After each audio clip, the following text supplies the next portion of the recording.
As per the tradition of our institution, this session is going to be inaugurated by Vedic chanting. I would like to request students to come on the stage for Vedic chanting.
Now, I would like to request Dr.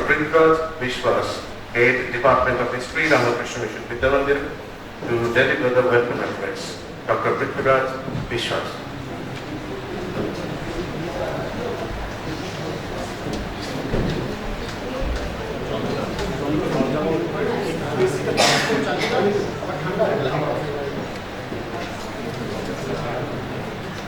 Revered Swami Shastraganand Maharaj, Secretary, Ramakrishna Mission Sharadapi, Revered Swami Mahaprabhananda, Principal Ramakrishna Mission Vidyamandiram, Revered Vice Principal Maharaj, our distinguished keynote speaker, Professor Osman Murti Arachi, Emeritus Director of Research of the French National Center for Scientific Research, Paris, distinguished guests, invited speakers, teachers from various institutes across Bengal and from within Bengal, my dear colleagues and students.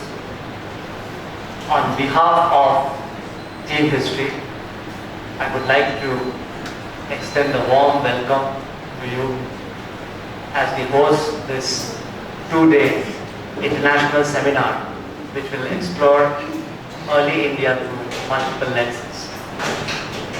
Incidentally, about 3 weeks back, we had organized a national seminar where the focus was early India.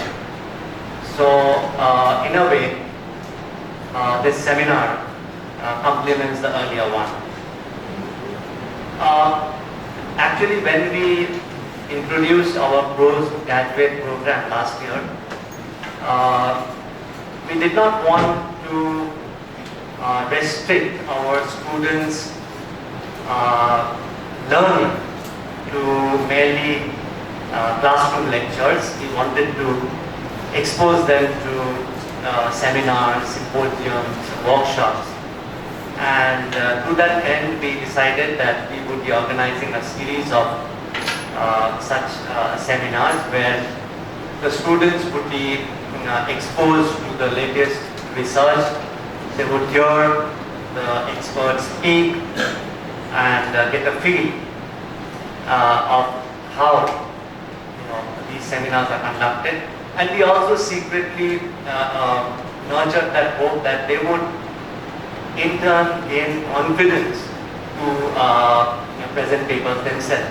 And I can tell you it is so very gratifying to know that not only students from the postgraduate program but also students from our undergraduate program, they would be presenting papers in these seminars where we have the likes of Professor Rachi, Pushpita Basu Majumdar, Nupurti and others. So I wish you all the best in this regard, and to all the paper presenters, I hope that it would be a learning experience and you can fine-tune your research based on the comments and suggestions that you get from the person who would be chairing the expert who would be chairing your session. I would like to conclude by extending my heartfelt gratitude to Professor Pushpita Basu Majumdar, whose active support, guidance and cooperation has enabled us to organize this seminar. I would also like to thank my colleagues of the department, especially Professor Devashish Pal and Professor Noor Mohammad Sheikh, who are the joint conveners, and of course Professor Gautam Mukhopadhyay and Shantanu De. This poster that you see here is his creation, and the authorities of Ramakrishna Mission, who has, as usual, been very, very supportive of whatever we do. So I welcome you once more, and I hope that at the end of this 2-day international seminar, all of us will be enriched in learning, getting to know the various facets of early India through multiple lenses. Thank you so much.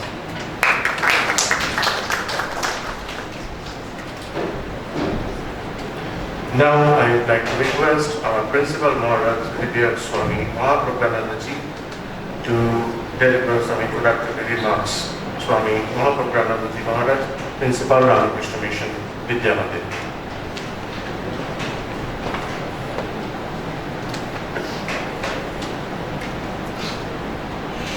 Om Namo Bhagavate Sri Ramakrishna. On the dais present to hear Srimad Swami Shastra Jnanandaji, Secretary of this college, and present Professor Osman Daprachi, who is one of the distinguished speakers today, and Professor Prithviraj Vishwas, and of the Vice Principal of this college, Dr. Charipatto Chaitanya, all other distinguished faculty members from different colleges and universities. Today is one of the distinguished speaker, Professor Pushpita Basu Majumdar. Research scholars will be presenting papers the day after tomorrow. Some of them will be present here today, and it's us, my dear students of Vidya Mandira and other institutions, other colleges and universities. My respectful namaskar, pranams, regards, best wishes in right places. As in the welcome address, our Professor Prithviraj Vishwas remarked, he put a very fine tune, put it in the right tune of this particular 2-day international workshop. I would just like to add one or two points what he said. The Department of History is one of the dynamic departments of Ramakrishna Mission Vidya Mandira, like other departments.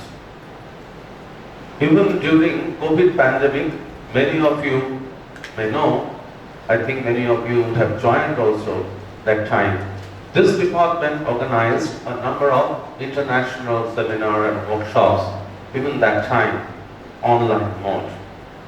And even after this post-COVID period, I'm not sure whether we are in, it is the right time to say that we are just out of this pandemic or not.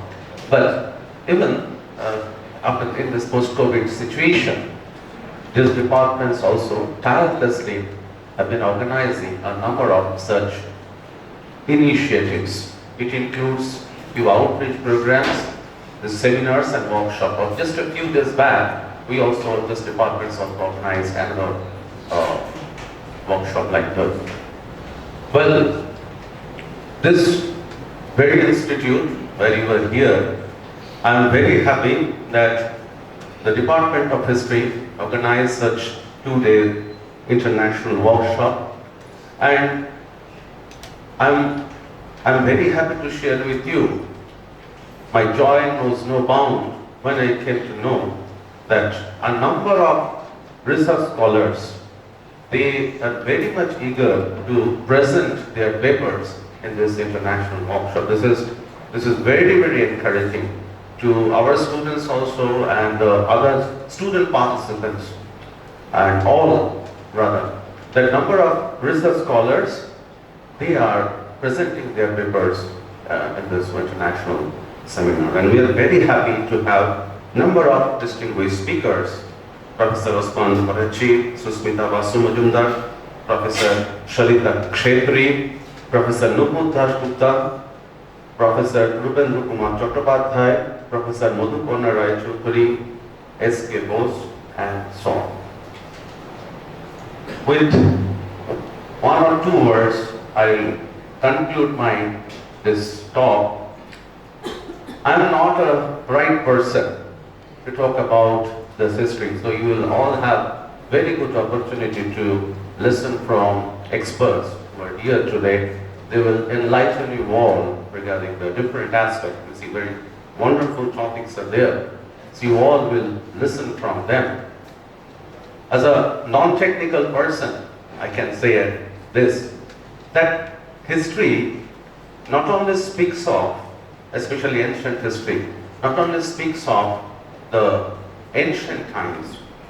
To me, it essentially connects the life of ancient to our present, and it very, very clearly indicates how we can make our future much more glorious. That is the essential thing we can take from history. Swami Vivekananda many times mentioned that we all, whichever discipline we study, whichever discipline we may belong, but it is very, very essential for all of us Indians to know about our legacy, because the history of India, ancient, especially the ancient India history, it is not only fascinating but magnificent, and we can very well understand if one study that to reach excellence the Indian science, Indian mathematics, culture, literature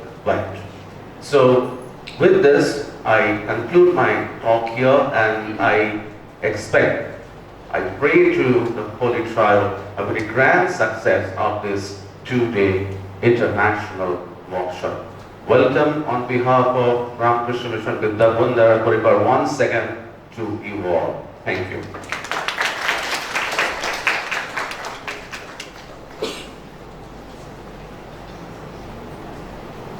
We are privileged that our dear Secretary Maharaj, Swami Shastroganandaji is present here on the stage. Now I would like to request him to deliver the inaugural address.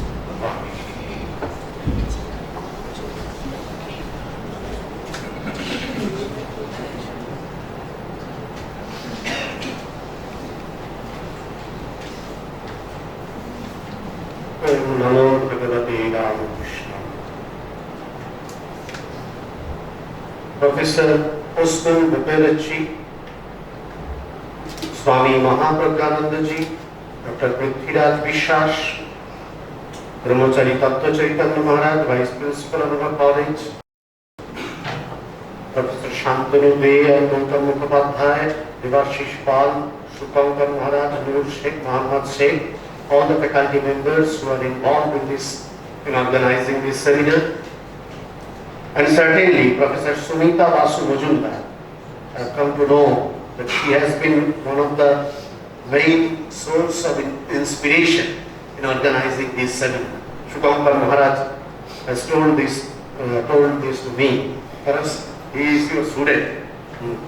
And Professor Sharita Khetri, Professor Nupur Das Gupta, Professor Upendra Kumar Chattopadhyay, Professor Madhuparna Rai Chaudhary, S.K. Bose, other faculty members and student research scholars and our students. Kindly accept my namaskar, regards and best wishes. Although I have been given the duty to give an inaugural speech, but I don't know whether at all I am worthy of doing that. However, out of love and affection, they have called me. And naturally, as I was here for quite some years, so history department has invited me. The history is also a very much fascinating subject to me, right from my student life. So I will submit a brief introductory remarks. If I commit any mistake, Professor is here, you are here, he will correct me. Histories are useful for telling us how we got here. Farida Jama, an associate professor of history, University of Oxford, has recorded this simplistic remark on world history is: the more the civilization has moved from its primitivity to the modernity, the more the historical researches and studies have gained momentum and importance in our life. Despite its diverse, complex methods, it has been continuously unveiling to us, the governors of a nation, a gateway to enter into the yesteryears of our country, its religion, its society, its culture, etc. When you, the renowned scholars, faculties, researchers, try to understand our past days, starting from the prehistoric era, through different archaeological evidences, while you do this, we, the students of literature, try to reconstruct the ancient history, ancient India even, as it is manifested through the pages of narratives, orally transmitted and or written with antique alphabets. E.H. Carr, in his well-known controversial book, What is History?, has arguably divided facts of the history into two categories. Facts of the past, that is historical information that historians estimate as trivial, and second, historical facts, information that historians arbitrarily and that historians have decided as important ones. Carr contended that historians rather arbitrarily and rather randomly fix which of the facts of the past will turn into historical facts according to their own biases and agendas. We are not trying here to raise the controversies of historical studies related to what, which, why, how, etc. None can ignore that the fundamental 6 inquiries as proposed by Gilbert J. Garrahan and Jean Delangle, 6 inquiries that they have pointed out. One, when was the source, written or unwritten, produced? That is the date. Where was it produced? Localization. 3. By whom was it produced? Authorship. From what pre-existing material was it produced? Analysis. In what original form was it produced? Integrity. And 6. What is the evidential value of its contents? Credibility. These 6 inquiries, as they have put it, all these are, we accept, all these are unquestionably vital in appropriately decoding the ancient culture and civilization, irrespective of time and space. But at the same time, precautions are required to be adopted by the historians in expressing their views and formulating their doctrines, so that contrary attempts of understandings and interpretation do not simply get wiped out due to a hegemonic socio-political pressures and intellectual oppression of a vocally powerful group. There should be ample space for the learners to know the apparently contradictory readings and explanations. Our intellectual room should cease to exist as a small suffocating one where only 1 or 2 doctrines enjoy elite accommodation. Rather, it should be elastically large where incessant influx of free and open debates, arguments, doctrines, refutations will be housed with ease and comfort. Themes of Indian history have always been a point of fascination in our academic search. Vedas, Dharma-shastras, Puranas, and innumerable philosophical treatises are yet to be fittingly unearthed. Partisan attitudes in the quest of historical studies of India, due to some compelling socio-political ambience, have made our academics and institutions crippled. Colonized country like ours are always victim to intellectual, cultural and religious suppression that have substantially eaten into the vitals of our independent academic expedition. We have been trained and tutored to see ourselves only through the lenses imported by our imposing colonial rulers. This has systematically destroyed all the trends of indigenous studies and ousted a group of academicians of microscopic minority and branded them as untouchables. Study of history will never ultimately forget and forgive. Open debates, free deliberations, and cooperative understandings should be the chic anchors of our present study of history. This will help us in deciphering the new codes, new letters, and new dimensions of our ancient history.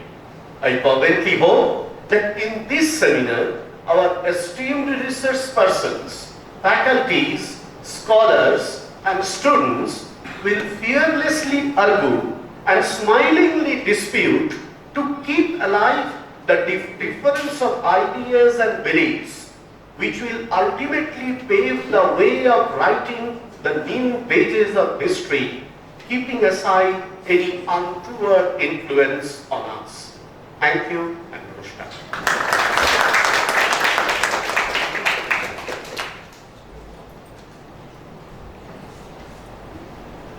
Now I would like to request Professor Nun Mohammed Sheikh to come on stage to deliver formal vote of thanks. Professor Nun Mohammed Sheikh, one of the conveners of this two-day international seminar.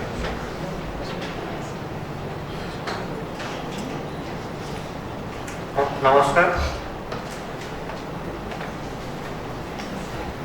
A very good morning to you and all of the present here.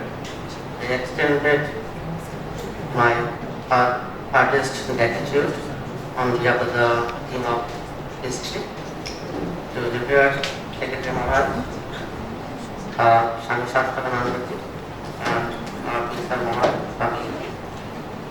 Mahapakanam, and our Vice Principal Maharaj, Departmental Maharaj. And I would also extend my thanks to Prabhu, to the Departmental Maharaj and my colleagues for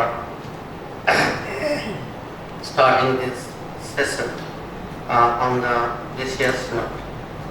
Our heartiest welcome to our keynote speaker, Professor Asman Warchi, and Professor Susmita Majumdar, Professor Surita Khetri, and Professor Nur Mukhas.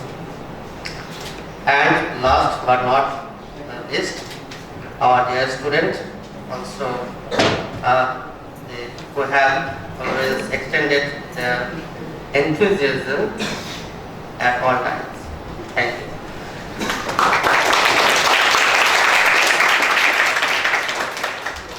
So this is the end of the inaugural section, and very soon, first academic session to address by Professor Usman Dr.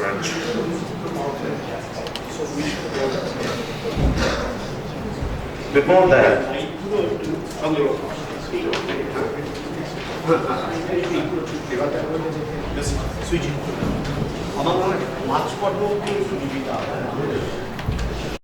first, Dr. Prithviraj wishes to felicitate our keynote speaker, Professor Usman Dr.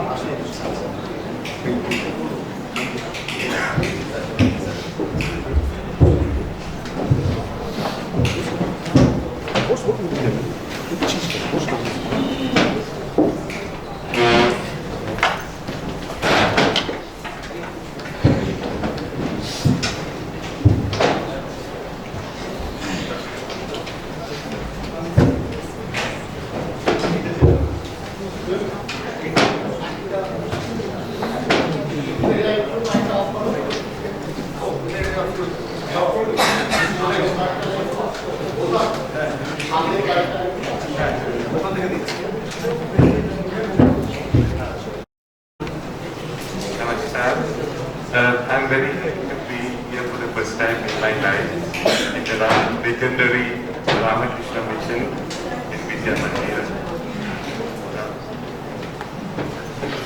Can you hear me at the back? Although I have visited the Ramakrishna missions in New York and San Francisco, this is the first time I came to the original place. And my due respects to most respectable Swamijis, the principal, the secretary, and Professor Vivas, and my colleagues, Professor Majumdar, and all of them, and also the students. My intention is to take to a. I'll be talking about. The title of my paper is Achaemenians and Rhodesia and India through Numismatic and Visual Art. If I begin my talk saying that, talking with the Alexander, this is the mosaic found in Pompeii, now in the museum in Naples. Alexander's conquest of the eastern satrapies of the Persian Empire, Bactria, Sogdiana, Paraconsidai, Aragosia, Seistan, and Gandhara, between 329 and 326 BCE, was a part of his ambition to take over the entire Achaemenid Empire. So, in red, we have marked the places where Alexander, starting from Macedonia, went up to the Indus Valley. The reason why he stopped in the Indus Valley, because during this period the Greek knowledge was limited to until the Indus, because their knowledge was the knowledge of the Persian Empire. His teacher, Aristotle, is it too loud? Are you sure? Okay, right. Okay. So Aristotle, this is a belief in that in that period, the earth was considered as flat land. Once you go beyond the Indus River, we come to the end of the world. So with the intention of conquering the whole world, Alexander, following his father Philip II, launched this expedition. So against that, you can see that if you compare the two maps, so this is the world known, I mean, apart from Europe and a little bit of India and Sri Lanka. This is the world conquered by the Persians. So the Persian dynasty, founded by Cyrus in 539, expanded its empire with Cambyses, Darius the First, etc., until it stretched from Macedonia to the northwest, Egypt to southeast, and Indus Valley to the east. So, one thing is absolutely certain: if you take this region in a modern map, it is today's Afghanistan and today's Pakistan, and little bit of today's India. The political map that we are used today never existed. Even the political map during the British colonial period never existed in that entity. If you want to know where India started, you have to go to the mountain range of the Hindu Kush, right in the middle of Afghanistan. This is where the ancient India started, at least for the Greeks of that period. So here are two maps, the ancient regions on the Hindu Kush mountains. North of Hindu Kush mountains was Bactria, with Bactria as the capital, and also Samarkanda, with Sogdiana as the capital. Once you cross the Hindu Kush mountains, you enter into India.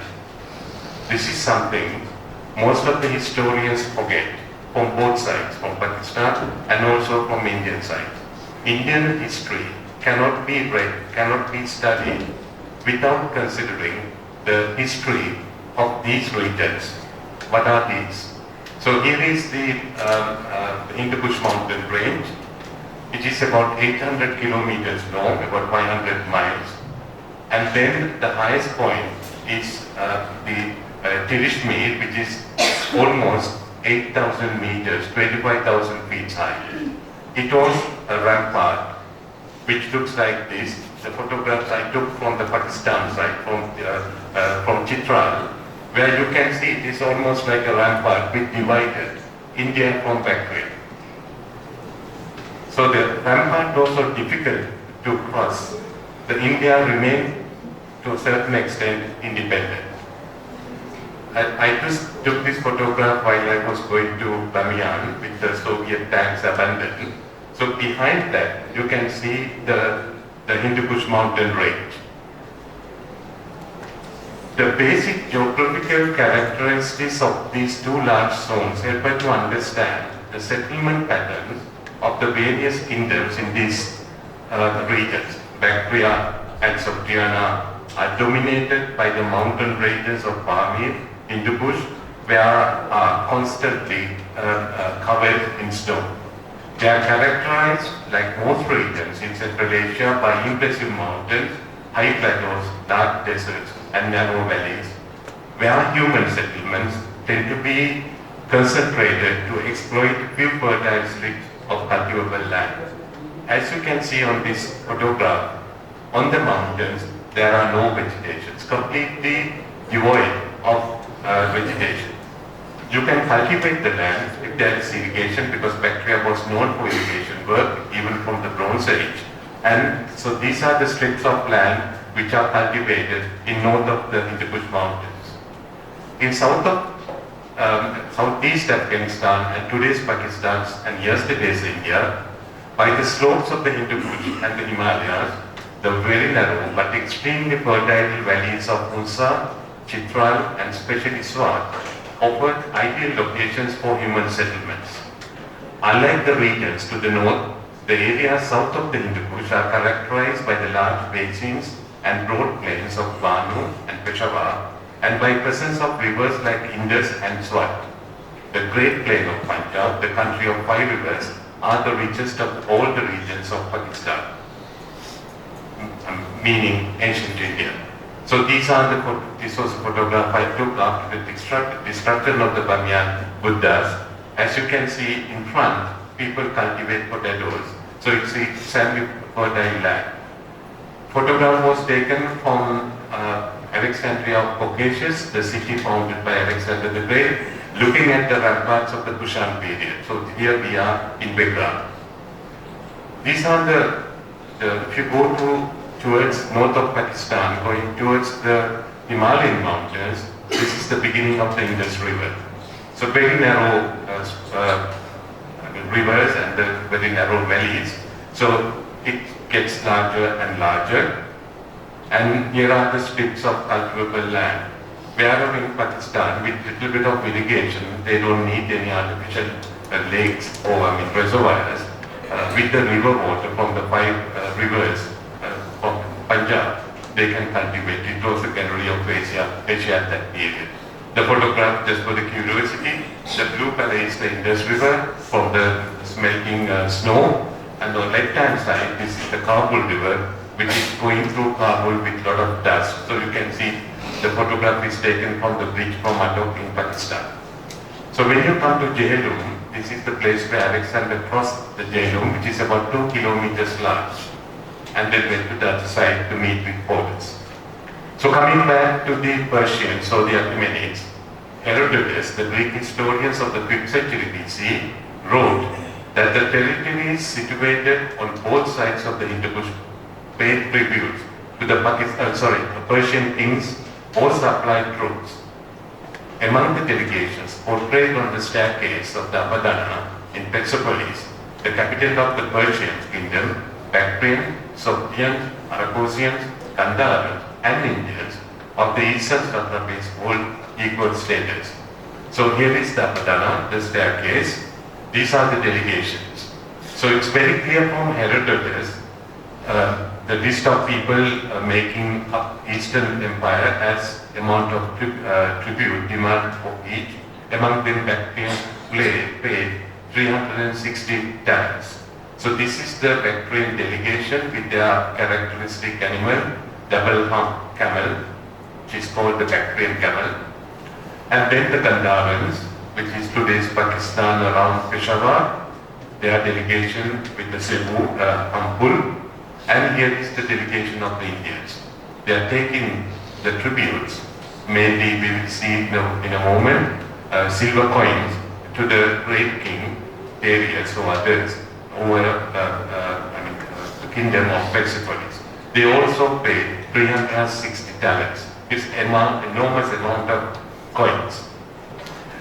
The presence of royal Achaemenic darics and sigloi depicting the running archers in the archaic kneeling position and half-length archers from the Chamanias River near Kabul from the Oxus pressure and the Bean Mount Tanzida is clear evidence of Achaemenid authority over these regions.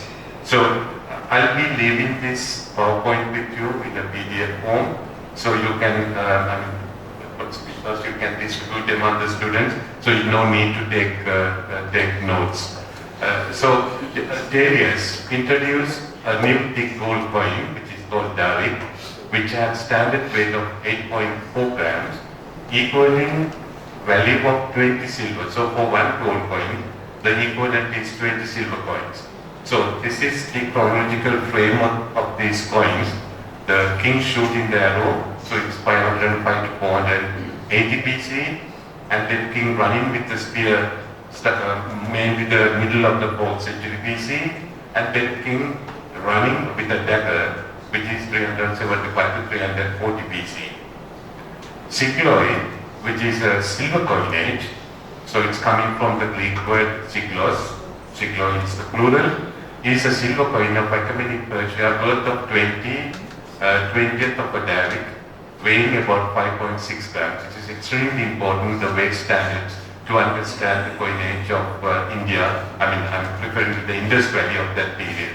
So here we have the half-length figure of the bearded that-crowned great king to right, 2 arrows in right hand, bow in left. So again 500 to 505 BC. And then we have a kneeling and running figure of the bearded and crowned king. So we date them to 510, 505, and also until 486. And then we have a kneeling running figure of the bearded and crowned king to the right, and again the transverse spear with the point downward in right hand, bowing left. So these are 480 to 475. Apart from the coins, we have enormous amount of documents that Dr. Sumita Basumadar asked me. Apart from the inscription of Ashoka, I'm sure you'll be talking about it, written in Greek and Aramaic. Many Aramaic records were found in recent years in Afghanistan, hundreds of them, giving a lot of evidence about the economy of the country, mentioning Alexander the Great, transactions and everything. They are now published by the best expert in the world, Professor Shaul Shakir, who is a professor of the University of Jerusalem. And here is the book, and he is now working on other documents as well. So the Aramaic inscription found in Taxila excavations by John Marshall and Aramaic documents from Bactria add to the growing body of evidence of the economic and political activities of Achaemenid in the East.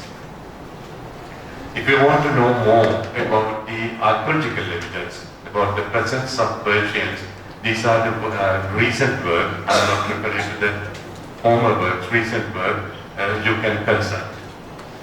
The difficulty is in archaeologically, now I'm taking you to the other side of the Oxus River. So we are in Uzbekistan, in Termez, with the archaeologist, the Russian archaeologist called Shakir Bidayev. Behind you have the Mughal, the Islamic walls.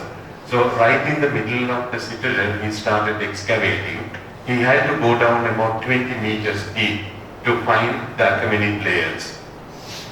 For example, in Malakanda, the capital of Sogdiana, the French, first of course the Soviet archaeologists work, now France Brunet and my team is working there.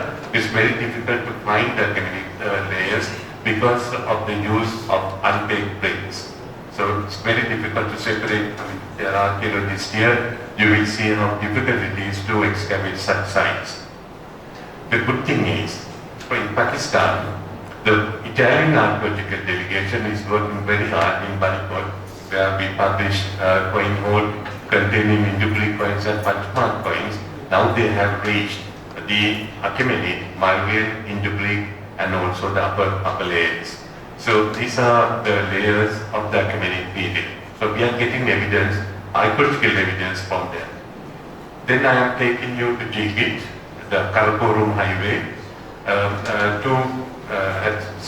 especially in Talpan, not far from Chilas, where you have this petroglyph, the rock engraving or the petroglyph shown that the Persian armies probably penetrated these valleys, perhaps earlier Cyrus, who may even have died there, according to a possible interpretation of a passage in Setitas Persica. So here we have a Persian king depicted here. So we have, I don't know whether you can, and the unfortunate thing is, my dear colleagues from India, you can't go to Pakistan, and Pakistan colleagues can't come to India. But at least being a Sri Lankan originally, I can go to both countries.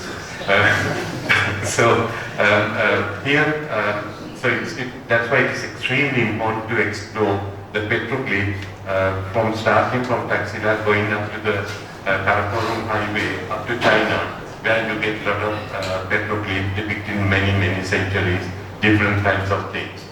So despite clear evidence of Achaemenid control over India as revealed by texts, inscriptions and coins, the absence of any trace of Persian palatial architecture or art in the excavated contemporaneous sites in the Indus Valley, such as Mir Mound in Taxila, excavated by John Marshall, Charsada, Peshawar, has no puzzled archaeologists.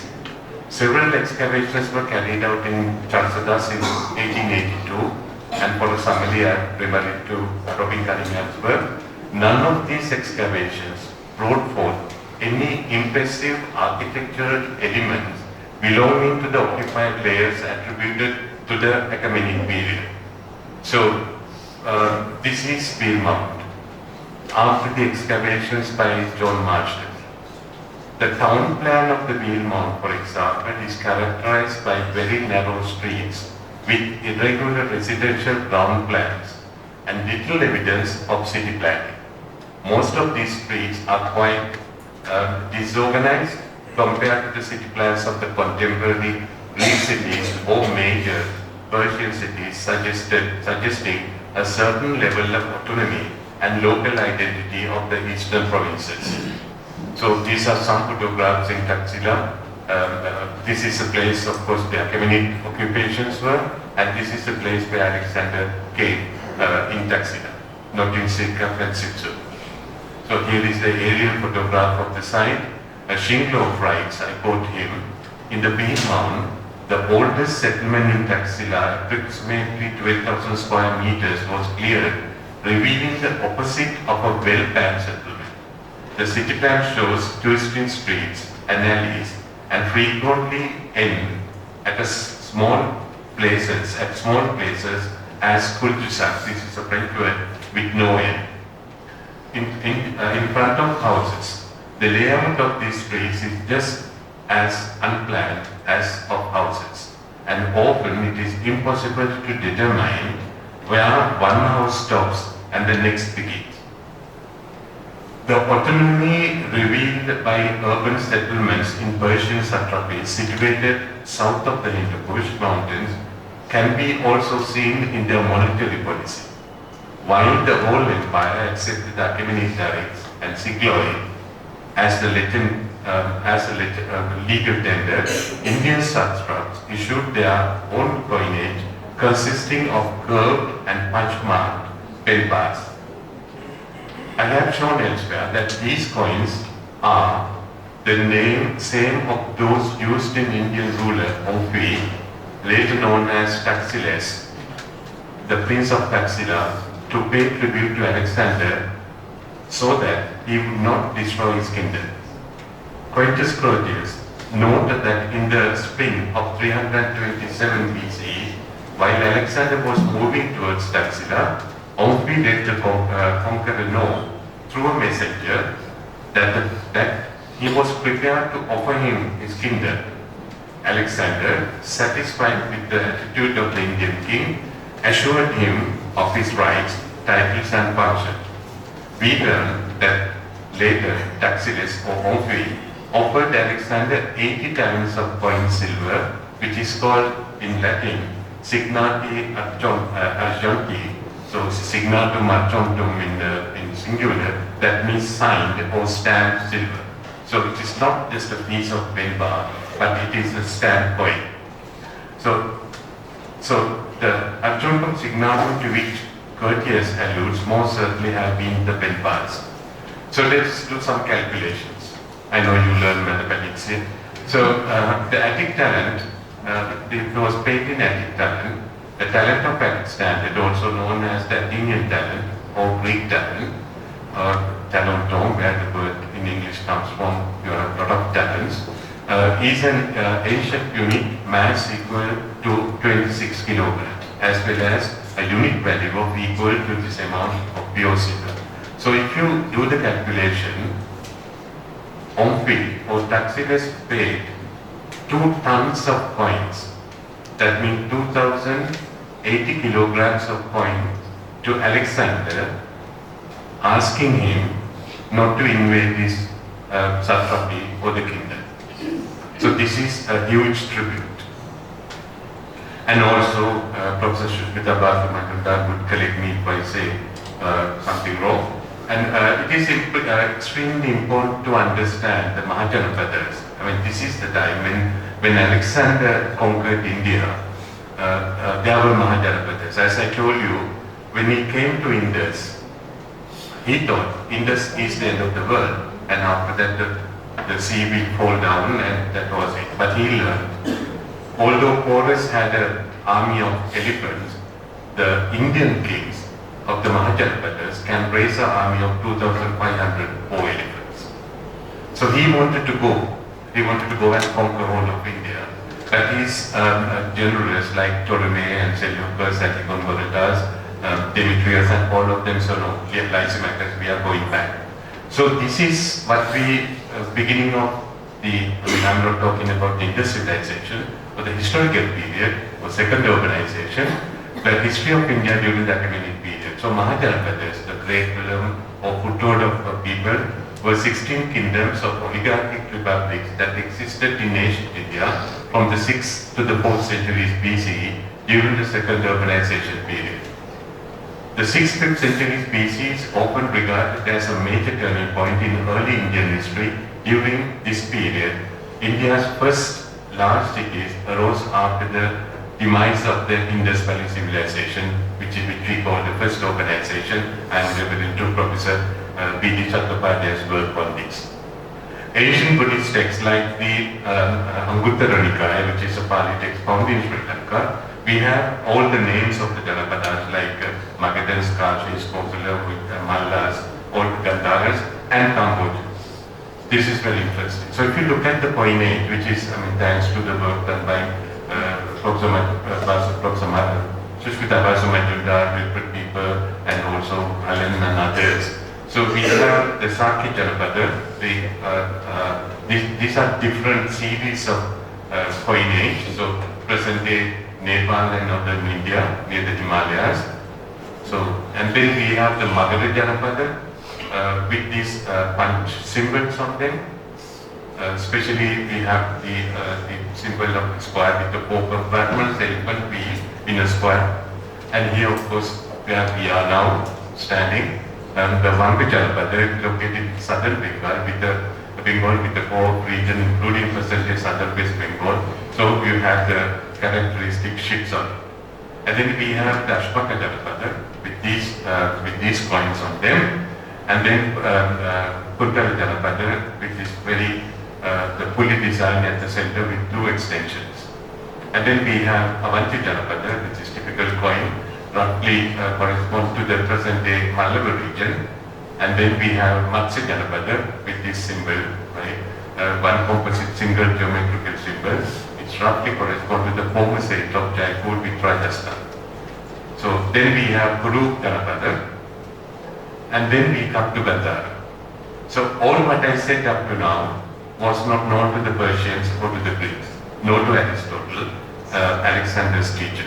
But these Janapadas existed before the invasion of Alexander and also before during the time the Persians were present in India in the Indus Valley. So in the Gandharan Janapada, satrapy, we have this convex side without no motif, without any motif, and the concave side, two similar motifs, punch on each extremity of the bar. The motif is formed of a network of 6 radial lines arranged around a central ring. At the extremity of each line there is a circular blossom-like device. The important thing is Gandhara, they are quite long and the weight is the same, but their length is 35 to 44 grams. But when you come to Kabul, Parahamsadahe, south of the Hindukush mountains, the length is reduced to 25 to 30. But the motif remains the same, the weight is the same. It is the weight that we have seen in the Darics and also Sigloid, the Persian weight. The question of the chronology of the earliest coinage in northwest India has been much discussed. In excavations, the earliest are encountered at levels that averages date to around 500 BC.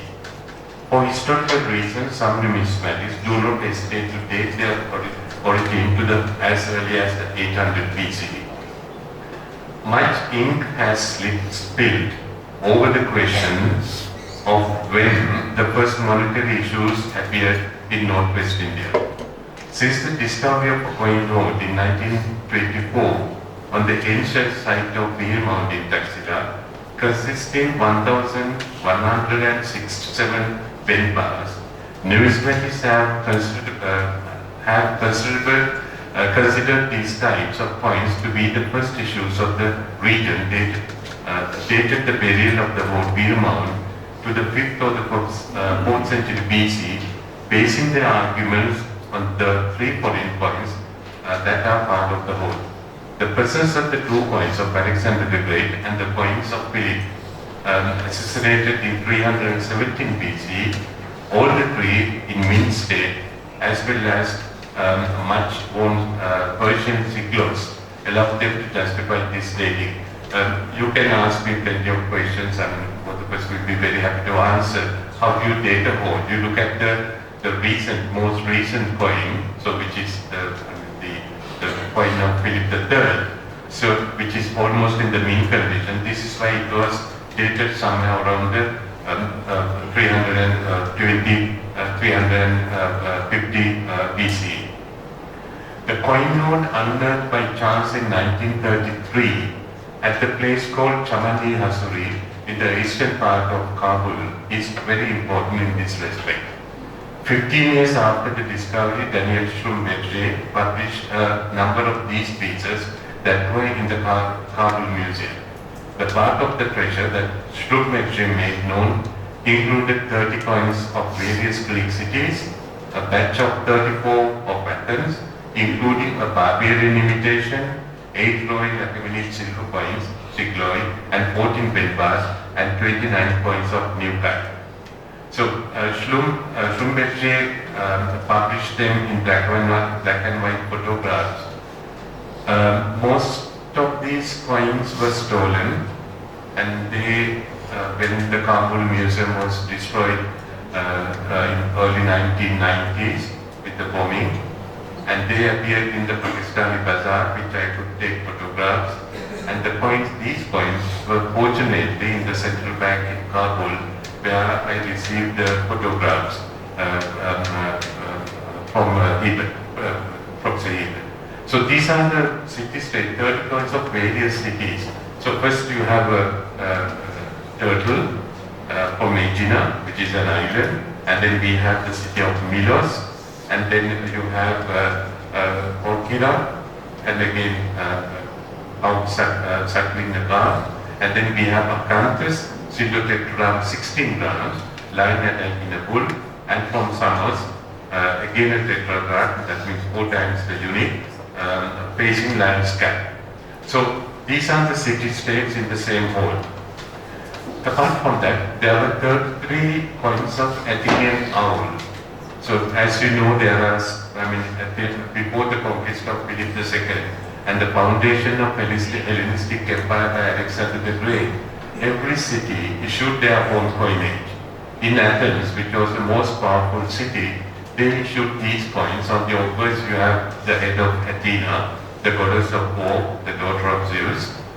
On the reverse, you have an owl, because that's the bird of, as Vishnu goes with Garuda, Shiva goes with the bull, Athena goes with the owl, and you have the legend, 2 letters, Alpha, Theta, Eta, standing for Athenaion, which is the people of Athens, or of the Athenians. So we know that they are the currency of Athens.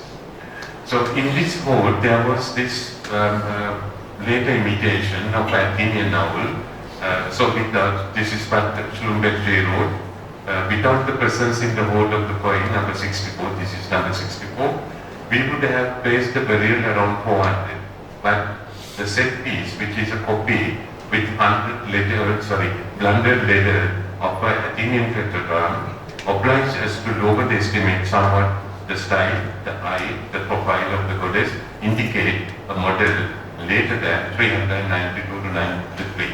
So he dated them to 380 BC. So you see how difficult it is to date them.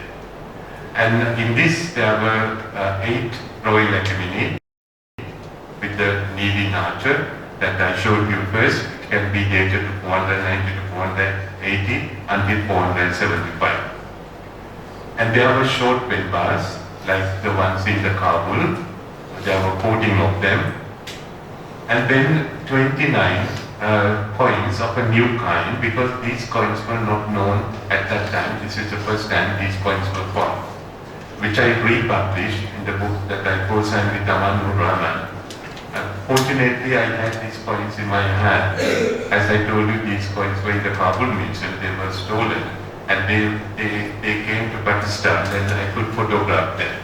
They're very interesting. The first, you have the heads of 2 bulls and a cervidae, an antelope on the rivers. Certainly by their technique and iconography, these coins cannot fail to evoke the gold status of precious struck in India around the middle of the 6th century BC. So on both sides, like the Greek coins, there are motifs.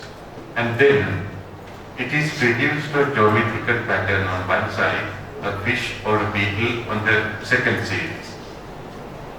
And then we have a geometrical pattern, and in an equal circle, radiating network of intersecting lines.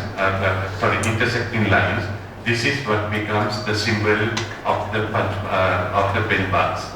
And curiously, they give up the striking of two dies, and they start punching the coins. So you have 3 punches instead of one single punch. So this is the evolution, which is very interesting, which was noted by Schlumberger, later by Doctrip and by me. There are no doubt about that. So we have 3 punches. Recently, I had the privilege of studying this code, which came from Shaitan Delhi in 2007, while I was in Pakistan.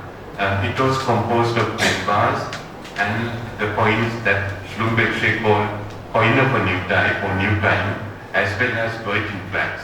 So this is extremely important because it has also the silver ingots that you see, the big ones. Those are the silver ingots used to make the flags you can see on the top. So it was found in Charsada. What is important is when you look at the coins, it is highly sophisticated denomination system. So we have the weight of 5.5 grams for the siglos.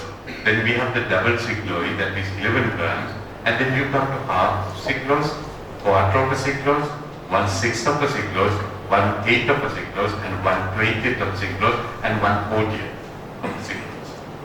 Even in the Greek world, such a complicated, sophisticated standards are not known. As we know, in the Greek system, we have a drachma and the tetradrachms, double decadrachms, and so forth, and then we come down to the obloi and the half of oval. The other important thing is in the code there was this coin, and which I also published, and the coin can be dated without any problem to 520 BC. So of course it is much used, but if you compare with the, uncirculated Athenian owl, is the face of the Athena on the obverse and the owl on the reverse, the legend is out of the plan. So it has to be somewhere around the 5th century BCE now. So we can go up to the 5th century without any doubt the circulation of pen bars, which completely antedates what Schlumberger identified. These diverse coins are the very first local issues of northwest India and were struck when the territories were under the protection of the Persian Great King. So here are the plans. It is the droplet, the plans. There are no things. So the coins were, the plans were made and they were punched. The most important thing is that there were in the secondary gold, there were 4 pointing golds. One weighed about 390 grams. So if you measure 8.5 grams, so it's, measures 8.5 millimeters at the top and 6 millimeters at the side. The weight of the ingots correspond to, almost 70 Achaemenid silver sigloi. So this is quite interesting, again with the punch. It has a season mark to see whether it's genuine silver, and also they have put holes and they have covered with again the silver. So it's quite interesting. So here we are. The methodological analysis done by my colleague Maris Clément at the laboratory of CNRS in France with the laser ablation interpolated couple transform mass spectrometry on the punch coins, virgin plants and the silver ingots for the same secondary hole clearly show that apart from the 2 exceptions, all the coins and plants have the same composition and trace elements as silver ingot. So this is the analysis. It is not as pure as the silver of the Greek world, but apart from one coin which has 52%, all the others have averaged percentage above 90 grams, sorry, 90% silver, and with some impurities, so which is quite high standard purity. And also here is the lead content versus, silver content, and then lead content versus copper content. So this is quite nicely purified silver.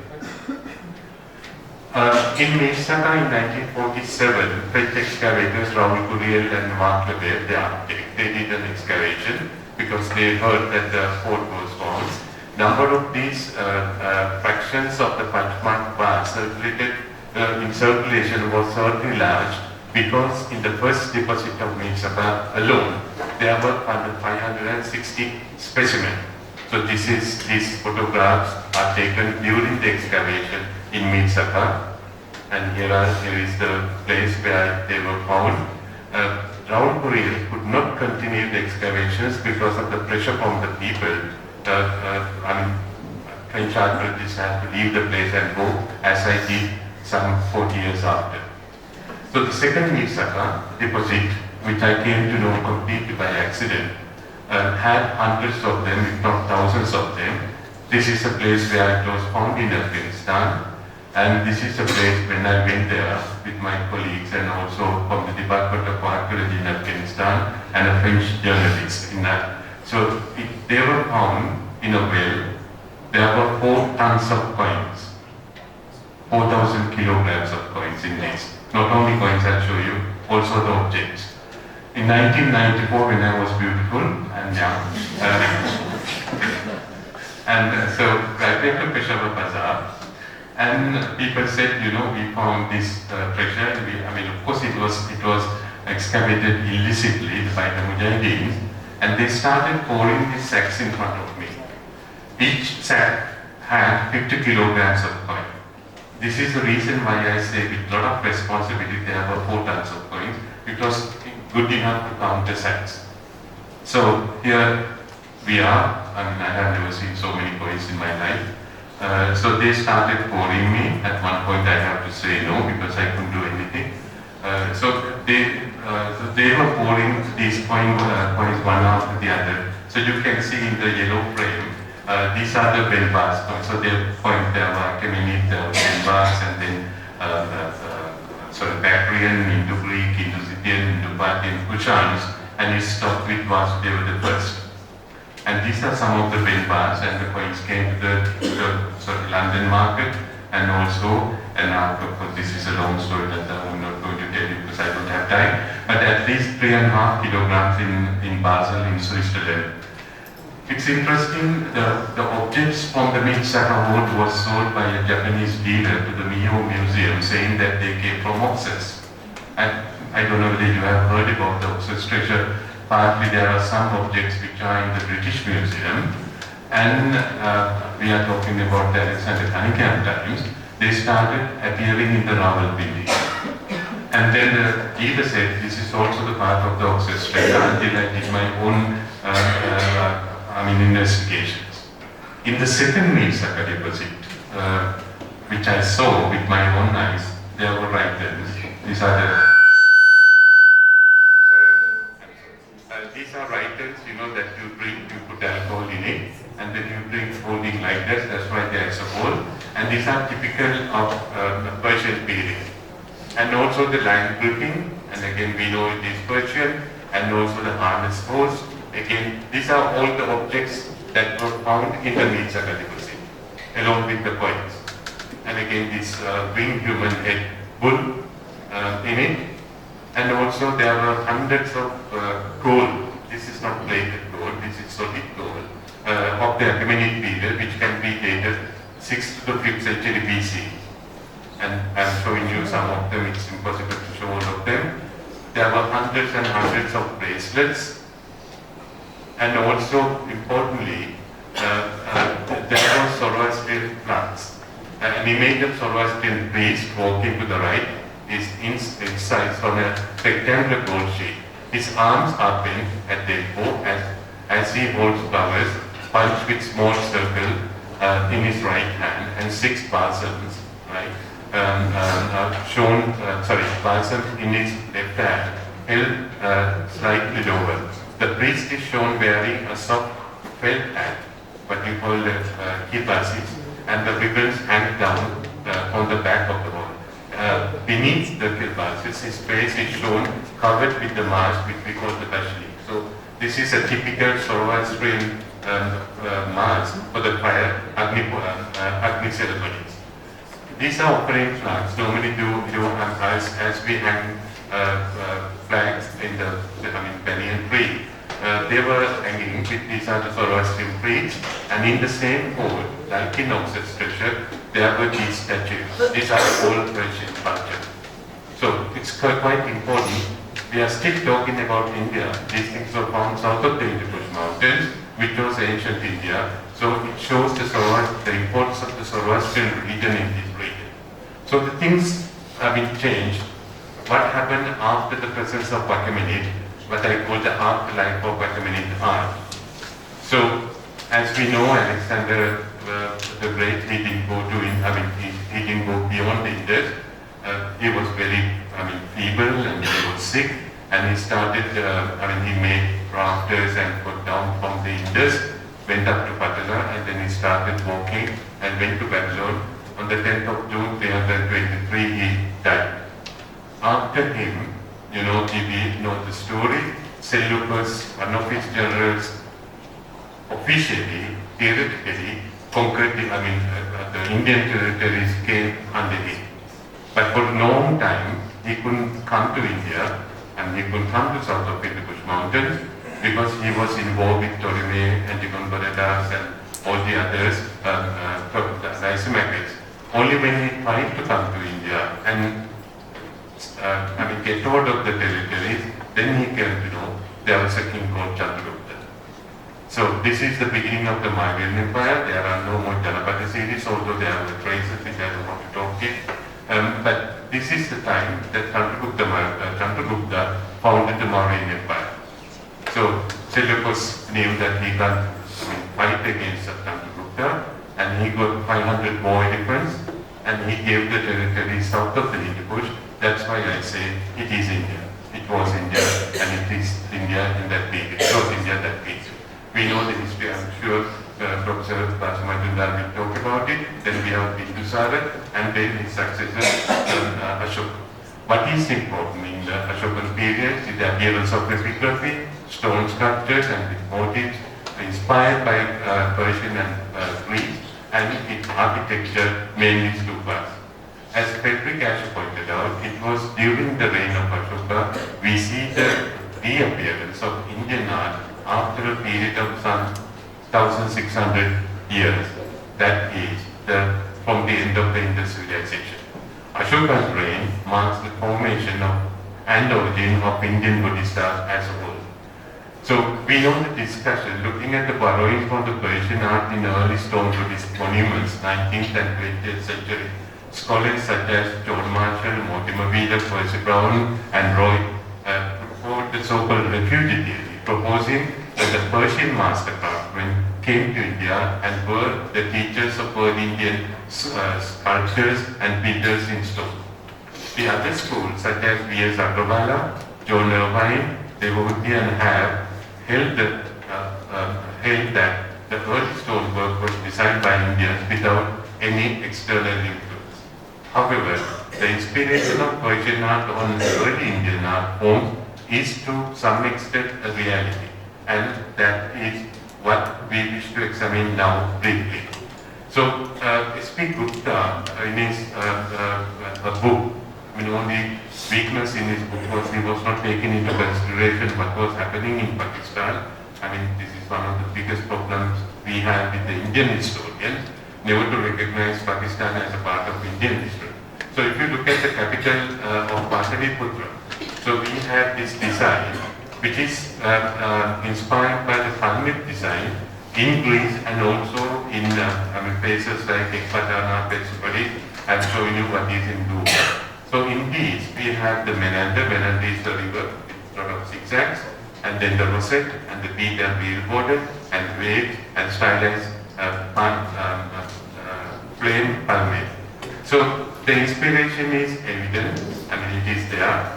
There's no doubt about it. So the theory is that after the defeat of Darius II by Alexander, the Persian craftsmen came to Mauryan Empire, started working for the Indian kings. So if you go to Vaishali, people have spoken about these columns, Ashokan pillars with their bull-shaped capitals decorated with honeysuckle or palmate motif and smooth and unfluttered shaft. They are polished and even their inspiration can be traced back to Persia. So I'm just copying, this is not my work, this is the work of S.P. Gupta in the Roots of Indian Art, where he compares these motifs, what is found on the Ashokan columns, with the Persian art. So it's quite evident. And also the structure and decorative elements of Heliodorus pillar, which is in Vidisha. And also Alexander Cunningham says its historical significance from the shape and the visible features such as crown emblem, carved fan, rosette, the faceted symmetry merging into round section. So this is how the art historians started working on these. Of course, we come to the land capital of Satna and also the land capital of Vaishali and also Sanchi. The circular base sculpted over the inverted bell-shaped lotus flower is carved with four animals: a walking elephant, a galloping horse, a walking lion, and a walking bull. Each animal appears with alternating with a chariot wheel of 24 spokes, symbolizing the Buddhist Dharma temple. On the top of the abacus, four lions, each most probably oriented towards a cardinal direction, stand back to back. So these are some of the columns, from in Delhi and Vaishali and other places. So the inspiration may have come from Persepolis and Pasargade and also Susa, where the columns, these columns were part of a building. It's like the Greek temples. So they are structural and they are symbol of the royalty designed to cater the personal, political and the courtly needs. But if you come to India, they are not a part of a building. They are just a decoration column. So you can't say it is copied and pasted from Persian elements. There are Persian inspirations. So what happens in India is they take the Persian element and convert that into their own architectural element. So that though inspired by Persepolitan art, the bell-shaped capitals in India are freestanding and not structural as in Persepolis and Pasargade. So if you go to if you give me another 5 minutes, if you go to Sanchi Stupa, this is what you see. The characteristic back-to-back animals in Persepolis, I'm showing you on the left-hand side, and this is the east corner, outward one, and you can see the same motifs. They have taken these columns and the capitals to depict the heaven of Indra, the Triton's heaven. And so you can see very clearly they are back-to-back. And then with the Photoshop I isolated them. So it's a Persian way of, and this tradition continued also in Gandhara art until the 2nd and the 3rd century CE. So here is the Buddha preaching, and you can see the column, it's a bell-shaped column, the capital, and on the top of the column you have back-to-back elements. Once again here. And also when we look at the earliest part of Buddhist art in India, we go to Sanchi number 2. These are some of the fantastic animals you begin to see. The lion with the wings, and of course the lion with the wings were known in, and the griffin in Persepolis. On our right hand side you have the same griffins appearing in Indian art. And also with the human faces, like in Persepolis, you have lions with the human faces, which is a royal symbol. It is just, reproduced in a Buddhist context without the Persian symbolism. And again, if you go to Sanchi number 1, inner face of the Eastern Stupa, you can see the same depiction of the bull with the animal face, and also the winged and horned lions and horses. They are depicted also in Sanchi. And to end, here is a wonderful picture where a combination of elephant, a stag, and a bull and a horse. So these are the earliest manifestations of Indian art. and again the Masayos Point and the land at Aquino. So in conclusion, let me reiterate that the numismatic evidence along with the other archaeological evidence, such as ceramics and visual art, clearly does justice to the textual and epigraphic sources that testify to the Achaemenid rule over Central Asia and Northeast India. I have also argued that the Indian subtropics of the Persian Empire manifested their autonomy in many ways, for example, in monetary policy by issuing their own currency. At the same time, it is true that the ancient Indian art also drew heavily on Achaemenid visual art and the architectural elements. In many cases, even without specific textual evidence, the point types and artistic renderings show the effects of the different cultures. India undoubtedly drew inspiration from Persia, but instead of reproducing stereotype prototypes, it used external inspiration to create new forms unique to the region, so artistic independence would not have been out of place. The study of numismatics and visual art demands a multidisciplinary approach wherein we can clearly trace the interactions between two cultures. The motifs borrowed from Achaemenid prototypes in early Buddhist relief do not appear as a central part of the narration, but rather as decorative components. It shows the capacity of Indian artists to absorb foreign elements and restructure them in an Indian context. Once absorbed, the ideas behind the imagery may have changed. Through these cross-cultural interactions, a new complex art with an iconographic program exemplified by its singularity was born in Central Asia and India. I thank you very much.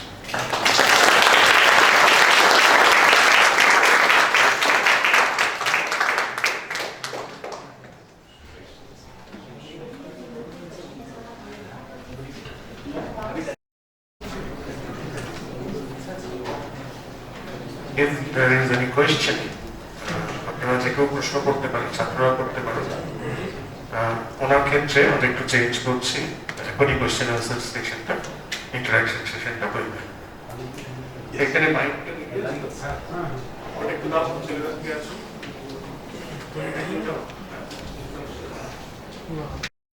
কোনো question আছে কোনো?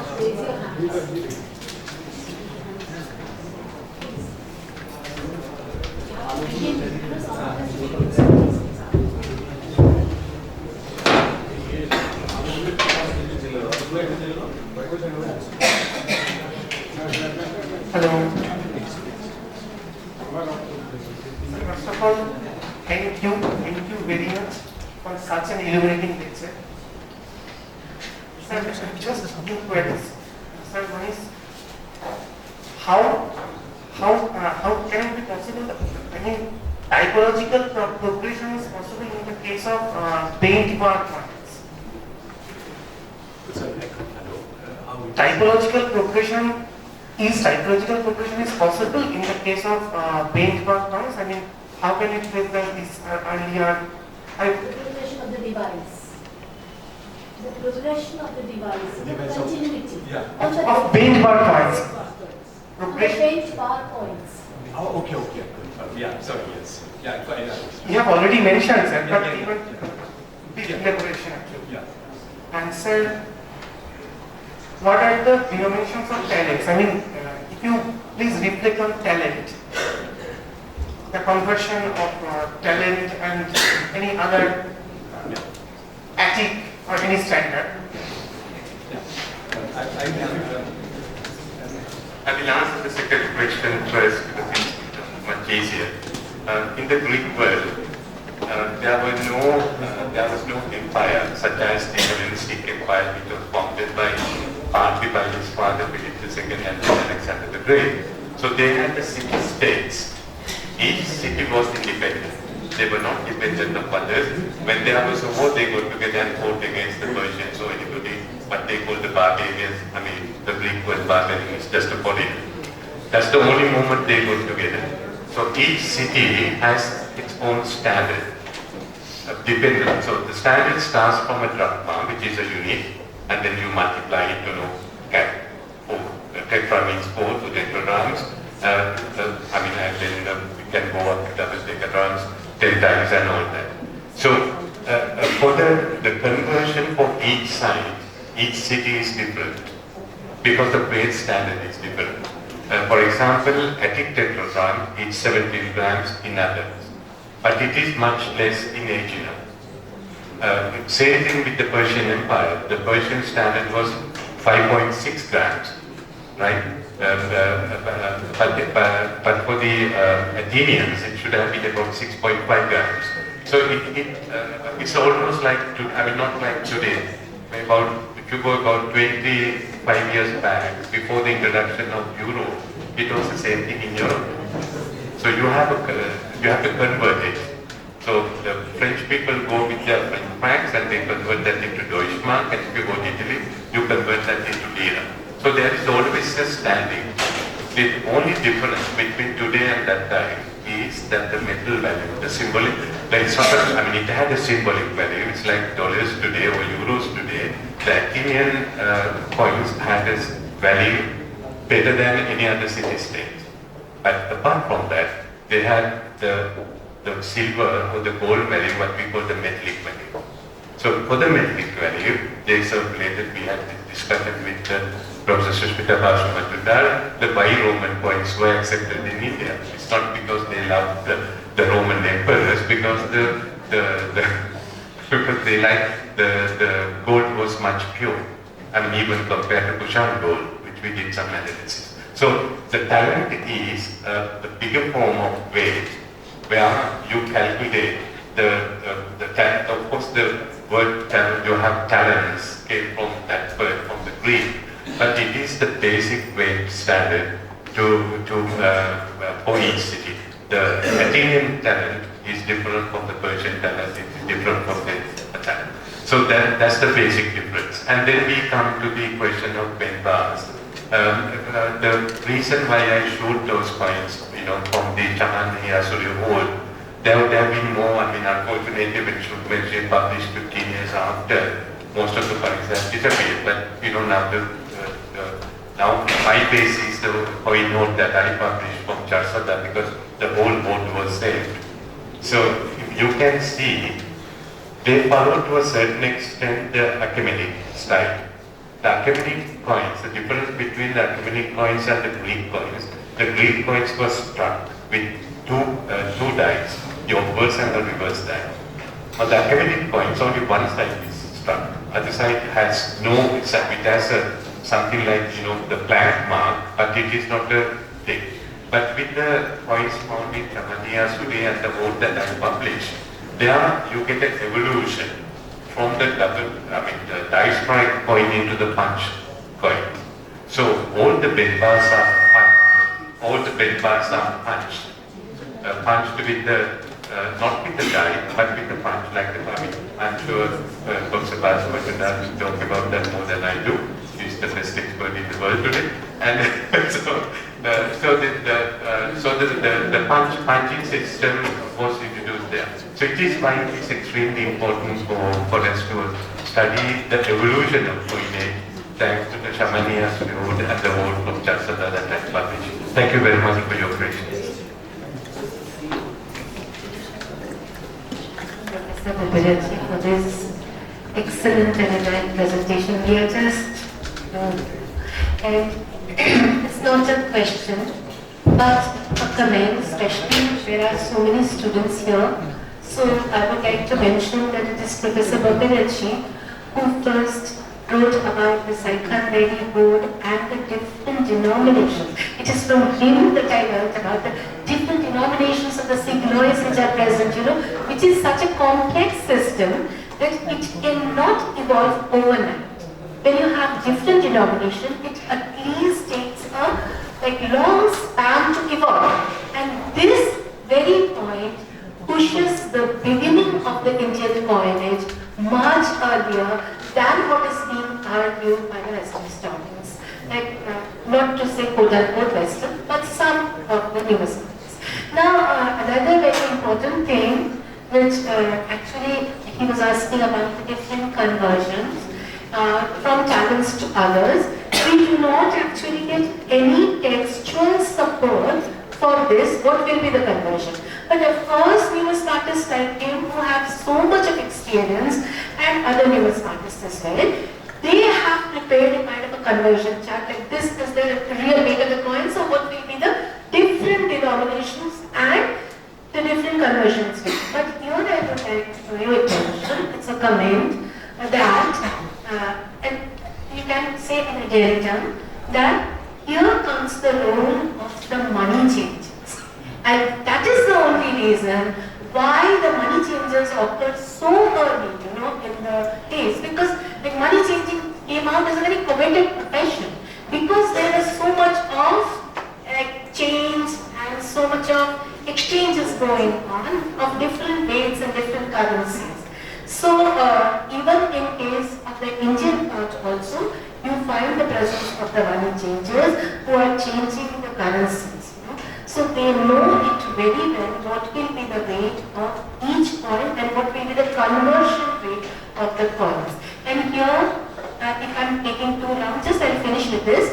When you look at the Persepolis tablets, they provide you fantastic evidence because somebody had given the tax in a certain currency, which was like if you're supposed to pay 8 coins. So he had paid 8 coins in silver, whatever the currency was, it was accepted because he was paying the right thing. But later on, when the tax calculation was being done annually, it was found that it is not correct and he has to pay more. So he was issued an order that come and pay the rest, and this has come up in a tablet. It's such an important, Cameron has worked on this and fantastic things. So this answers your question that what will be the conversion rate. So people were there to actually find out the different conversions and actual weight of the coins, actual metal of the coins, and what will be the conversion actually dependent on the metal content, of course. So thank you so much for this. I've taken too much of time. Sorry, sir. So in that case, it is suggestive of a regulatory body also. Yes, regulatory. A regulatory body would be, kind of looking at what the value of the coin should be. As Professor Macintyre said, for the Greek world, there is no problem because we have so many texts. Taking from all the historians, starting from Herodotus and Polybius and others. So regarding the conversion, and also that's why I mentioned, especially the recent work by Shaul Shakeh. Recent work by Shaul Shakeh, the Aramaic inscriptions found recently. I know the work because I worked with him, it's a dear friend. They give a lot of evidence now. The missing points for the Persian is how, as we know, Aramaic was what we call the royal language or the lingua franca for the Achaemenid Empire.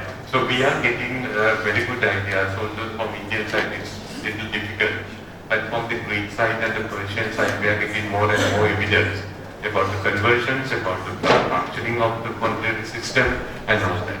So it's, I am sure that in another 10 years, I don't know, just taking 2 minutes, the importance of discoveries made in Pakistan and Afghanistan, especially the Aramaic texts and also the Gandhari manuscripts on birch bark.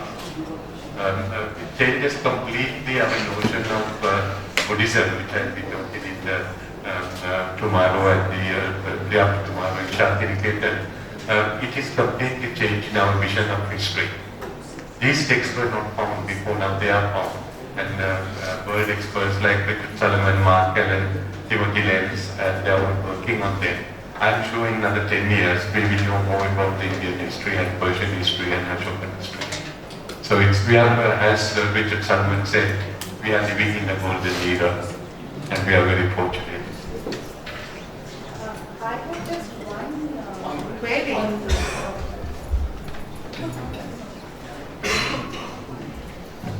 Nothing solid. So this query is from the point of view of metallic contents. So it's obvious that we know that you cannot have pure gold or pure silver. It has to have some impurities. Now some of these impurities are there naturally when the metal is used, because some portion of lead and tin and other impurities will be there both in gold and silver. But when you are adding some other, these minerals more to harden them, so there will be this percentages, and only the metallurgists who are preparing the bullion will be conversant with the amount of, the technicalities of that kind of preparation of the bullion content. I'm just asking, is there any evidence which is talking about the participation of, the Rupadarshaka kind of thing, this kind of role was also doubling up. The metallurgist is turning into one who is assaying not only the metal, but also assaying the points when they are getting exchanged or when their conversion rate is being calculated. Is there any indication of that thing happening? Because You mean textual? yes, textually. That's Because it's there much later in the idea. We have that kind of evidence in You idea. had others also, like even the Hagroferrous. Hagroferro is there, but it's for, as I'm saying, 14th, 16th centuries CD. So much later, 14th and 16th century. Protocol से Rupadarshaka तो Good. কিন্তু আমি জানতে চাইছি যে in these texts, in Arabic, so far as we now know, is there any... For the Greek part, we have texts about smelting, using and their composition and everything. Although they didn't know about the sophistication of other impurities. Now, of course, we know thanks to either the nuclear activation, we come to the process. That's no problem as such. Apart from Artha Shastra, about these texts, from the Indian side, we don't know. That's why now we realize, for example, while I was doing my research, we analyzed the Indo-Greek coins from a whole. The purity is 98%. It's enormous. So impurity is only 2%. But the coins from the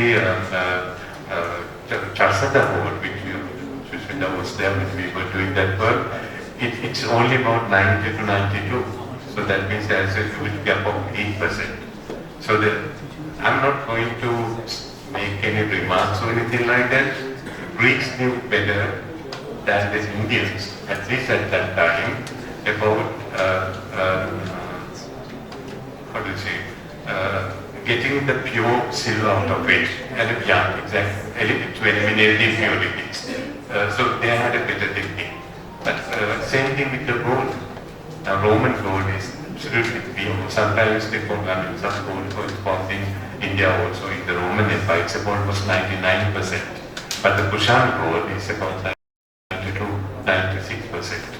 So it is there, but I'm sure one day we'll find the text. Maybe not I am alive, but when Sushmita and others will certainly we'll find text.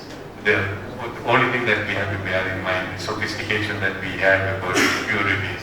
They didn't know at that time. They want to get it, closer to purity.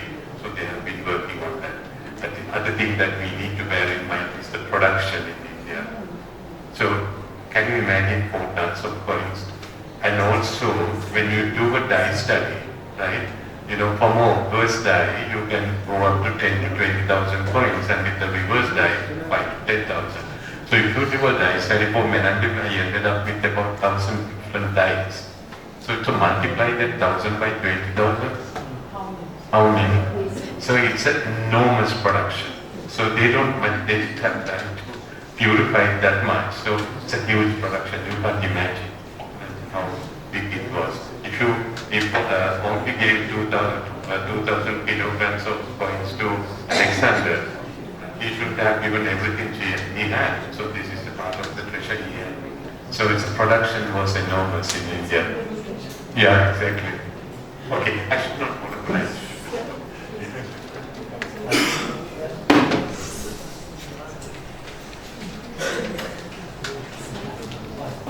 Thank you very much for your very interesting as well as very illuminating. I have one question, that is, you talked about the Persian influence on land capital of Ashoka, particularly on Vaishali, that pillar. Is it coming by trade or Achaemenids? This Gandhara region was one of the satrapy or 20th satrapy of the Achaemenids. That's why. Because why I'm asking you this question, because in Ashokan inscriptions, particularly from Manshida and Sahabastari, we are getting some of the words written in Persian, particularly two words, Nipista and Dipi, instead of Lipi and Lekhamita. So what is in your opinion? What do you think about that? Yeah.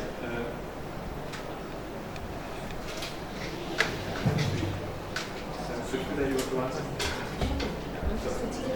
Yeah, I can maybe.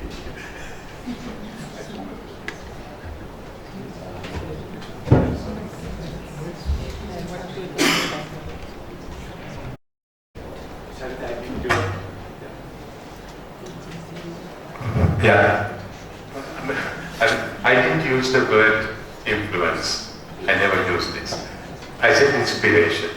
So inspiration can, for example, in Gandhara that you are working on, there is so much Hellenistic elements in Gandhara, not that those found in Mathura or Andhra or going beyond China and others. So the inspirations are there, but my only point is, it's the absorbing external elements and converting into something else. This is where I differentiate from the other, Marshall and others who really wanted. It's again the colonial concept of time that the Greeks and the Persians came to civilize India. It doesn't happen in that way. So it's same thing with when I look at Sri Lankan art or the other forms of art. We are living in a multicultural society, and we lived in a multicultural society. In it, look at it, look at it India, how many religions, how many languages. So we still live and there are so many interactions. If you go to Tamil Nadu, you have a certain forms of things. And also you have things, but there are also interactions. So these things were going on. So whatever happened after Darius' second death, after Alexander, his death and the conquest, these artists may have come, and also like the Greek artists may have worked for Gandhara region. Same thing in Sri Lanka. This is my recent book on roots of Sri Lankan art. We have Roman inspiration. I'm certain the Romans came to Sri Lanka and started putting their things on it. So it's a way of looking at it. It's important to see the inspirations, otherwise we don't understand it. So there should have been purchased, certainly. This is something that I told Sushmita yesterday when we were discussing so many things at the same time. One of the reasons why the success of Ashoka is opening India to the other world. So it's for the first time, Indians are going to Sri Lanka and Southeast Asia, and they knew, if you look at the Gandhara inscription, which is in Greek and Aramaic, he knew about the other Greek kings. So it's completely opening up. India was opening up. So why not the Persians in the Mauryan Empire?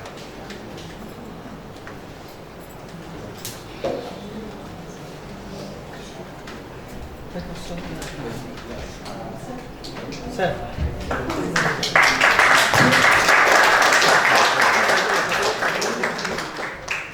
So now with the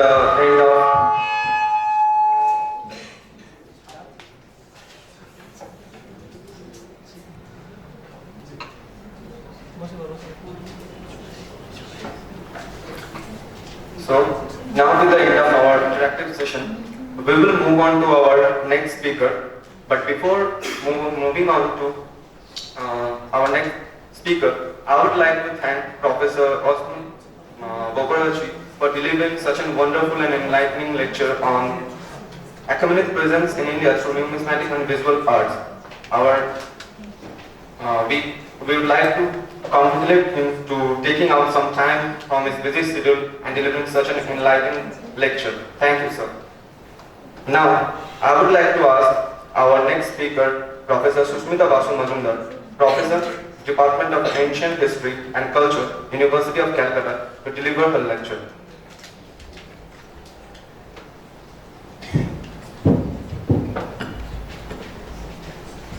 So, before ma'am begins her lecture, I would like to ask Professor Santanu Dev, Department of History, Ramakrishna Mission Vidya Mandira, to felicitate her. Sir.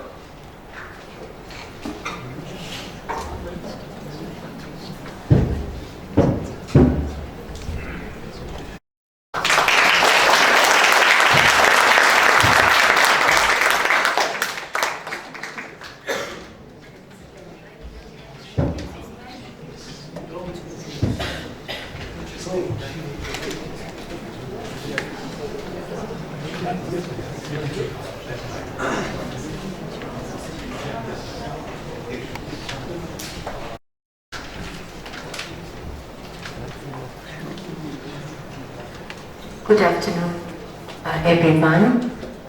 Respected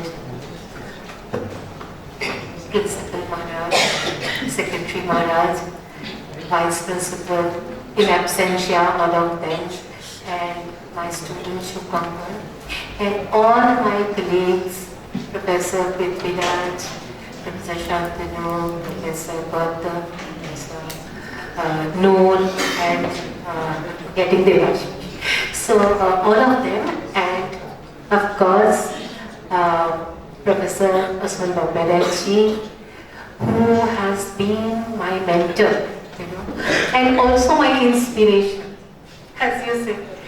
And I am whatever I am because of my department, my teachers, whatever little I know. I will say that the more I read nowadays, and the more I feel, the less I know.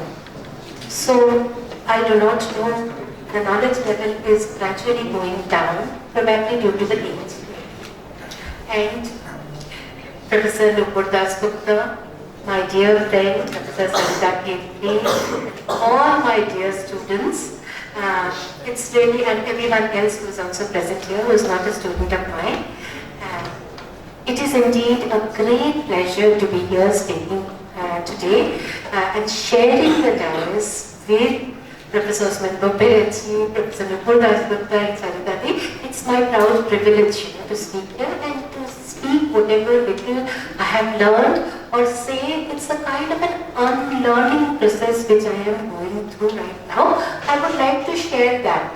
Rather sharing my knowledge, I would like to share what are the confusions that are in my mind right now, because it is very important to speak about these confusions in forums like this, where you can get different suggestions. And this is not a class, so we do not have to teach specific things from the textbook and give references. So it's a forum where I can very well place all the confusions which I have in mind, and everything for which I take the onus that I don't know this.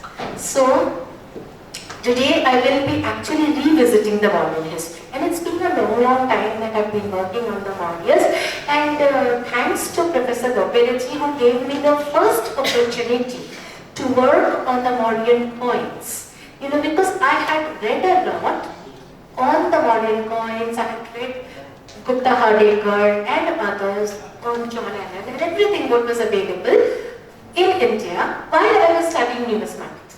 But it is almost like, sorry to use this analogy, it's like, a blind person who's visually impaired, when he discusses what is the sunlight, he can feel it.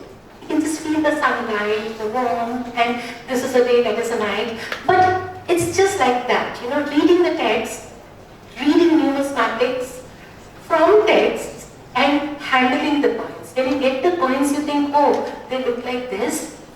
So it is almost such a big difference. So for a numismatist, it is very important to see the actual evidences. So today I will be sharing the experiences which I have gathered on all kind of Mauryan evidences, So it is not possible to share all, but I have selected a few for all of you. It's kind of a food for thought for all of you. Now, I would like to mention that while I was suggesting the name for this seminar, I'm really thankful to the faculty, that they have made it a reality. Thanks to all of you. And when I was suggesting this name, Early India through multiple lenses, I really meant it. Because, we restrict ourselves to a single lens. If I am an epigraphist, I would like to prefer to look from the epigraphic lens. If I am a numismatist, I would like to say this is what was happening in the field of coins. And if I am an art historian, I would like to look from the art history. But bringing them together is a work of a historian and looking at them. So it's very important, like the kind of work which Professor Dominic Harper did for the Mauryans, it is just a milestone, even till date, which is holding like the Bible.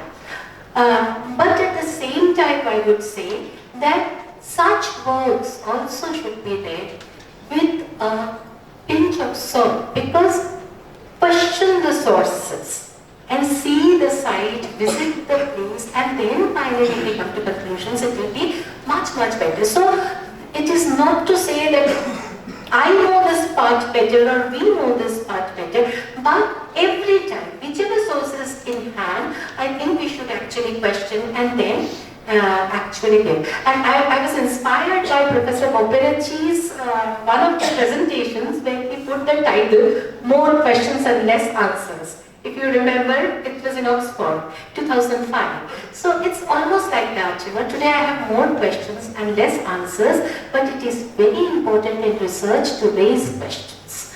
So today, with this, I'll just begin whatever I want to present. And as all of us are aware, so I will divide my whole presentation into two parts. What is known, what I have done in between, when I say I, it's a kind of a team. And Shomo Ghosh, my research scholar, is present here. He was also part of the team, and Dr. Shomita Chatterjee was also a part of the team when we visited different sites. So here is a map of the Ashokan inscriptions and all kinds of inscriptions, all pillar edicts, rock edicts, minor, major, everything. So, you can see the expanse of the empire, but why do we all have to begin with the Ashokan material? Because when we speak about the Mauryans, we should begin from much earlier, as Professor Operecci was showing in his presentation. He was talking about Chandragupta Maurya.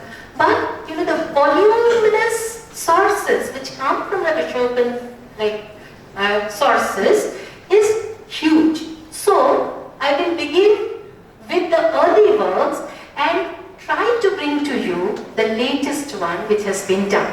So, what surprises me at every juncture is that it does not fail to inspire scholars to keep writing on Ashoka. The last book which came out on Ashokan history is by Harman Teakin, 2023, released just recently, and the forthcoming book on Ashoka will be by Patrick Oliver, releasing this October. Just imagine. So people never stop to write on a single person, on a single group of sources. What is so inspiring and what is so confusing about it? I don't know that we still haven't reached at a conclusion. So this is the conclusion which Professor Operecci said, the multiculturalism. That is creating a big problem to all of us because we are not able to understand the context of each in the multicultural context. So everything has a universal character, at the same time it has a localized character. So we have to place them in the universal framework as in the localized context to understand things. So whenever you look at the pillar edicts, they are in a certain space, So they are in the, you can say, the metropolitan area of Magadha. They are just encircling the metropolitan, which is much larger than Magadha, but they have a little framework. And the limitation was sending the stone from Chunar to a certain place, The farthest one is Nepal, which they had actually said. But whatever, when we look at this pillar edicts here, they are in a certain place, but what actually inspired Ashok to write these inscriptions in a time when most of the people could not read. The Brahmi, as well as he also introduced a language which was not like a language of that region. When you speak about South India, none of them is speaking Prakrit. So he introduced a different kind of a language to our territory, and he was expecting that that territory will understand what is written. And I am saying this because just imagine the amount of money which would have been actually spent to make it successful. So from the 10th year to the 27th year, this was a kind of a project which Ashoka had undertaken from his coronation, and he went on engraving them right from Afghanistan till Karnataka, and it involved so many people, you know. Like if we have a central draft somewhere in Magad, so this is the central draft store where the scribes would have been drafting the inscriptions. Then they were disseminated, then so many people were involved in the communication process, and then finally you are sending scribes and engravers to a certain territory to engrave it, and finally there is a lot of money involved in the procedure. Forget about the amount which is spent. The most important thing is that he cannot visit personally each and every site and see whether the work has been done. So there would have been some Mahamatras to inspect that the work has been done. And when we look at South India, or when we look at the other inscriptions, I'll just quote one example on which we have worked. And I was discussing with Professor Gopirechi yesterday that in Andhra Pradesh, you have a site, Eragudi.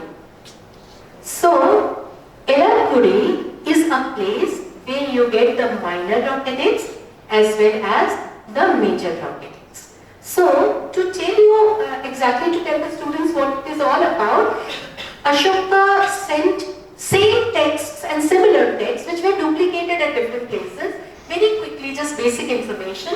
The style and content is also unusual. This is proclamation of the emperor's moral and religious sentiment, and it is like mainly exhortatory in character. You know, they are not eulogies of Ashoka as we would expect, but use of multiple languages and dialects and scripts. This is very important, and Professor Satika Khetri is present here. She had worked on the Persian influence or the Achaemenid influence on the Ashokan inscription and how he actually uses it. So this is something again very important. I'll come towards the end of my talk on this. But the multi-level strategy might have been derived from the Achaemenid model, because we know of Darius's inscription where multiple scripts and languages were actually employed. So the influences are multiple which we have to really look at, and for the students we divide the inscriptions into rocketics and pilaritic, and the earliest are the minor rocketics. Whenever I refer to minor rocketics, it is the beginning of the project of engraving Ashokan inscriptions, and when I talk about the pillaritics, it's just the end. So pillaritics were only 6 in number, and to end the whole project, he had made a 7th edict, which is a summary of everything. You know? So it's just ending the project. So why am I mentioning all these things which are all known to us? Because the clarity which was there in the mind of the emperor, that he has initiated a project, maybe when he initiated it with the minor rocketics, he did not have it in his mind. He is going to write these inscriptions everywhere. You know, that I'll come to that point later, but while he was doing the pillaritics, it was an organized effort, and he was ending it consciously in his 27th pregnant year. Now, with this, I will just take you to the arrangement of the edicts. When you look at the major edicts, always they are in twins. Come to Western India, and you have Girnar and Sopara where you have major edicts. So 2 in Western India. Just imagine how clear he was in his mind that he was doing twin sites, par segment. Then when you come to South India, in case of major edicts, he had Eragudi and Sanathin. So 2 sites only. Come to the eastern segment, like southeastern Odisha, you have Dhauli and Jawgat, only 2 again. And when you go to North India, you will tell me that ma'am, you only have 1, Kalsi. Unfortunately, we have lost the twin of Kansi, which will definitely discover someday. So definitely the project was this, because when you go to northwest, you have Shamasnadi and Manshera again into it. So this twin site theory or the twin site project was there from the very beginning in Ashoka's time. Because when you look at the minor rock edicts also, which is the beginning of the project, everything is true. Everything. There are a few exceptions, but it is in twin. Now, I'll come to it later why this twin theory, what was happening. But if in case I forget, let me tell you a very simple thing. Whenever we expect that everything will be done in twin in a territory, what will be the normal thing for a ruler to do? He should send the same set of scribe and engravers for the same territory. They will finish one work and go to the other territory, work and come back. That will be quite economical. This is what is a normal theory. But when you go and look at the Ashokan inscriptions in the site and read them very thoroughly, we have come to the conclusion this was not the case. Every inscription in the site was different. You know, the Erabudi people were not the persons who were engraving in Sanati. Even in case of the small edicts, the minor rock edicts, each site had a different set of engravings. Now, why am I putting so much of stress on Erabudi? Because in Erabudi, when he started with the minor rock edict, the engravers who were engraving made a major mistake. So half of the edict is written from left to right, then they start from right to left. Again they go from right to... It's not a both-stroke but some portions are written on the either side.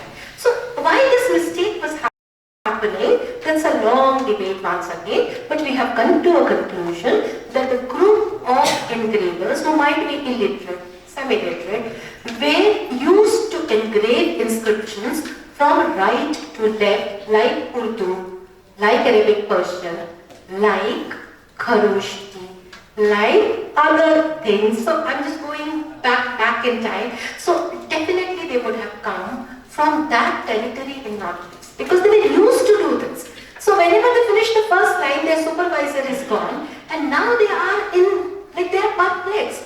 What we should do? So they are doing the normal writing from right to left. So this blunder was realized later. The question which arises here, what confuses me is, when Ashoka would have known that my edict, which is a royal proclamation, which is my first edict which I have sent, has been engraved in a wrong fashion, definitely somebody would have reported, somebody would have gone to the emperor to tell that it is done in an erroneous fashion. So, he should have ordered that erase it and get another engrave. Why am I saying so? Because he had sent another set of people to engrave the major rock edicts at Eragudi, and not one, not two, but 14 rock edicts were engraved. So when this mega project of 14 rock edicts was being done, they should have redone the minor rock edicts. It's just one, because it's royal word, the ruler's vachana. And how can they be done? But it was not done. Why? Because the money which would have been sanctioned for the 14 rock edicts was for the 14 rock edicts. And why will the other supervisor take care of the first supervisor's misdeeds? Nobody was bothered about it. This is one. But definitely when the ruler realized that such blunders happen and may happen in future, immediately the decision was taken that somebody has to take the onus, the responsibility, that if any error occurs, like you have to find out, because when this error is pointed out, immediately the supervisor will say, not my fault, I had given the thing, the fault of the engravers. The engravers will say, not our fault, the supervisor left, there was nobody to supervise. So, people will shift the blame from one shoulder to the other. But here, the emperor thought not to engage in this, but raise the onus of this work and supervision and give it to one person. So, like every time it happens, even in an office, it's always the boss. Whoever does the mistake, the onus lies on the boss. So here also, Ashoka wrote in the instructions that Lipikara aparadhe, So whatever is the font is of the lipicker. Who is a lipicker? Lipicker is the supervising scribe, the top level scribe, who has been given the whole thing. Now, when you start locating the lipicker in the Ashokan inscriptions, fantastic evidence has come to our hands, and once again by mistake. Because here is the name of Chapada. Chapada is a lipicker. He says, I am a lipicker. He signs off his name as Lipikkara Chapada. Who is Chapada? He hails from northwest, from Afghanistan. He has come all the way, or Pakistan. He has come all the way to South India, Karnataka, and not only to South India. In some of my slides, I have them. I will show it to you later. Not here. Let me just go quickly to show you that. Again, I'll come back.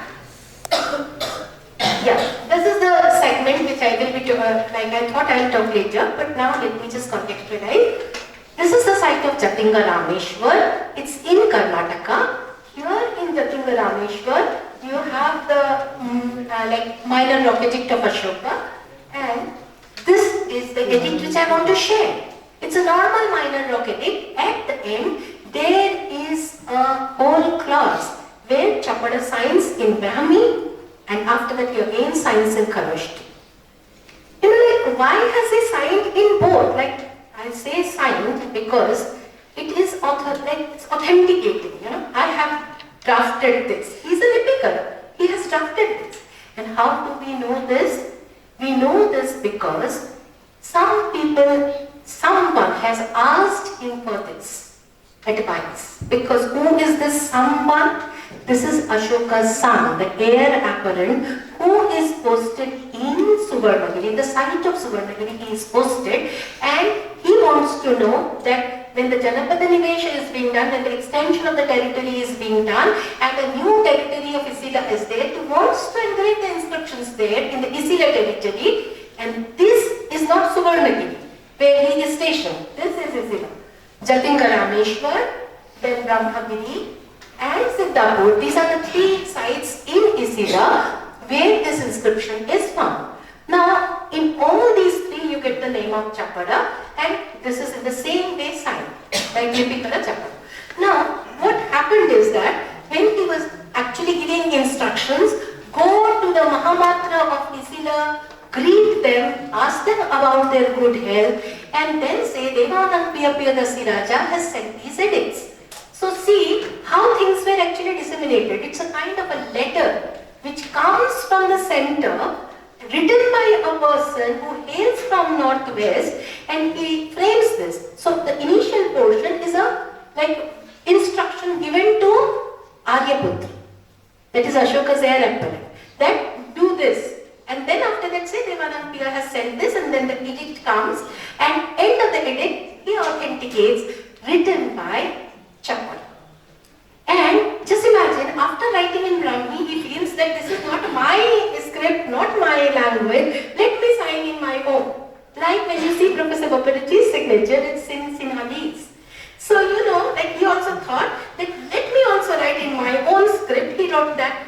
Now the people who were engraving it, the engravers in charge, and when this was disseminated to the territory of Isila, this verbal instruction was lost. They had kept it for some time, finally they forgot, and they thought everything is to be engraved, and by mistake everything was engraved on the stone. So a big mistake which had occurred in communication process has given us so much of information. If we would not have these mistakes and blunders, then we would have never known how edicts were disseminated, how they were sent, and what kind of information was there.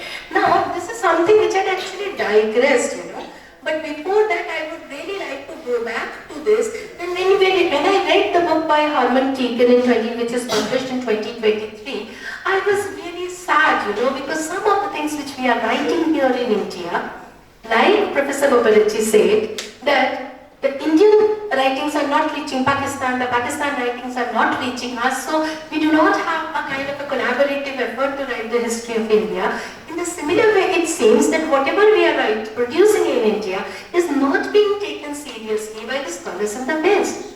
Harman Teakin has not read any of the works which we had published. We have published 6 papers, and none of the papers were available to him, and even this information was not available.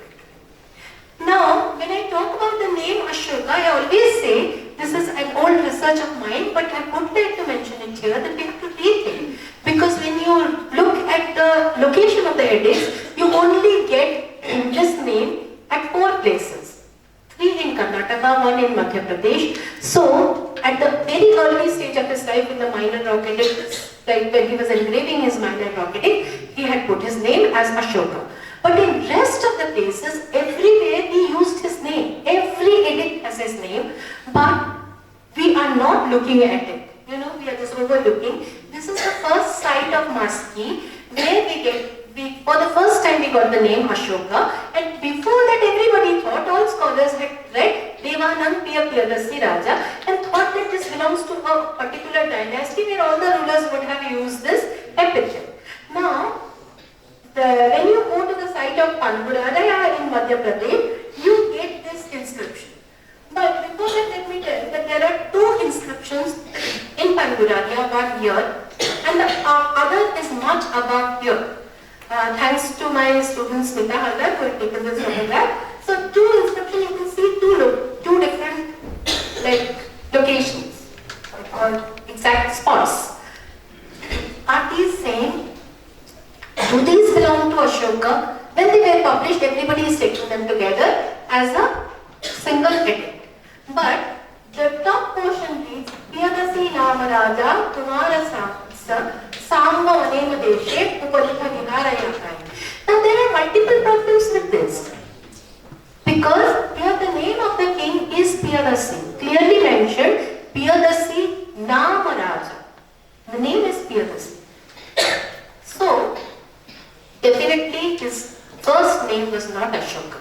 He had another name, which is second one, and Professor B. N. Mukherjee has also mentioned this. But none of the scholars were taking it seriously, because now when you look at the edicts, you have Piyadasi everywhere, in every edict. And when you come to Ashoka's grandson Dasharatha, he uses the same thing, Devanampiya Dasharathed.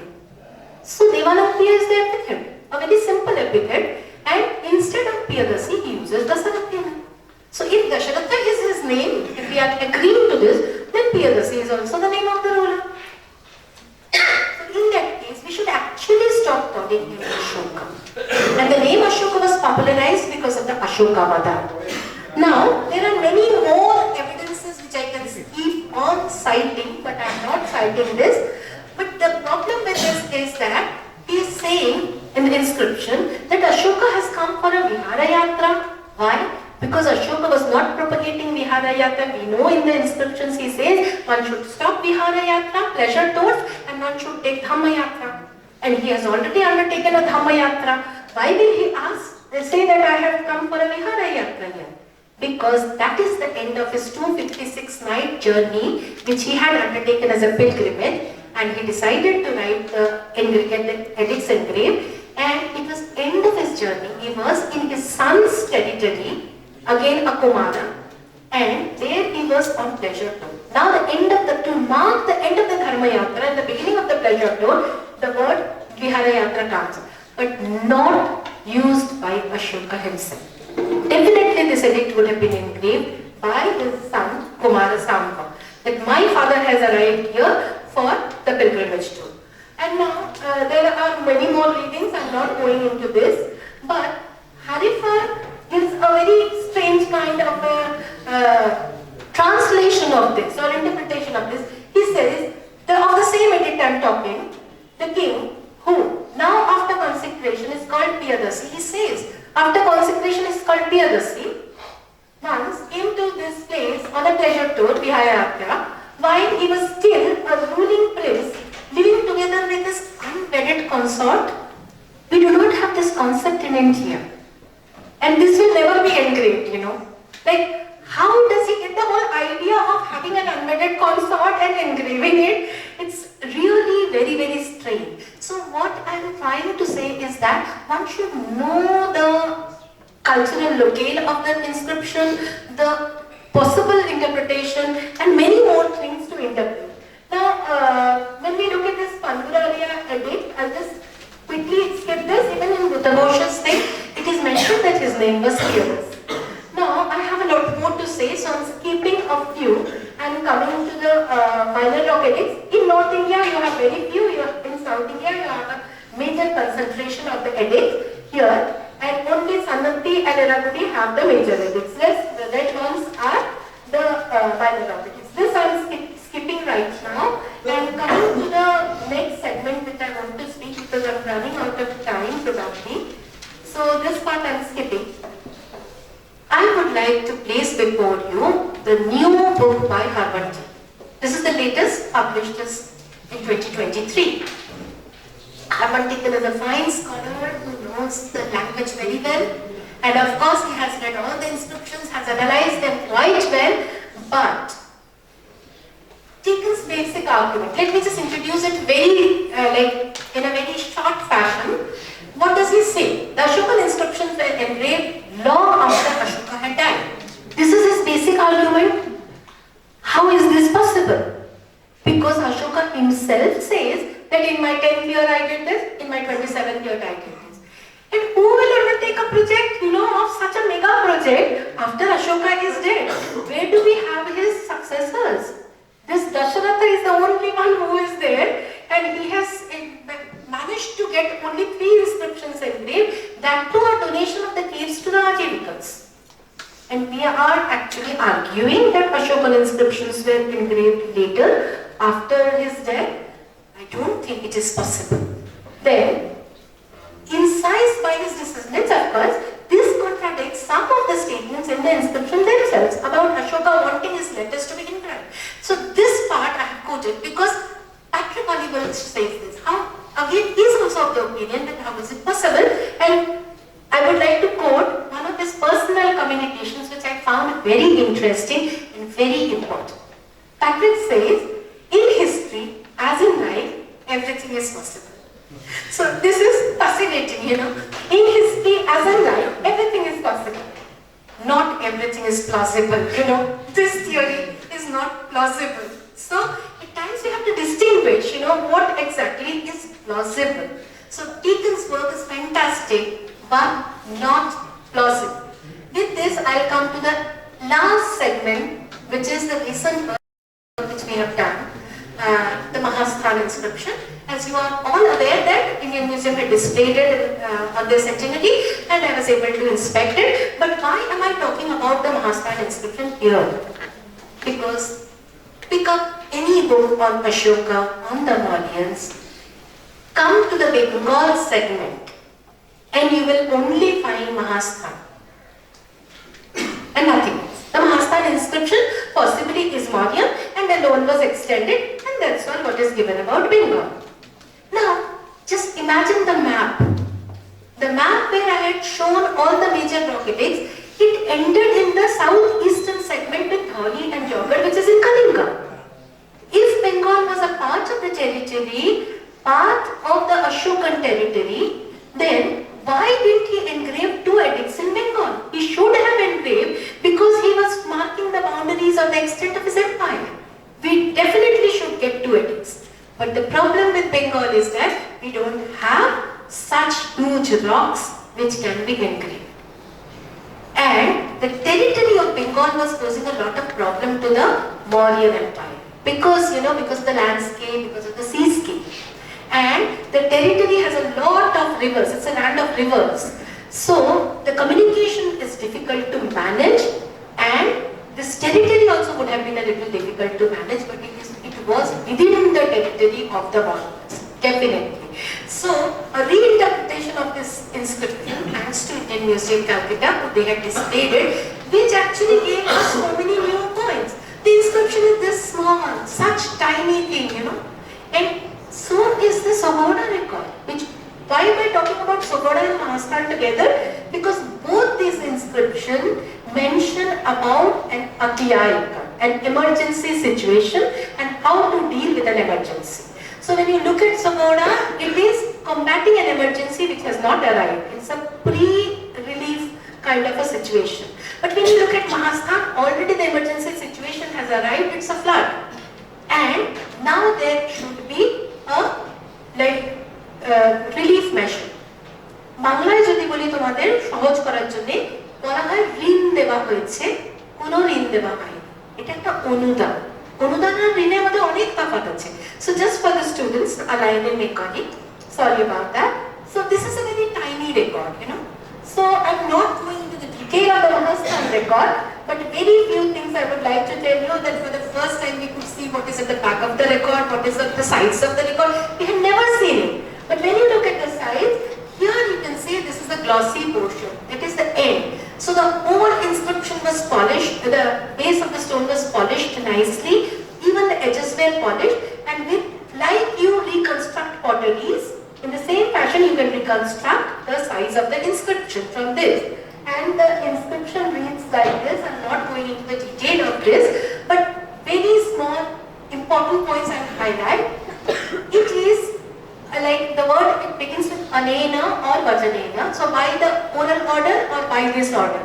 Like we say in a letter, official notification, why did this order? With reference to this particular order, what is happening? The Sambangiya, there is a territory called Sambangiya. There is a Mahamatra of the Sambangiyas. Two Mahamatras are named. One is Taladina, other is Dumadin. Dumadina will be Drumadin, and Taladina of course will be Taladin. So two Mahamatras. So this is an interaction between two Mahamatras. The Mahamatra of Pundanagara, which is a Nagara, which is an urban settlement, which is definitely Mahasthan, he is being asked, he is in a fortified place, so Surakshita Pundanagara. And he has been asked to give paddy from his granary, extend paddy from his granary to the Mahamatra of Sambangiyas, another territory altogether. So let us come to the word Sambangiya. Vanga, we know the Vanga territory, Dhaka, Faridpur, Bikrampur, that region, which is semi-active delta. And if we come down also, this portion, the lower portion will also be Vanga. So Vanga has several conglomerate units, and like we use the word Samavarchi, Bhandarkar says, Varchi is the Vrichis. Samavarchi is the confederacy of the Vrichis. Many small units conglomerated into one. Similarly, Sambangiya will be several Vangas together. So the flood is in this territory, and that's why paddy is being asked to be sent from Mahasthan. Just imagine about the geographical location. Mahasthan is up there in North Bengal. From there, paddy is to be given to Vanga territory. Even if we imagine that it is Dhaka, it's quite far from Mahasthan. And who will bear the cost of sending the paddy from this territory to the other sub-region? These are sub-regions, Upanchal. So who will take this financial burden? So here it is mentioned very clearly that you have to come and take it. We have given Nivayi Payi Sati, but now come and take it. So Nivayi Sati means take. So not to be sent by the authority at Pundranagar, and then it says that there is another word called Suatyayika in the second last line. I'm thankful to Patrick Oliver who had helped me to interpret it. I thought that if Atyayika is an emergency, Suatyayika will be a good emergency. But no emergencies are actually good. It's already a negative term. So how can you interpret an emergency as good emergency? But then thanks to Patrick who said Suatyayika means in this context intense emergency. And when the emergency is quite grave, it will be an intense emergency. Now, in this intense emergency, what is happening? In the normal emergency, paddy is being given. But in some places where the emergency is intense and people do not have any money, give them money. So money is also given because the word kosha comes here. So we have a koshthagar, a granary, and a kosha. These two are separate establishments. You cannot have the koshthagar and the kosh together in Mahasthan because these are two different public buildings. Now, in the granary you will not keep money, of course. Now, if these are two, why will the person at Pundranagar, now raising questions, why will the Mahamatra of Pundranagar give money to the Mahamatra of Sambangiya? Because in this flood, the grains are destroyed, but not the money which they have. So the Kosh definitely is in Wanga country. So the order is for the Sammankiya territory Mahamatra that from your Kosh you can give, from your treasury you can give money to those who are in intense necessity, like intense problem, emergency. Now what money is being given? This is the biggest question. They should have given punchmark coins because of course we are talking about the Mauryans use punchmark coins, these punchmark coins can be silver, can be copper, but here it is mentioned, give them Gandakeli, that is copper coins.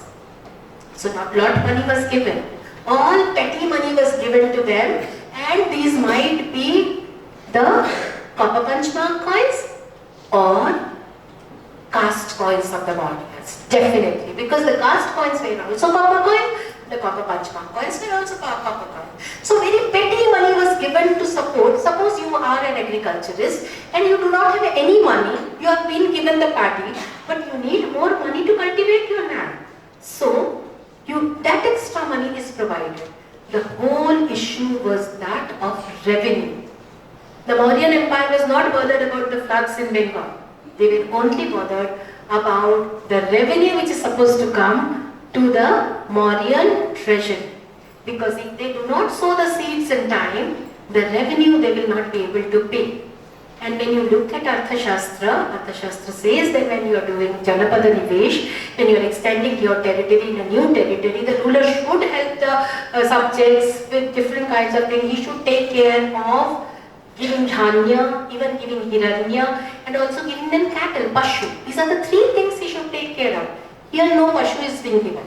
But of course, money is given and dhanya is extended by the ruler. If we go by the Arthashastric model, and this part of Arthashastra is definitely earlier part, not the later interpolated part. Now, this thing is sorted out that he was trying to help this territory for the revenue. Finally, what we have to think, which is very, very important out here, is that in this segment, in this Janapada Nivesh, what is happening is the Vanga territory returning this back, because all the scholars who had interpreted this, they had imagined a word which is not there in the inscription.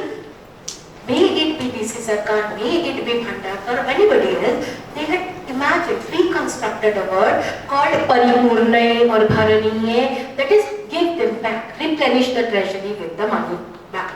But it is not present in the inscription. If it is just a notification of intent, why don't they have it? So, it will be simply Dina, give them. Or it will be any other word if you have to fill this gap. Now, I will just quickly go out because this is the new work. If you reconstruct the inscription, the size of the inscription should be somewhat like this. Upper segment is like this. And I had imagined that there should be some line drawings that is finished, some small low relief work over there, because the Sugoda inscription has such kind of element. Now, quickly I will come to that. This I have already discussed. That's the map. If you want to see, this part is Vanga territory. This segment is the Vanga territory, and of course Mahastan is this side. So, now the final segment, my final argument, I'll end with this, that you cannot interpret the Mauryan Empire if you do not take into consideration all the evidences together. So the numismatic evidence has to be taken into consideration. And always we have a simple interpretation of the Panchma that 5 Panchas are there, this is Mauryan. If you have a 3 pigtail with the crescent, it is Mauryan. And we end with this. That there were so many Panchmark coins in the Mauryan, and Gupta Hadekar had divided them into 7 series, and there are 3 arguments. One argument by Gupta Hadekar, the series 6 is Mauryan. Another argument by Elizabeth Eddington, series 3 is Mauryan, from series 3 onward. And the third argument is mine. I say that it is series 4 onwards which is Mauryan. I am not going into the detail, but this is a basic argument. Now we are not looking at the rest. Look at the lower valuation currencies, the cast coins, the copper punchmark coins. You have to take them into consideration, and along with that, what are the other territories doing? When you look at Bengal, which nobody has paid attention to, In Mahasthan itself, where we are talking about the inscription, the people of Mahasthan, they are issuing coins in a much lesser weight. Mauryan Panchmarks are Karshapanas, and as P.L. Gupta says, they are all uniform in weight. Almost all of them are uniform in weight with a little less amount. But when you come to Mahasthan hoard, which is found in an excavated context, and also the nearby Gaikacha hoard, Manifraswa Buzak, who has written on this, and Dr. Adam, both of them are mentioning that why are the coins less in weight? They just raise a question. We do not know. Why will the Mauryans allow them to issue the same coins in lesser weight? What will happen if they come into the Mauryan territory, court territory, the metropolitan, the lesser weight coins are circulating along with the normal weight coins. So it's almost like forged coins coming into your territory and you have to accept it. Why was this happening? It is very important to question it here. Of course, it will only happen if you have paid the rest of the amount to the Mauryan Empire. Like, these coins are, how less are they? 2.1 to 2.7 is the weight. It should be 3.4. And what is this huge difference? They look similar, they are just the same, but less in weight. So, that extra thing, like if it is 2.1, then up to 3.4, whatever it is, that has been already sent for the coining fee. And can we really do this? Yes, if we read Kautilya's Arthashastra, in the Arthashastra, Kautilya mentions that you can coin money elsewhere. But for minting that, you have to give a charge. You know, there is a money with Vyaji, you have to pay that, and if you have paid it, it's fine. So, you know, they had paid that amount for coining it in Mahasthan, and then they decided, let us have the weight deducted from the coins. So all the coins are uniformly less in weight. Now, when you go to the other territories in Bengal, what is happening? They decide not to do this. They want their coins in 3.4 grams. But they have also paid the amount to the Mauryan territory. How will they manage? They cannot do this, otherwise their whole economy is going to collapse. They increase the alloy and decrease the silver content. So there are two kind of policies which these people have taken to combat it, you know. But all the money is minted in Bengal. That is what is the statement which I want to make. These are not coming from Magad, not central to India, but minted in Bengal. Now besides this, in the similar time frame in 3rd century BC, you are getting different kind of Panchmark coins, you know. These are not Maurya. These are only 4 Panch coins, these are different kind of coins. Here you see only 4 elephants and fish and this. You get lobsters. These are all from Varivateshwar. Varivateshwar definitely is a part of Vanga. Mahasthan has a fortification, Varivateshwar also has a fortification. These are probably due to the Mauryan contact. I'll just finish quickly. The reverses are blank. So when you look at these coins from this territory, these are local Panchmark coins, not the imperial ones. So the Vanga territory had a different kind of character from the Varendra territory, that is Mahasthan. So Bengal was divided into different principalities. So what am I trying to communicate with this? I'll end actually, because now we have to think that the Mauryans had sent their Mahamatras to each of the territories. They were in charge of the territories because the Mauryans only extracted money from them, the revenue from them.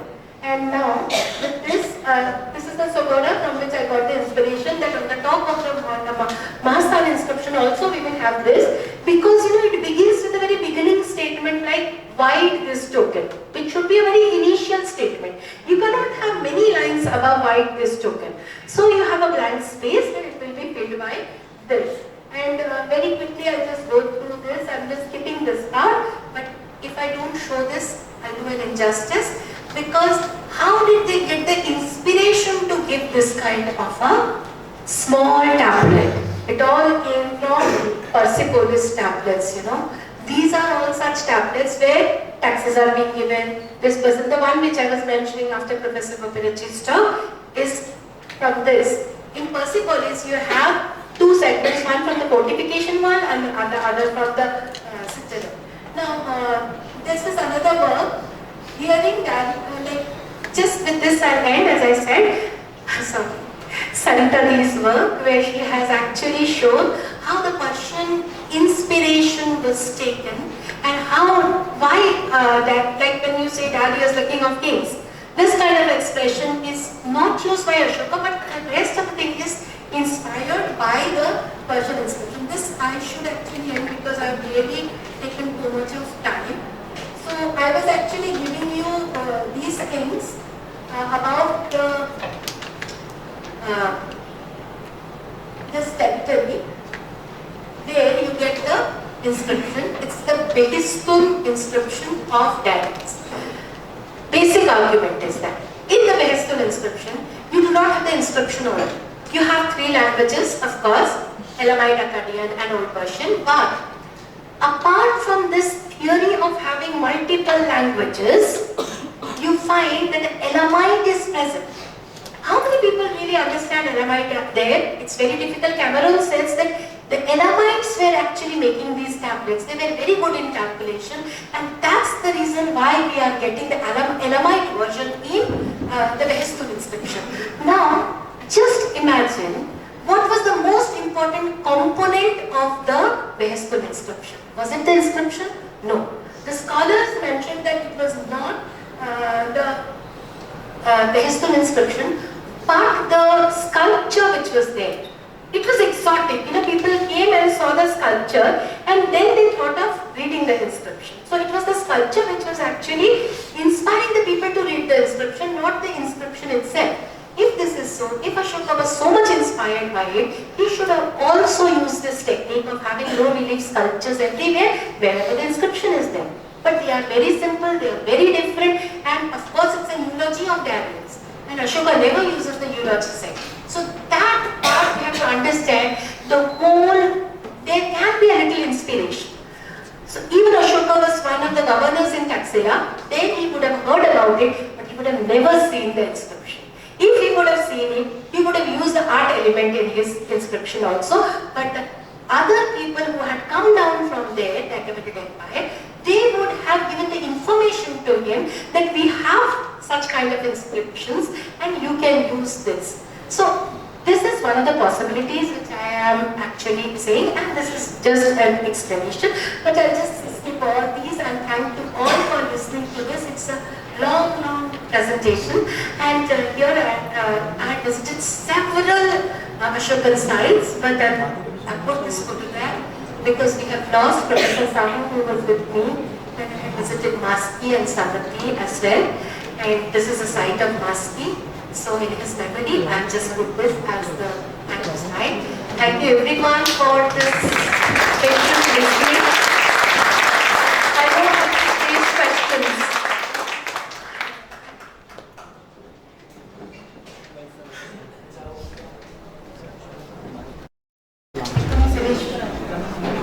Ma'am, first of all, thank you so much for such an enlightening lecture. I have just one small question. You said that the seventh major pillar edict is the end of all the inscription that he has put forward. But it has the seventh edict only found in northwestern side. Why is that? Thank you, Shubhasri, for this question. The seventh pillar edict is not found in the northwestern side. It has come from Topra. So it's not northwest. It is northern area. So it is the end of it, because that was the last pillar edict which was being erected. The pillar was actually engraved. So in this, he did not want another pillar to be engraved. He was winding up everything. And there he mentions that the summary of everything is this. Because every pillar edict has only 6 sets of inscriptions. These were only 6. So it's not in northwest. Last, the Delhi Topra, which was shifted to Delhi by Firoz Shah Tughlaq from Topra. Thank you, Shubhasri.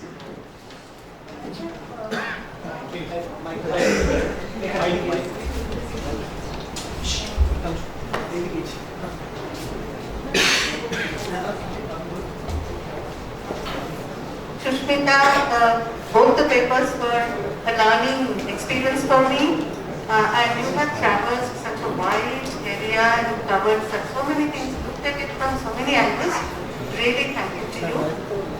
My point is that when you are considering the motivational points and intellectual sphere or even the informative aspects, how presentations are made and how, even though the imagery was lacking, the pattern of presentation had followed certain inspirations from that.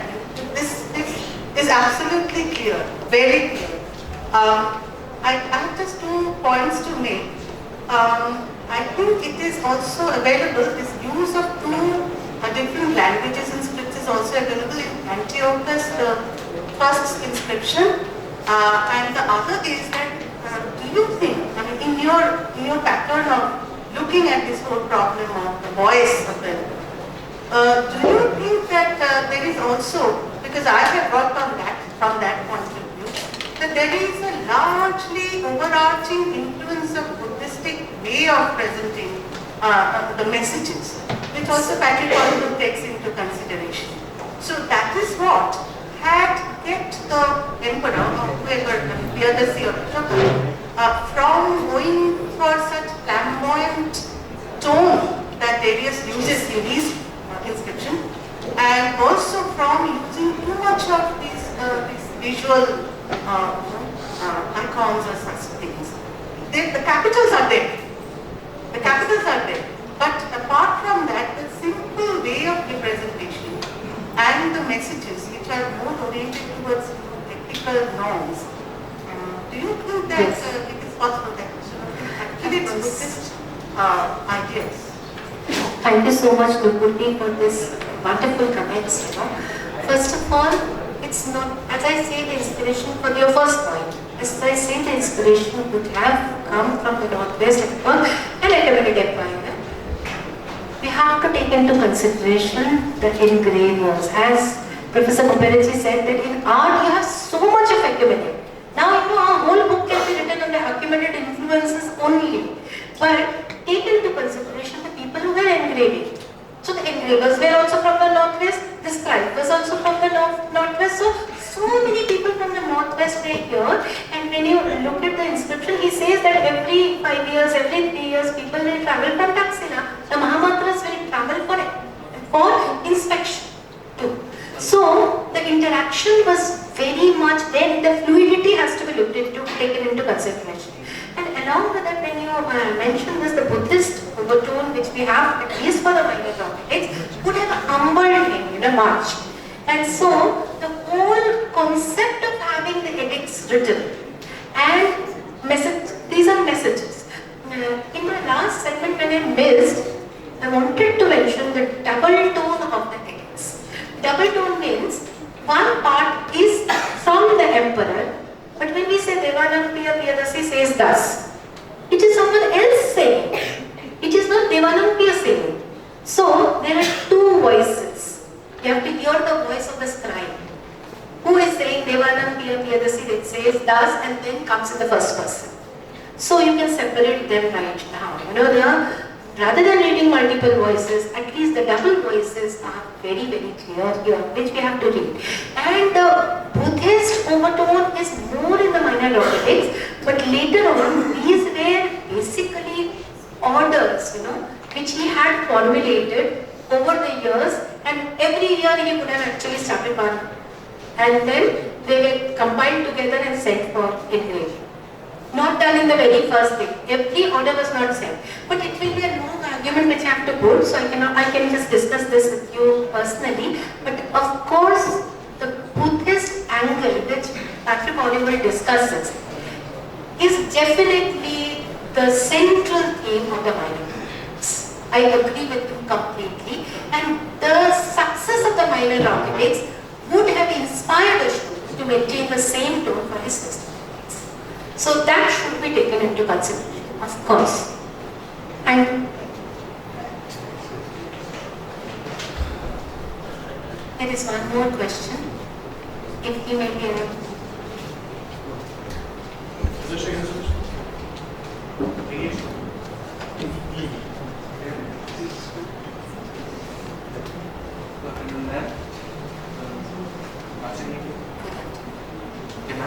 Ma'am, I wanted to know that people people are literate at that time. Their inscriptions. People were not all of them were literate. A very small segment of the society was literate, and that's why Ashoka says that these are for hearing, sutaviya. So the inscriptions were supposed to be read by an officer, that is Rajavachanika, and it was to be heard by the people. So there were many interpreters involved. So in South India, when he writes the minor located tune, he says that I am sending Brahmanas and all. Please learn the Purana Bhakti. That is the local customs, the local language and everything, and then try to interpret things. So, the interpreters were there in between, and they learned the local language and translated them into the local language. So, the rocks were not supposed to be actually read, This was a ritual to be read, and the person who read it out loud would have memorized it. Because if you can memorize the Vedas, why not a small idiot? So he would have said it from his memory, and if in a local language he would just say, this is the vachana of your king, because nobody had seen the king. So it is just a monument, which is there, which is equal to your king. Now the questions come in my mind that why that he tries to correct that leg to right, right to left here. He has not corrected. That is the reason why he has not corrected. That's what I said.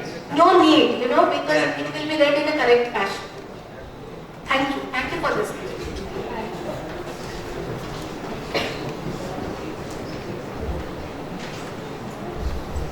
Thank you, Sushmita, for your very good presentation as well as very exhaustive study on Ashokal scripture. I have just a very little. Why from northwestern India, northwestern India engravers are coming to South India? Why? Just tell me. It is not only that the engravers and the scribes are coming to South India. When you look at Professor B.L. Mukherjee's work, which he has done with Vidula Jaiswal, in Vidula Jaiswal's book, he says that all the people who were working in the quarry of Chinar were Kharosthi using people. They had written small Kharosthi inscriptions. So, of course, a large segment of engravers were being employed. And, I should not speak here in a public forum, but of late I have developed this, that Ashoka would have relied more on the northwest. He would not have relied on the Magadha zone because there might be too many, adversaries and too many people in the royal house who were probably against him. So, he would have relied more on the territory where he was actually stationed in the beginning of his career, where he had learned a lot, he had seen the crossroads, and he was actually obsessed with the northwest. So he knew that the people of the northwest, they are very good in engraving, they know this art of engraving, they know the art of framing letters as well. So it was easier for him to get them, and that's the reason why he made them come in tour for every 5 years you have to come. So there are many more things which it can go on and on for a whole day. We should have a 3-day seminar on Arjun. So I will talk about it. That's it.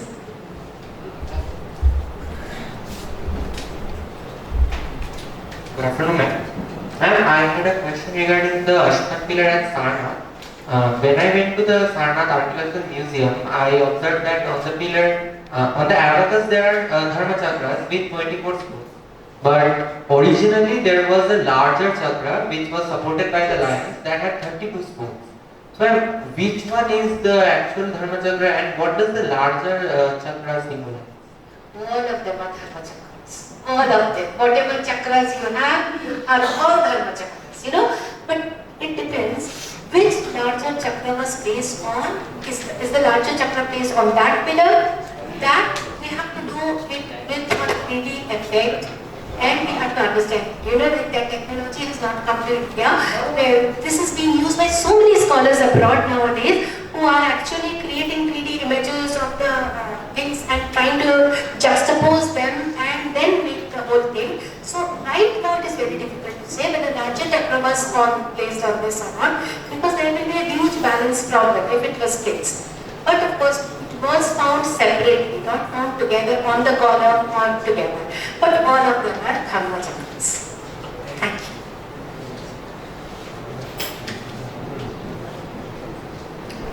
So, if there are no more questions, I thank all of you, all the students who have asked questions and everyone else. Thank you.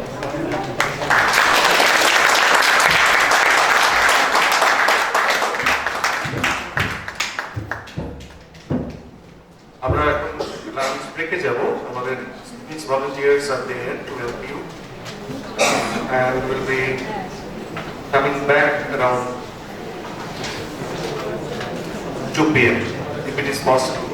We're running there in time. So thank you.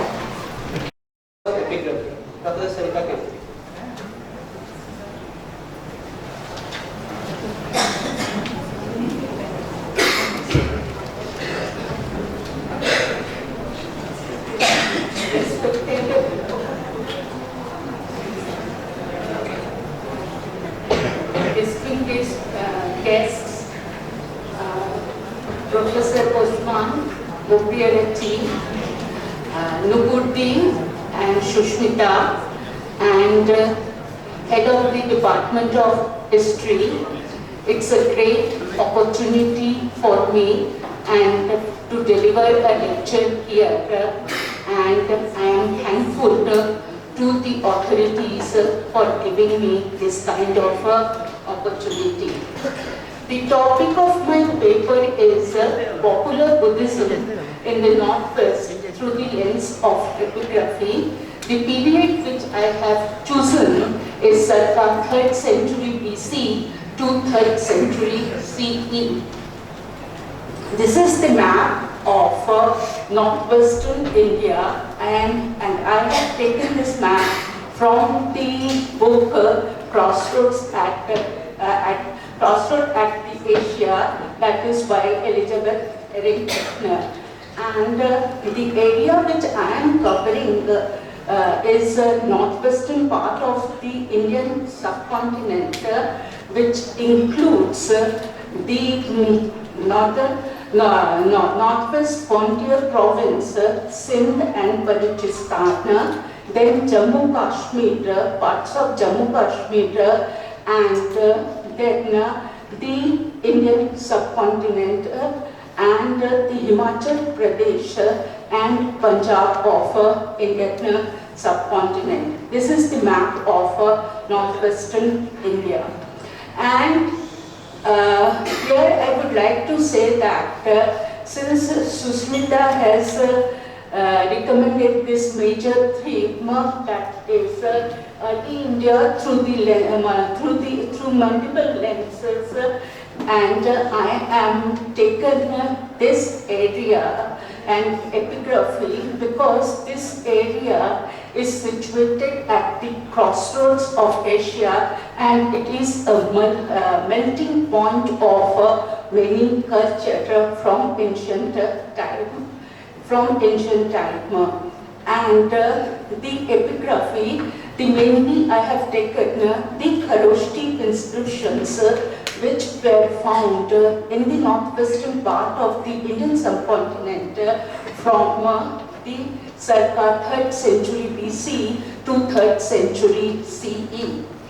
Now I am coming to the meaning of the term popular. What is the meaning of the term popular? The meaning of the term popular is representing the common people, layman and laywoman, upashaka and upashika. Then I have taken also the rulers, merchants, other occupational class and women. In other words, those who are not worldly renounced persons. It is true that without lay practitioners, those religions that have been called world religions would never have achieved their exalted status, for no matter how appealing and compelling their philosophies and teachings, these religions would have remained limited, relatively small numbers of professional practitioners without their legions of lay devotees. Buddhism is also no exception on this point in its primitive state. The history of Buddhism goes back to the time of the Buddha, the awakened one in the 6th century BC. It is primarily a monastic religion and so encourages the householder to renounce the mundane life and to adopt the life of a recluse. This is from the Vinaya Pitaka, Volume 1. There is almost no Buddhist ritual or ceremony in which a layman may participate. During the lifetime of the Buddha, all his teachings were meant for monks and recluses and for those who were spiritually advanced. The teachings of the Buddha were incomprehensible for the lay followers. The Buddha did not lay down any rules for the householders as he did for the worldly renounced persons, particularly the Vinaya Pitaka and nuns. However, few stray discourses in the first 4 Nikayas of the Pali Canon are devoted to the daily life of the householders. The reasons for such occasional references to the lay people and their duties towards the Buddhist order or Shanga may be sought in the demand of the bhikkhus for bare necessities of earthly existence. The Buddhist lay followers have to provide the monks and nuns with all material needs, including the construction and repair of the monasteries and regular supply of food.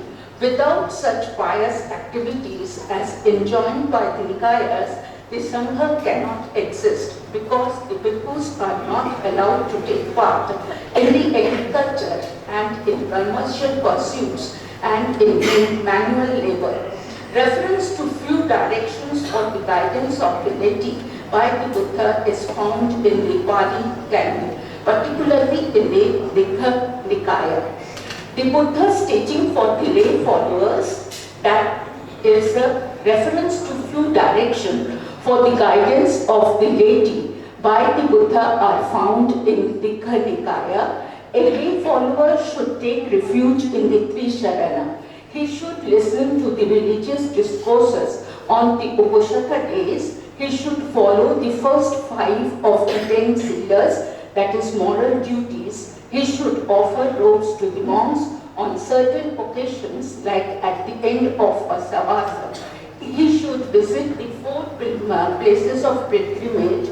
He should venerate the stupas which contain the relics of the Buddha. There are some social ethics for laymen in the Singhalavada Suttanta, and Buddha prescribed certain social ethics for laymen in Singhalavada Suttanta of the Digha Nikaya.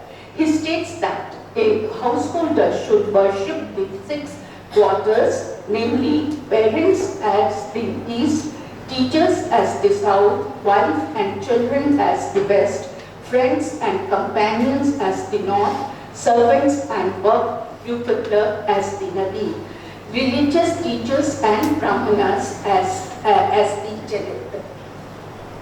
Now, this popular Buddhism as evidenced by the epigraphic evidences in the northwest. Now I am coming to the northwestern part of the Indian subcontinent.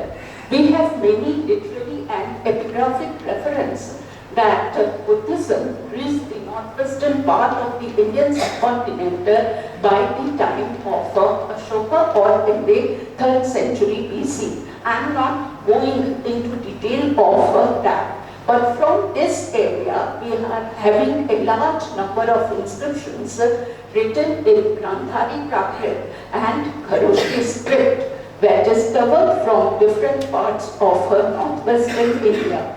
The Kharoshti records are largely donative in character, recording meritorious gifts by Buddhist devotees. These inscriptions throw light on the history of popular Buddhism in our area. The available data suggests that the region concerned was a meeting ground of many cultures. As I said before, it was under the political control of Bactrian Greeks, Indo-Greeks, Scythians, Parthians, Kushanas from the 2nd century BC to 3rd century CE. Now I am coming to some of the reliefs where we find that lay person, that is lay woman and lay persons, laymen were worshipping the throne of the Buddha, or showing veneration to the Bodhi tree. This is from the Bhagavad Gita, 1st century BC, because before in the post-modern period, what we find is that they were in the Buddhist art of Sanchi and Barot and Bodhgaya, these lay persons were either showing their veneration or reverence to some of the iconic forms of the Buddha. This is the relief showing worship of the Buddha, worship of the stupa, that is the parinirvan of the Buddha. This is from Sanchi, circa 7th to 1st century BC. Another one is a relief showing wheel on a pillar, that is Bodhgaya, circa 1st century BC. Now I am coming to the Kharoshthi inscriptions of circa 1st century BC. We are having here two groups of Kharoshthi inscriptions on a damaged soapstone casket discovered at Sinkot, that is the area of Bajaur, records that on the 14th day of Kartika of an unspecified area during the reign of Minendra, it is either Minendra it is or 2, the corporeal relic of the Buddha, which is endowed with life, was established by Vijayamitra first, a Pracharaja. Actually, he is a local ruler of Bajaur, was broken and the relic was no longer remained an object of worship. The casket was reconstructed or restored with the supposed relics of the Buddha by Vijayamitra. Another Pracharaja in the 5th year and on the 25th day of the month of Vaishakha on an unspecified era. The first group of the above inscriptions shows that local rulers or vassals of Menander professed Buddhist religion without any hesitation in a Greek kingdom. Another inscription is also very important of Indo-Greek period, that is the Statite Vase inscription. We can refer to some Greek officials who were Buddhist devotees and are known to have done meritorious work. A statite relic vase was discovered in the village of Patan in the Swat Valley. The vase bears an inscription in Kharoshthi stating about certain Greek Merida. Theodorus enshrined the body relics of the Sakyamuni for the purpose of security of many people. A copper plate found near Taxila records that another Merida, whose name is effaced, erected with his wife a stupa in honor of his mother and father as a respectful offering. So these are some of the Kharoshthi inscriptions from the Indo-Greek period or from 2nd century BC to 1st century BC, where we find that some lay persons were enshrining the relics of the Buddha. Now coming to the second phase, that is from circa 1st century BC to 1st century CE. During this period, as you know, our zone was dominated by Scartopathians who were the patrons of Buddhism. Here, I would like to mention first the Taxila inscription of the year 78 of the reign of Moga, that is Scartopathian king Moyes. But includes the enshrinement of relics of the Lord Shakyamuni and the establishment of a Sangharama in a section of town of Taxila, which is known as Kema. by Patika, who was the son of Lyaka Kusulaka, the Shaharada and Shatrapa of Juksa. This place Juksa is identified by Simrasara Dua. Another interesting epigraphic record comes from Bidnan, a small village 6 to 7 miles northwest west of Jalalabad. The inscription, which is in Kharoshti script, inscribed on a vase, was found inside a relic chamber. The coins which were found in the stupa belong to the H's family, with legend Maharajasa Ramikasa Rajati Rajasa Ayasa.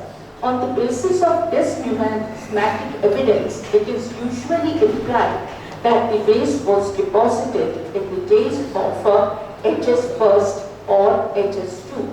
The inscription states that it was the gift of one Sivarakshita, given in substitution for the relics of the Lord in honor of all Buddhas. The identity of Sivarakshita is unknown.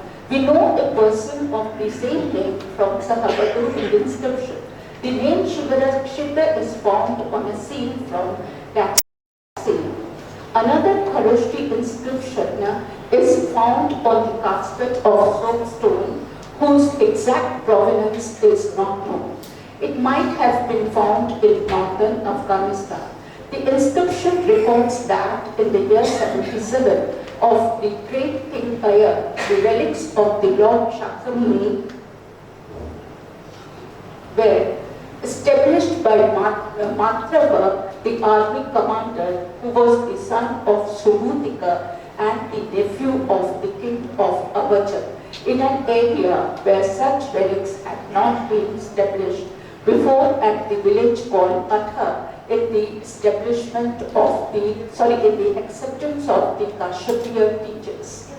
A Kharoshti inscription on a Buddhist relic casket of unknown provenance records the installation or rather reinstallation of relics believed to be that of Buddha by Indravarman in the year 25 as well as in the year 63 of a dead or past king called Aya, that is H's. The donor of the casket is undoubtedly the nephew of Vijayamitra, who probably served under Agilises and H's too. This type of deposition would bring, according to Kharoshti inscription, holy or eternal merit, that is Brahma Punya, to the donors. Now, in first century BC to early Christian centuries, this popular Buddhism gained a fresh impetus.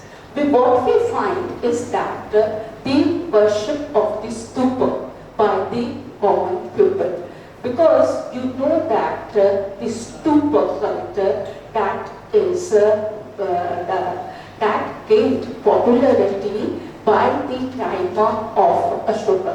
But in northwestern part of the Indian subcontinent, when it is introduced, we don't know. But the Kharoshti inscriptions tells us about the enshrinement of the relics of the Buddha.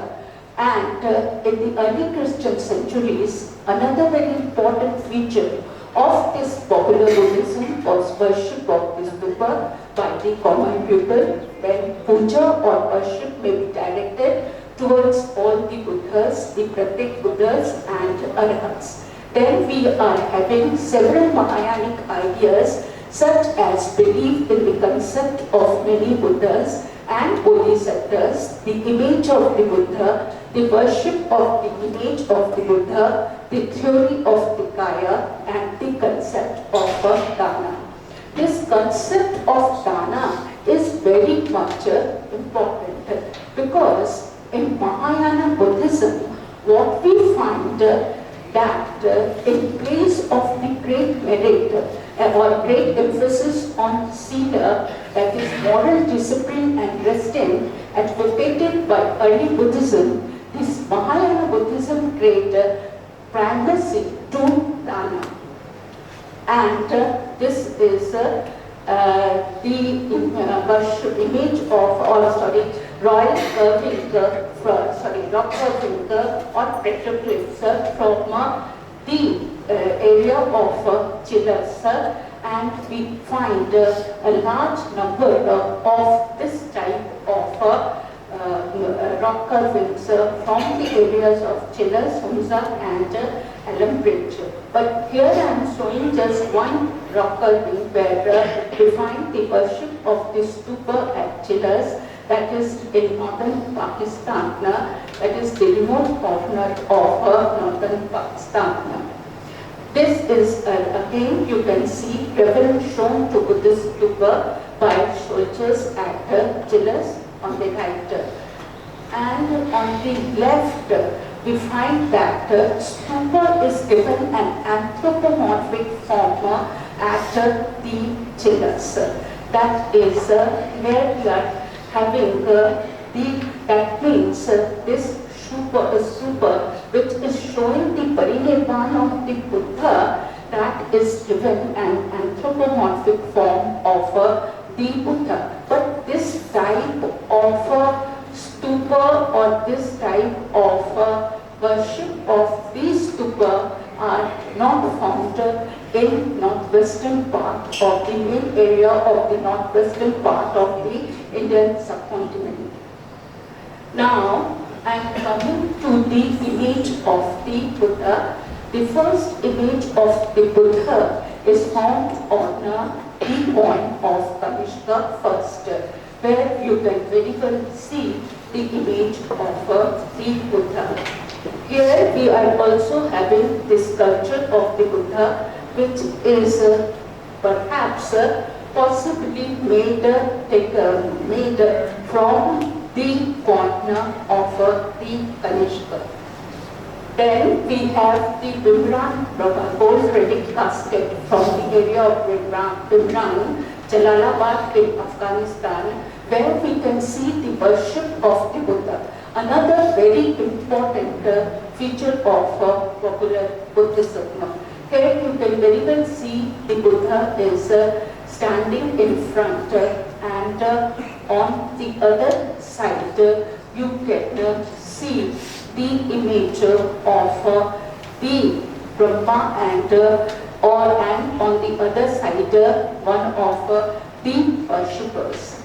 This is the Shaji Ki Devi casket showing figure of the Buddha on the plate. The seated figure of the master is again flanked by Shakra and Brahma. On the casket, figure of Kanishka is shown. Then now I am coming to Kharoshthi inscriptions attesting a large number of donations made by Buddhist devotees in the early Christian century. The first is the Shaji Ki Devi casket inscription. This inscription was given by Kanishka first. The inscription on the casket record that this perfume box is meritorious gift of Maharaja Kanishka in the Kanishkapura for the welfare and happiness of all beings. The superintendent of construction of the refectory in Kanishka's Vihara in Mahasena Sangharatma. Here I would like to say that there are many interpretations of this inscription, but I am not going into detail regarding the interpretation of this inscription. Just I want to show that Kanishka was associated as a donor of this casket. Next one is a Kharoshthi inscription belonging to the year 11 of the reign of Kanishka I was discovered from Jeda, a village near Undu. The inscription records that well was dug during the reign of Maharaja Kanishka and a gift of water giver was given by Hipya Thiya for the increase of the Sarvastivada in honor of the Kshatrapa Lyaka for the benefit of his mother. The interesting point is that this gift is made at the request of Elder Sangharaj. As the name indicates, the donor of water giver was a Greek in origin. Manigala inscription of the year 18 of Kanishka I. Manikyala is a village in the Rawalpindi district of Pakistan. This Kharoshti inscription is found in one of the cells of stupa discovered at Manikyala. The epigraph records the General Lala as the donation master in his own vihara who established supposed relics of the Buddha during the reign of Kanishka I. The inscription refers to a bird, Hora Murta, which has been explained by Professor Luders as a Scythian word with the same meaning as Sanskrit Danapati, the gift lord. Now I am coming to the lay woman associated with donation in the Kharoshti inscription of the early Christian centuries. A Kharoshti inscription of circa 1st to 2nd century BCE on the halo of an icon of the Buddha records its installation by the wife Homa, the wife Balasoma together with the wife Anakara at the Dharmarajika Vihara, founded by Ashoka. This monastery can be easily identified with the Dharmarajika monastery of Taxila mentioned in few inscriptions from Taxila. Its ruins have been found in this locality.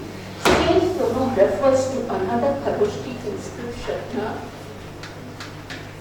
on the pedestal of a sculpture from Jamalghari, which records that the sculpture was the gift of the mother or Amba together with the wife of Vasishtha in honor of all beings and for the benefit of health for the master. From the ruins of the Taxila, the ancient city of Siddha, a circular stone box is discovered. Inside the stone box is found a small hollow crystal figure of Hamsa or goose, containing a thin gold plate inscribed with Kharoshti characters. The inscription perpetuates the gift of Sira, that is depositing a relic of the Lord in the Hangsha of her mother. The Hangsha might it becomes its place when a corporeal birth comes. It is clear from the inscription that Sira was a rich lady, for only few women could afford a gold plate for affixing the inscription and an artistic crystal figure to accommodate it. Probably she also financed the making of the relic box and the stupa to house it. Her pious deed was based on the belief in its efficacy to secure Buddhahood for her departed parents. The names of several laypersons were also associated with donation of images and other objects as evidenced by Palaki Dharateli Char inscription and the Kasteli pedestal inscription. Now I am coming to another very important part of this lecture, that is the changing concept of Nirvana. As you know, the conception of Nirvana is the central point of the Buddhist doctrine. In the earliest form of monastic Buddhism, Nirvana or emancipation was meant for those who retired from worldly life. In the Majjhima Nikaya, Buddha described it as deep and subtle, inexpressible, unconstituted, signless and tranquil, unlimited, cannot be communicated from one person to another, and realizable only by the wise Vedanta himself. This shows that it was much philosophical and rigid in nature in its first stage. But we have Kharoshti inscriptions from northwestern part of the Indian subcontinent which show that ordinary pupil would attain Nirvana as a result of performing a meritorious act. In this connection, we can refer to Halavan inscription of the year 134 of the Aegis era. Here, a meritorious act in favor of the Sarvastivadin teachers was considered to be held aid for a lady donor to attain nirvana. Evidence of Taxila silver scroll inscription of the year 136 is equally very important. This inscription is discovered in one of the chambers to the west of Dharmarajika Stupa. It records the enshrinement of the relics of the Buddha by Purashaka, a Bactrian resident, in the chapel of the Dharmarajika Stupa at Taxila. It is also stated in the inscription that this act of munificence would help the donor in the attainment of nirvana. The second Kharoshti inscription is found in one of the stupas of Adda. The epigraph records the deposition of relics by one Samamitra in a stupa. Her gift is considered as equipment for the attainment of nirvana for all beings. This shows that from Kharoshti inscription, we come to the conclusion that the concept of nirvana is changed, particularly in the northwestern part of the Indian subcontinent. Only by performing meritorious act, anybody can attain nirvana. And in the early Christian century, we also find the image of the Buddha and Bodhisattva. In the early Christian centuries, a large number of Buddha and Bodhisattva images came into existence in the northwestern part of the Indian subcontinent. Like the images of the Buddha, the common people donated the images of Bodhisattva. An inscribed panel is discovered from Gandhara. It represented Bodhisattva Avalokiteshvara in pensive mood and Amitabha sitting beside him. The Kharoshti inscription on it records the gift of Buddhamitra. Here is Avalokiteshvara, sacred gift of Buddhamitra. Here is Amitabha.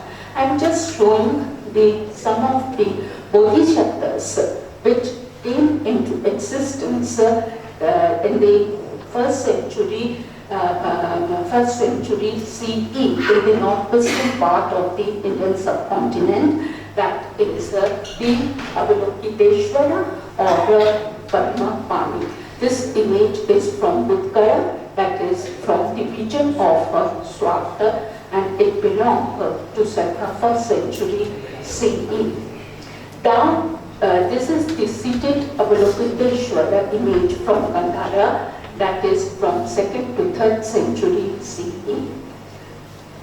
Now, this is an inscribed image of Maitreya of the year 110, that is from the area of Gandhara. And there is an inscription on the halo of the image of the Maitreya. Now, this is the image which I am just talking about, that is Buddha Mitra donation of gift of Buddha Mitra. Here is Amitabha, and gift of Buddha Mitra. Here is Avalokiteshvara, that is from the Gandhara, and it belonged to 2nd century CE. Now I am coming to the last part of my lecture, that is the conclusion and some of my observations. A thorough analysis of the above data leads to several observations. Archaeological and ethnographic evidence are the vital source for the history of Buddhism. The Kharoshti inscriptions, which are the main source of our study, give us the true picture of the lay or popular or lay Buddhism in our region. From circa 3rd century BC to 3rd century CE, popular Buddhism, which is an important development in the region concerned, on the concerned on the basis of Kharosthi inscriptions are not found in other parts of the Indian subcontinent. As mentioned above, though the Buddha did not say anything about the late Buddhist practices, but it is the Kharosthi inscriptions which help us in giving the true picture of the religion. Some scholars believe that Buddhist texts are the most reliable source, and these texts are widely known and important. However, Gregory Schoffel draws our attention to many points on which texts lay down a position that did not reflect what people were actually practicing. There are also several widespread practices that are either not mentioned or not discussed in any detail in text. One example is the development of popular Buddhism as mentioned above. Likewise, there are several examples which are not mentioned in the text, but inscriptions throws light on them. So there is a difference between the Buddhism which is in theory as mentioned in the text and Buddhism in practice which is reflected in the epigraphs. Thank you for your patient hearing.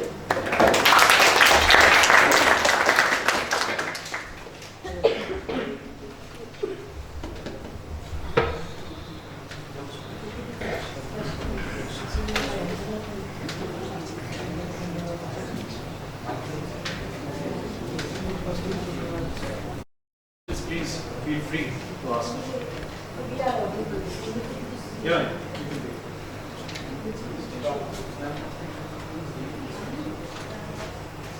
I would just like to congratulations on a very good paper. In fact, as I told you that I've been spending a very nice time here, listening to all of you, splendid papers, all of them. I was just, your conclusion led me to think in a different way. That texts, we have to think about how the sources are created and by whom and for what purpose. So the texts are generally, would you look at that? Because the texts are basically created in the minds of the monastic orders. So they would be keeping their boundaries within specific monastic order they are following. So they will not reflect much of the popular whereas the inscriptions give us a splendid visions of what is happening and also images. So visual and epigraphic material are absolutely, we cannot go without it in order to understand the entire scope of religious practice. One is religious practice in the select activities, and this is the larger. But the thing is that we never said anything about the lay practice. But there are Buddha never say anything about the lay practices. Only for monks and nuns he made many rules, like, and all these texts are letter texts. What Buddha actually preached, that we do not know. No. Yes. Only we find in Hieratic some of the text which is identified in letter party text. But letter party texts are mainly prepared or compiled in Ceylon. And that is true in 1st century AD. So what exactly he said that we can. We are also waiting for the Gandhari text, which might also in your area, that is fascinating. Very fascinating. Exactly. Mostly the advanced in a different Mic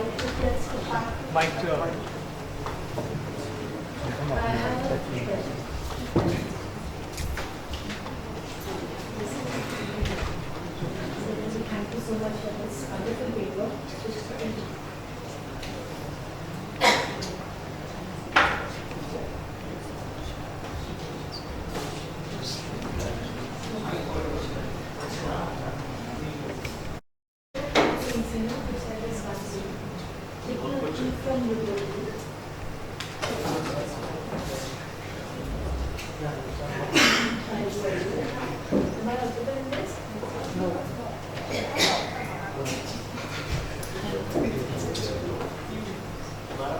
Again,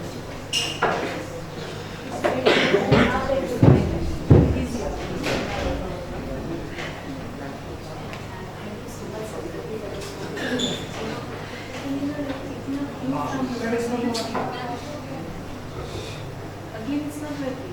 So the problem is not with the microphone here. The microphone is not working.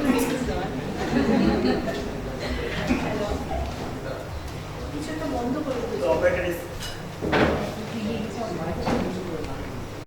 So, thank you for your big presentation. And taking a cue from Nungurli, I have see, by that time, there were profusion of texts. That is one issue.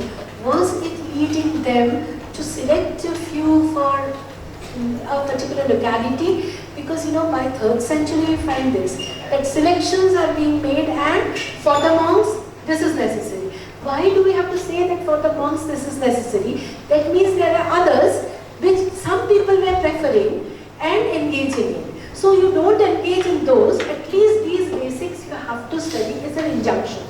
So whenever this injunction comes, it also helps us to understand the popular.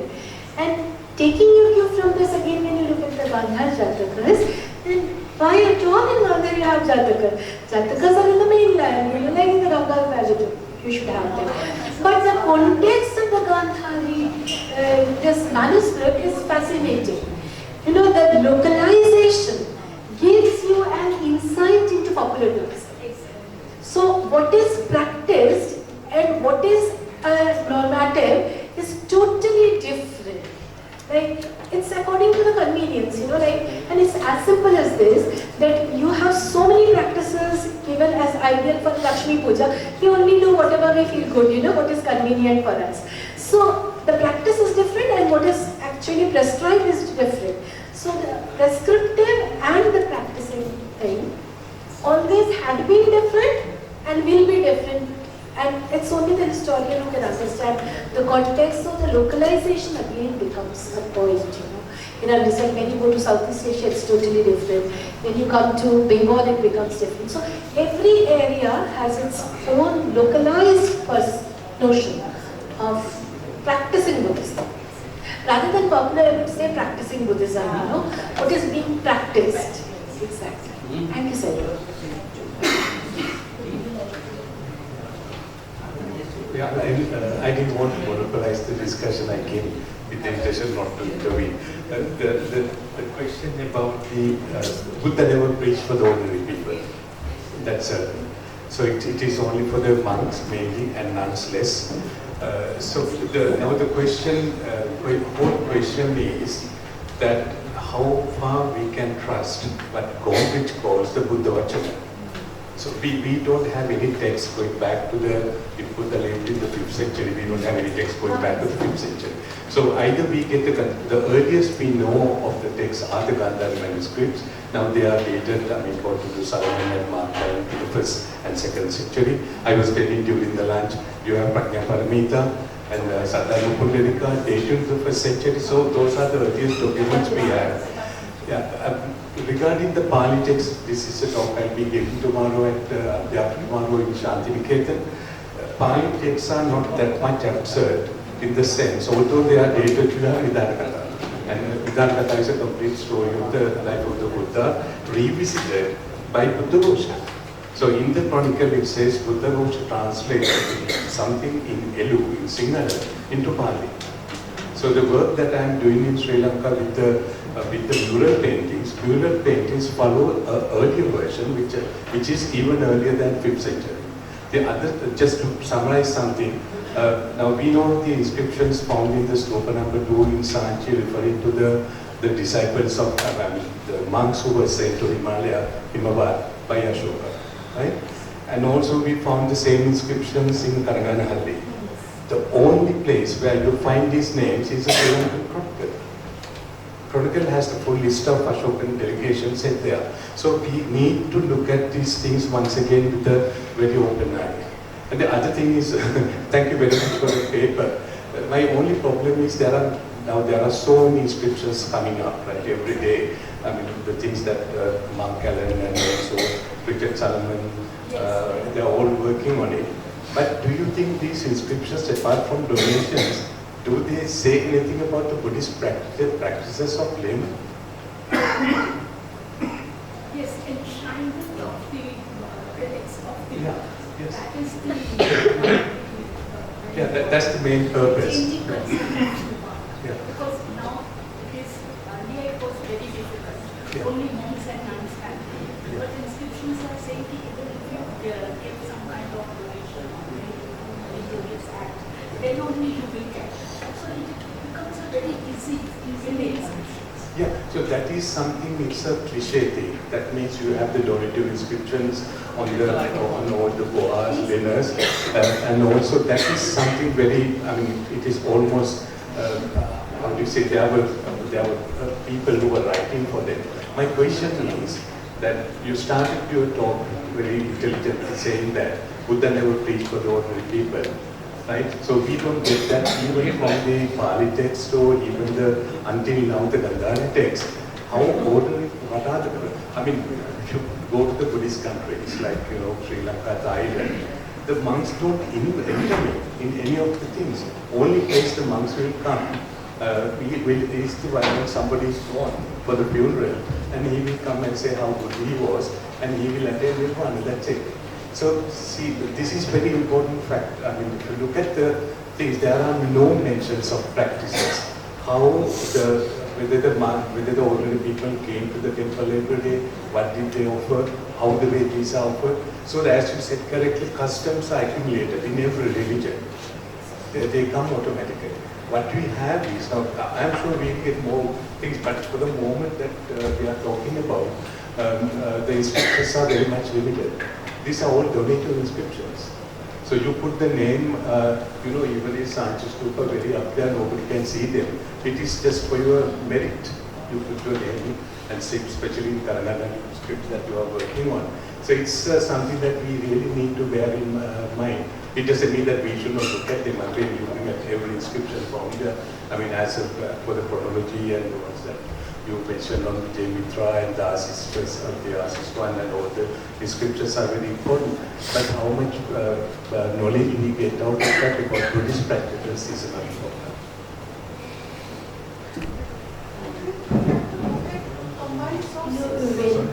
Combined sources, of course. But Usman, like, when you look at the Kalabandha inscriptions, I agree with you that they are donative in character and you are donating for a particular purpose for merit, of course. Tana is always for Buddha. But apart from this, you do get certain practices like offering of what? What are you offering? It's very important, like when they talk about, like yesterday I told, when they are talking about the Pushpa Grahanis being offered. So you know about the practice that they were offering this. So a certain group of person with certain amount of wealth donate this. Like even when you look at Karla, Bhaje, you know that the merchants are donating pillars. So the capacity of a merchant is that of donating a pillar. So almost every merchant is donating a pillar. So it's almost a band of money, like 5,000 to 10,000. This is my capacity. So whenever I come, whatever is available, I'll donate that. So the merit is always the same. Even when a person is giving, sorry for digression, when a person who is a carpenter is also donating. He is donating through his work, not donating money. So he is indulging in some kind of work, creating something free of cost. It's an act of donation. So from these practices also we come to know about the practicing Buddhism. Like donation is fine, getting punya is fine. But then what is being practiced? What I think that where is finding it a little bit uncertain ground is the idea of the popular. Yes, that is what The even I idea of have the the thing. Now, popular is rather a than bit popular, should be practicing Buddhism. Because popular is something different. Also, even for the practices, that just because while we were discussing, it came to my mind, would all be permitted to enter that circuit of practices? It gets a public notification. Who gets this? Who gets the chance? Yes, you're right. Common people are making this. Ruler is a common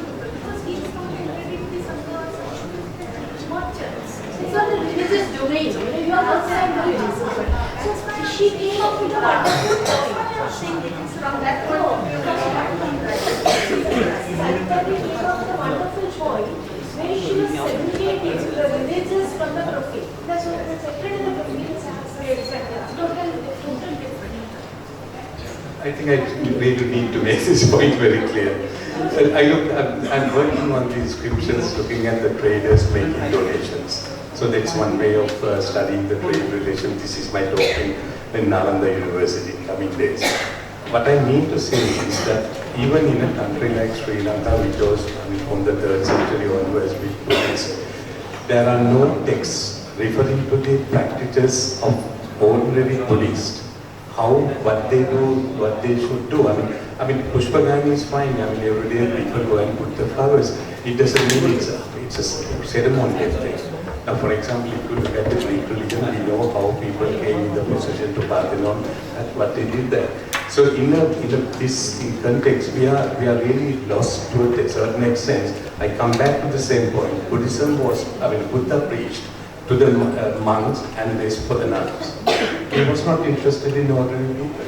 So ordinary people, took it and they made donations. Sometimes, in Sri Lanka, sometimes they made 3,000 Karshapanas as a donation. But it doesn't give us an idea what was practiced. It's all punya. It's all punya. So that is all punya. So there are thousands and thousands of inscriptions in Sri Lanka and South India of donative inscriptions. This is where we need to be extremely careful. So, not that it's not an objection, but I'm also thinking about it. I'm thinking I about told in the beginning that is the donative inscriptions. Exactly. The inscriptions are very important. If you compare this with the Puranic kind of, engagement with the popular and also instructive ways, the normative tracts that are laid down in the Buddhist treatises and then go on to Puranas.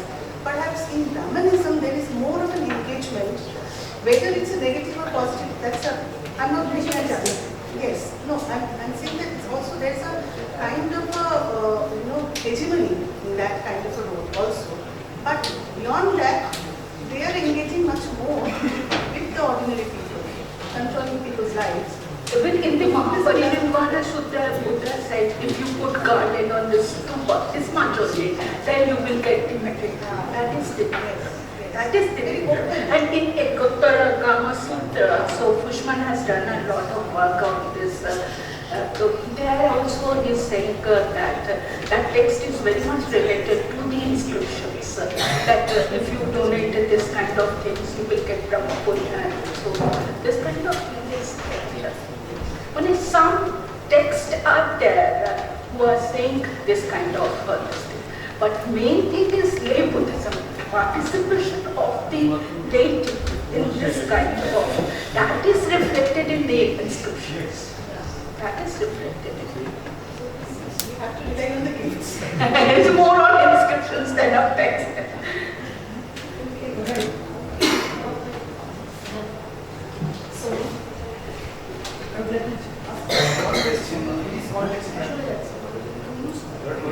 Hello. I have learned a lot from your discussions.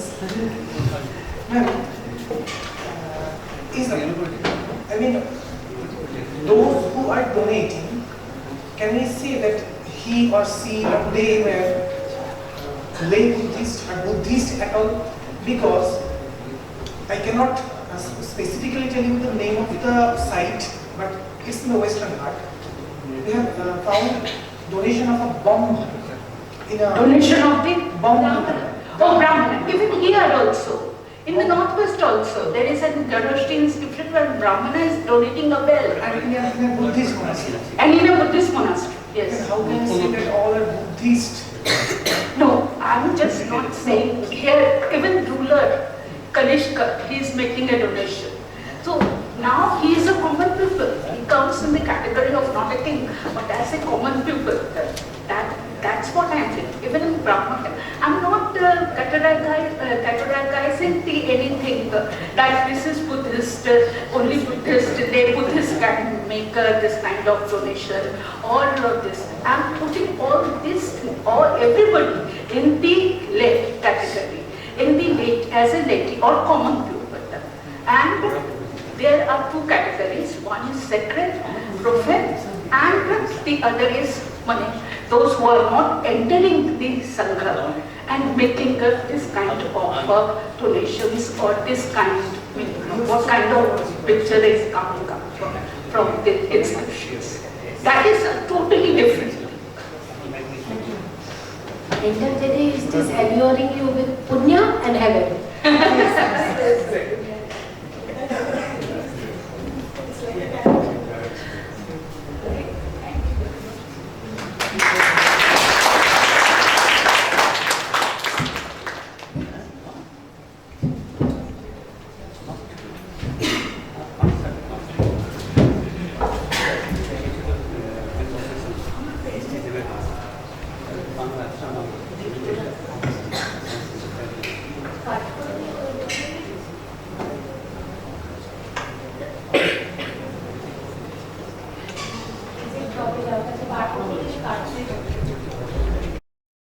Thank you, ma'am, for the enchanting lecture.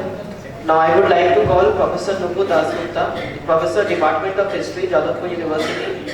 She will be speaking on the topic Tracing a Regional Knowledge Tradition, Medical Text from Early Medieval Bengal. Professor Nupur Dasgupta.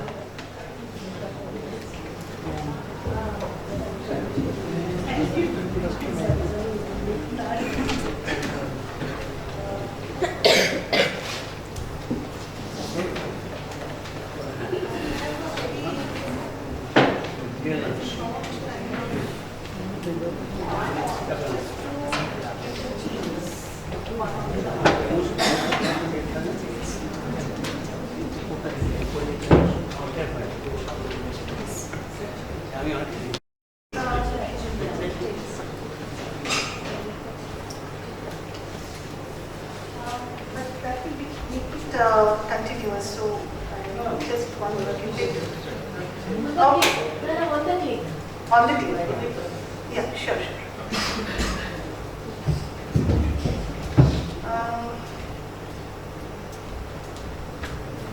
Just a moment.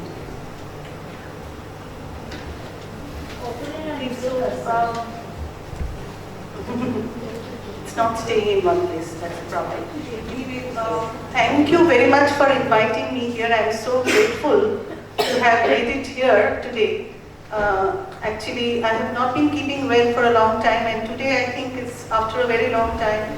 I'm physically making a presentation because most presentations were online. So I take this opportunity to extend my heartfelt thanks to the authorities of Belur Vidya Mandir College and the faculty here especially, and the Secretary Maharaj, Principal and Vice Principal, and all the faculty here.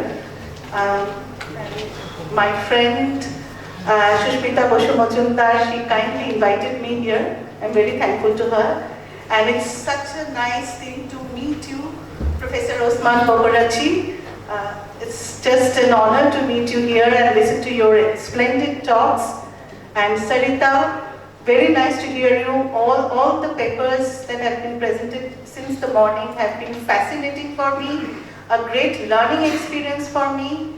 And I also find it very interesting in the way in which we come at the end of the day, and I come to my paper, and we have actually traversed the scene of history from early historic to early medieval, number one. Number two, from vast region which Usman had covered, and vast time scale and vast region that he had covered, to Shushmita, almost the subcontinental setup, and then slightly narrowed down by Sarita, keeping to the northwestern part of the subcontinent, and me now throwing focus on a small region, almost peripheral to the entire early historic scenario, that is Bengal.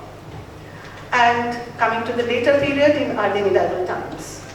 I'm looking at the medical texts of this particular time. I would like to begin with explaining a few ideas here.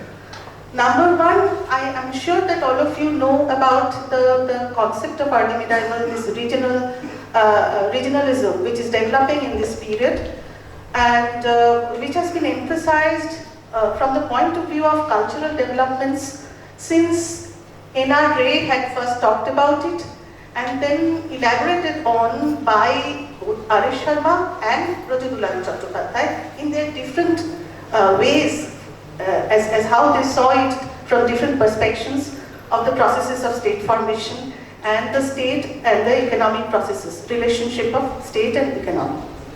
But if you go to the cultural side, you will find that more or less they agree that there are these regional specificities, cultural specificities that are coming upon the horizon, which are actually later on the whole process that where it brings us to the modern times, the ways in which we understand our language, our traditional literature, our ways of thinking, and general parameters of society, social identities to have evolved, to have come up to these times, even the 21st century, had a long route, and perhaps the earliest the developments of this route can be traced to the early medieval times.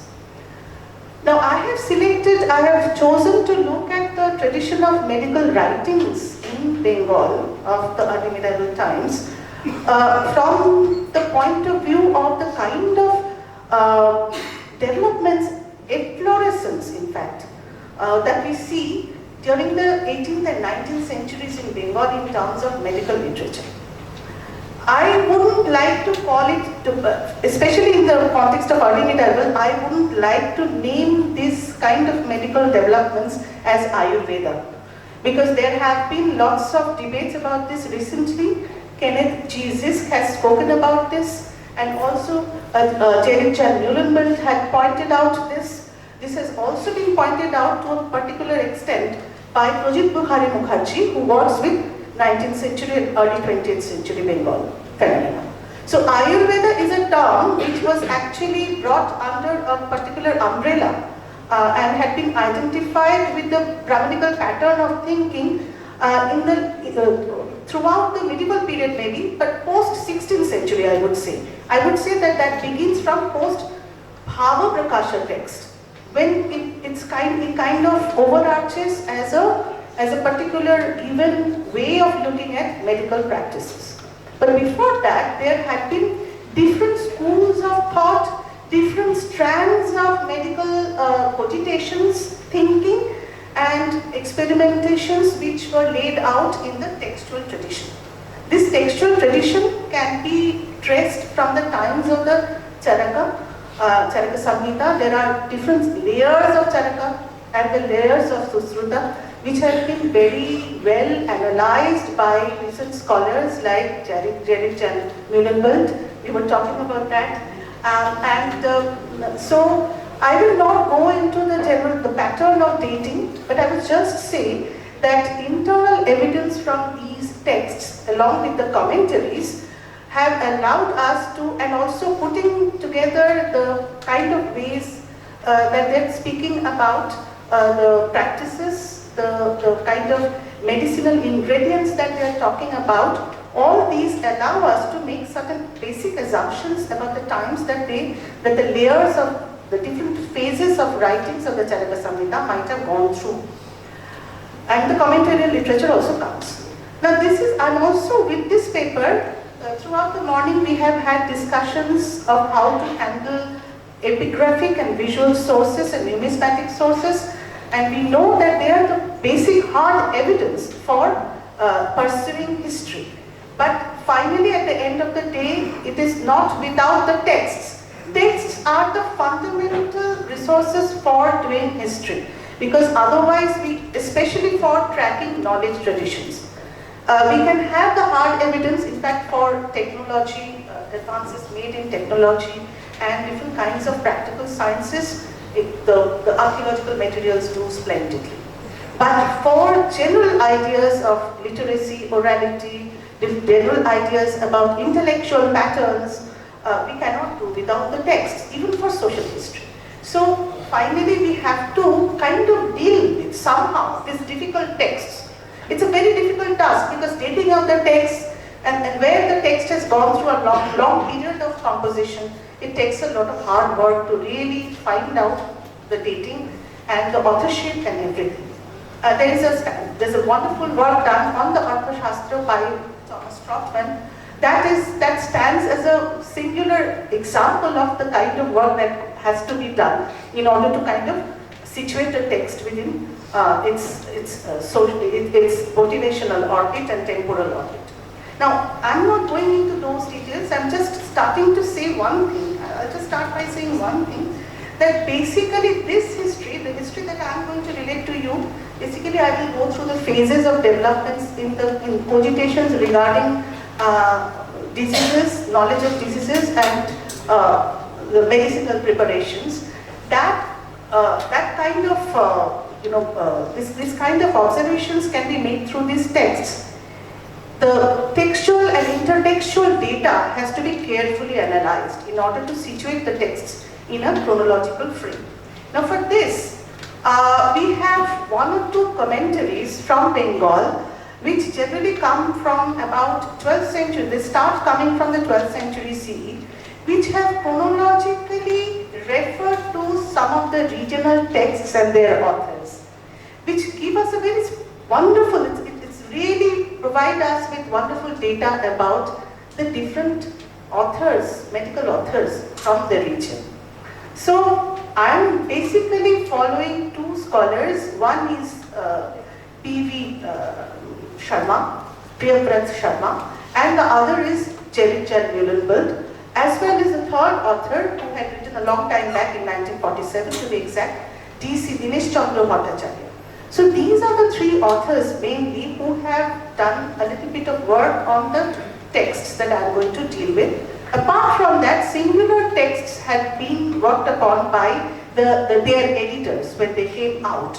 So I'm looking at some of the original texts to look at this data, which in their original edition, early editions with the commentaries, and also looking at this kind of secondary literature by P.V. Sharma, by D.C. Bhattacharya, and by Jelichand Muhlenberg.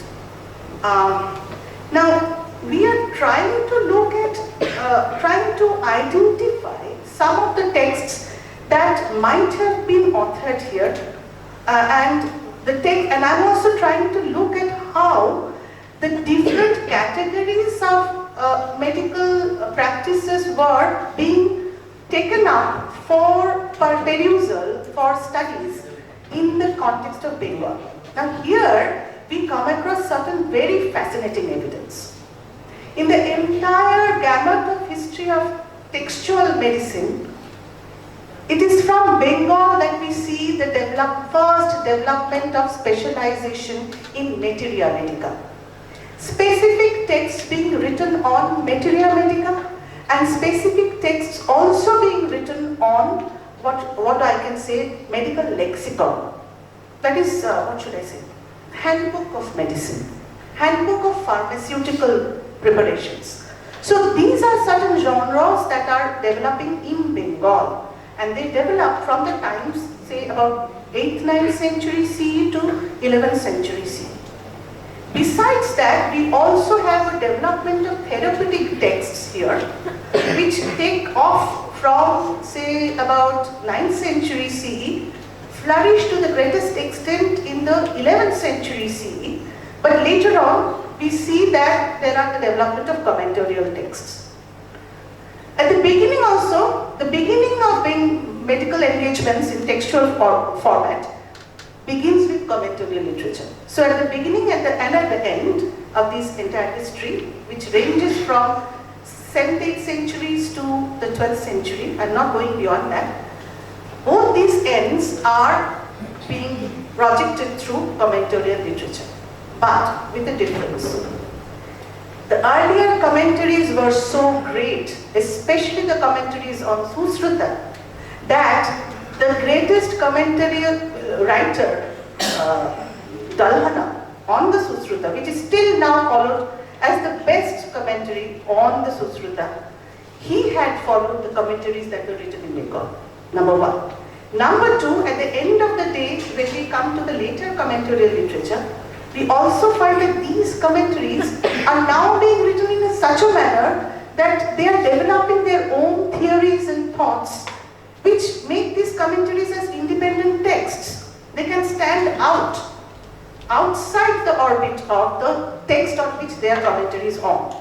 So this whole gamut of development, I'm just thinking aloud that whether this can be held as having laid the foundation of a particular history, which laid on to further developments from 6th and 7th century onwards. We see plethora of commentaries and independent texts being written in the context of Bengal till we come to the 18th, 19th centuries. Now in the 19th century, I'll just end by saying this and then I'll go on to the text.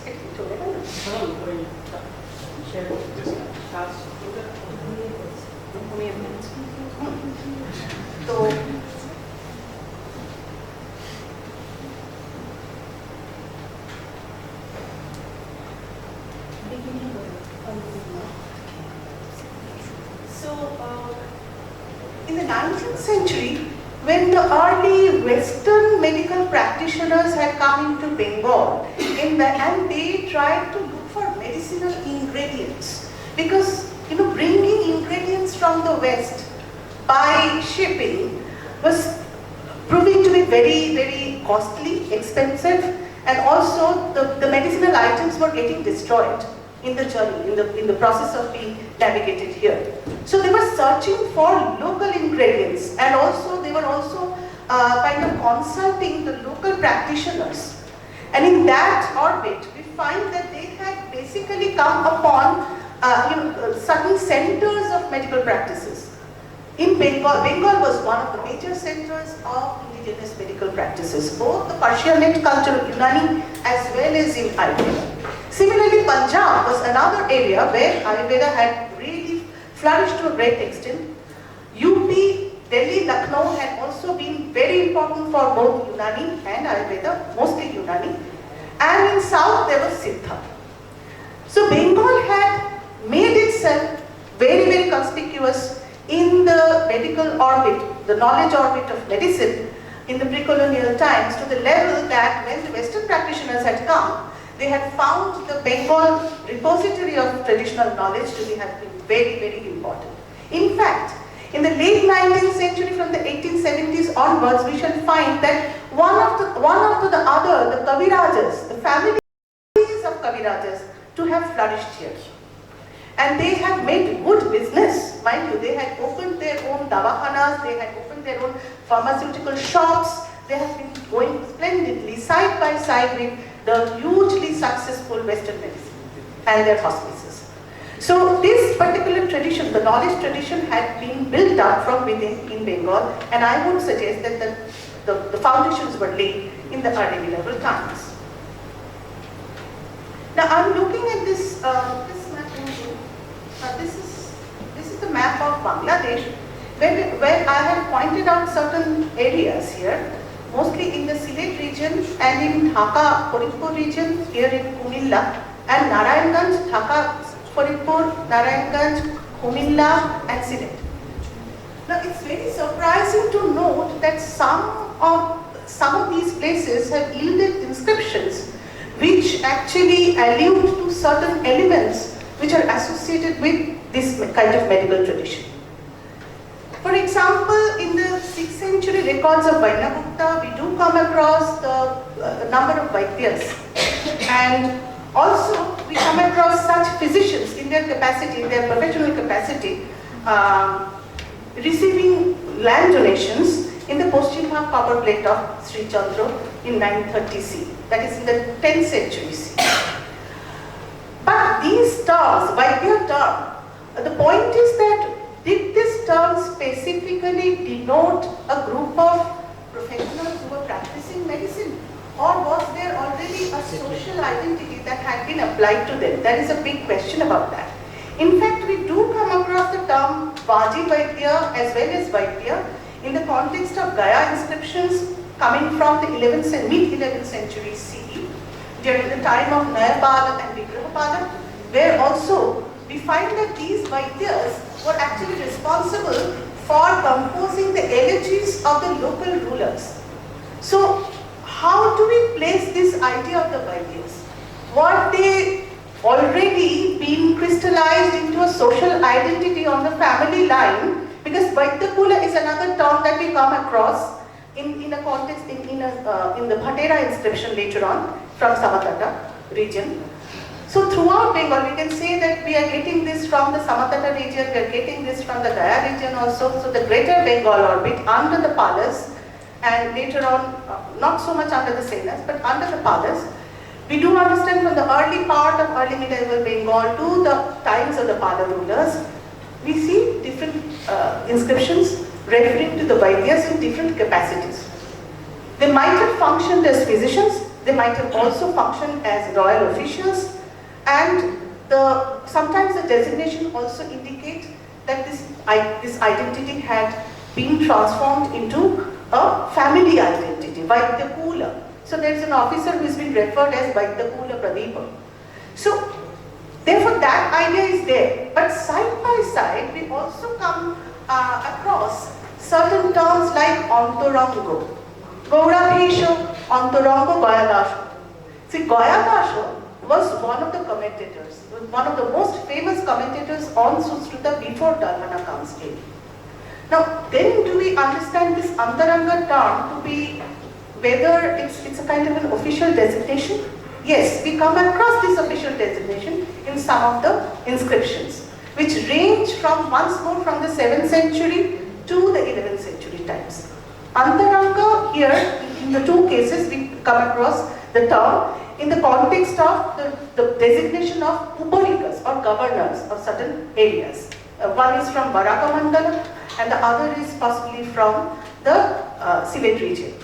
So, in that case, we have to understand that when this epithet is being used in a particular commentarial literature as a designation of at least two authors of medical texts, one is Gayadasa, another is Gadadhara. In that case, it seems that these physicians who had been seminally important as commentary writers had also enjoyed patronage. They had also been designated as royal officials. Now we also have another in a 14th, 15th century commentary from Bengal. The commentator is Sivadasa Sena. He uses this term Antaranga and explains it to mean that one who is in charge of the Antara Anga, of the patient. So this particular person who is in charge of the inner body of the patient is a particular designation for a physician par excellence. So this is how the term has been interpreted in a 15th century text. So can we draw this example, can we draw the conclusion from these kind of references that there was this idea that the Antaranga was a particular designation which was used for special officials, and sometimes they have been used to designate physicians who were court physicians, royal physicians.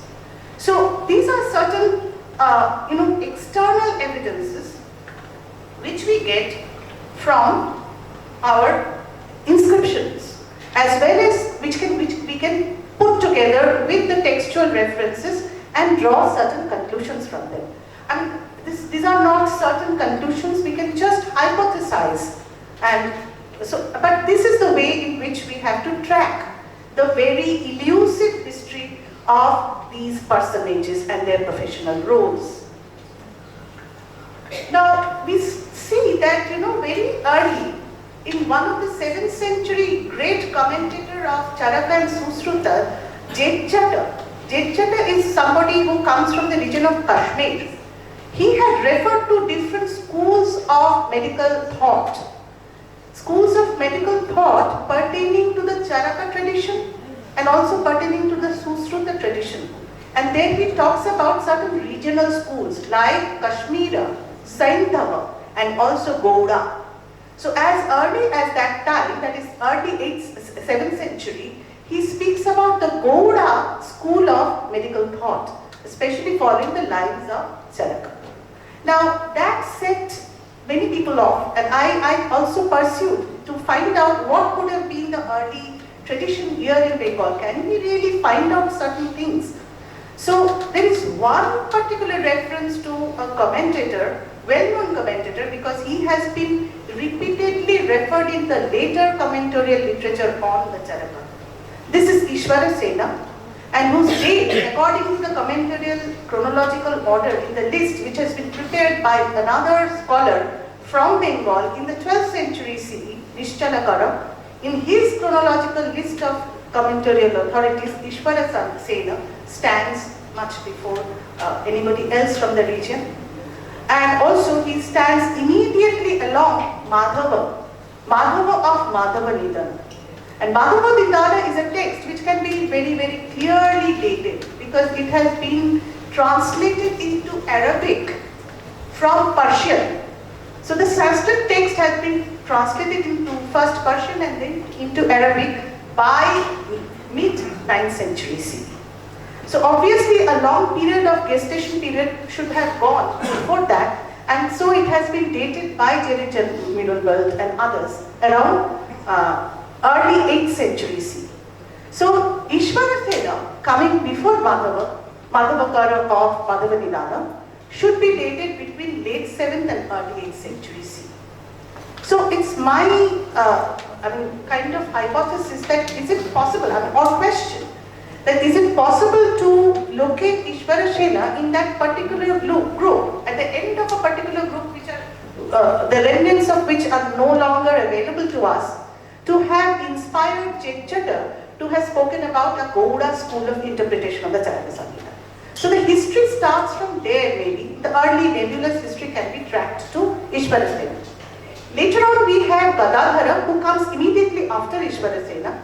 He had written a commentary or a version of explanation on the Susruta as well as the Charaka, and he had also written an independent text on a therapeutics which is known as Vaidra Prasaraka. And this is a text, and he is datable between late 7th and 8th, 9th century CE.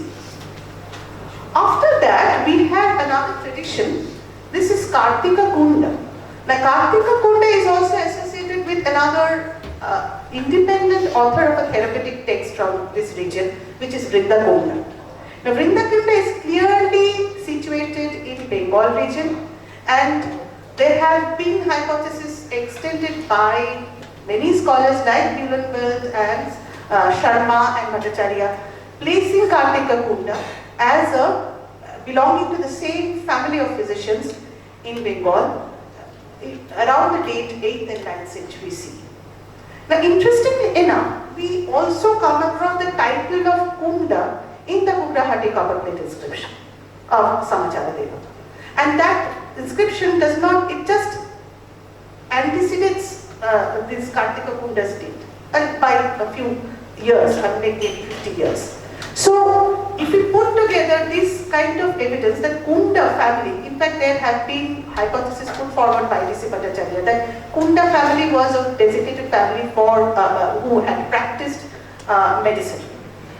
We cannot be certain about that, but the title is available in inscriptions. It's very exotic title. So Kartika Kunda and Vrinda Kunda. Vrinda Kunda in fact comes up with the first singular independent text on therapeutics from this region. So I'll go to that text later on. But to go with this first phase of commentarial literature, what should I do about this?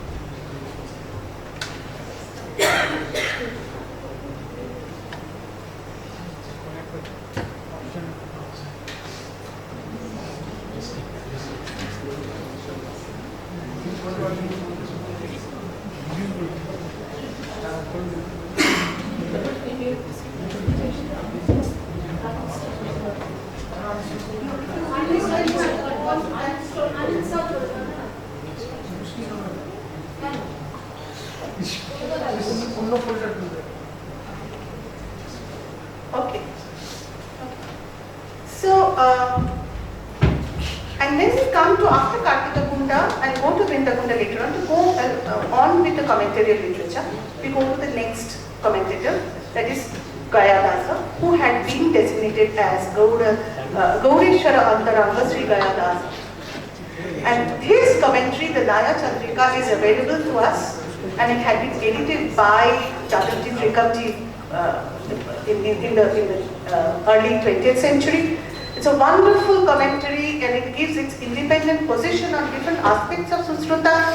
And in fact, Dalhana, the greatest commentator on the Susruta, had followed Gayadasa's commentary rather than Jetjata's commentary, who was actually the more popular commentator on the Susruta.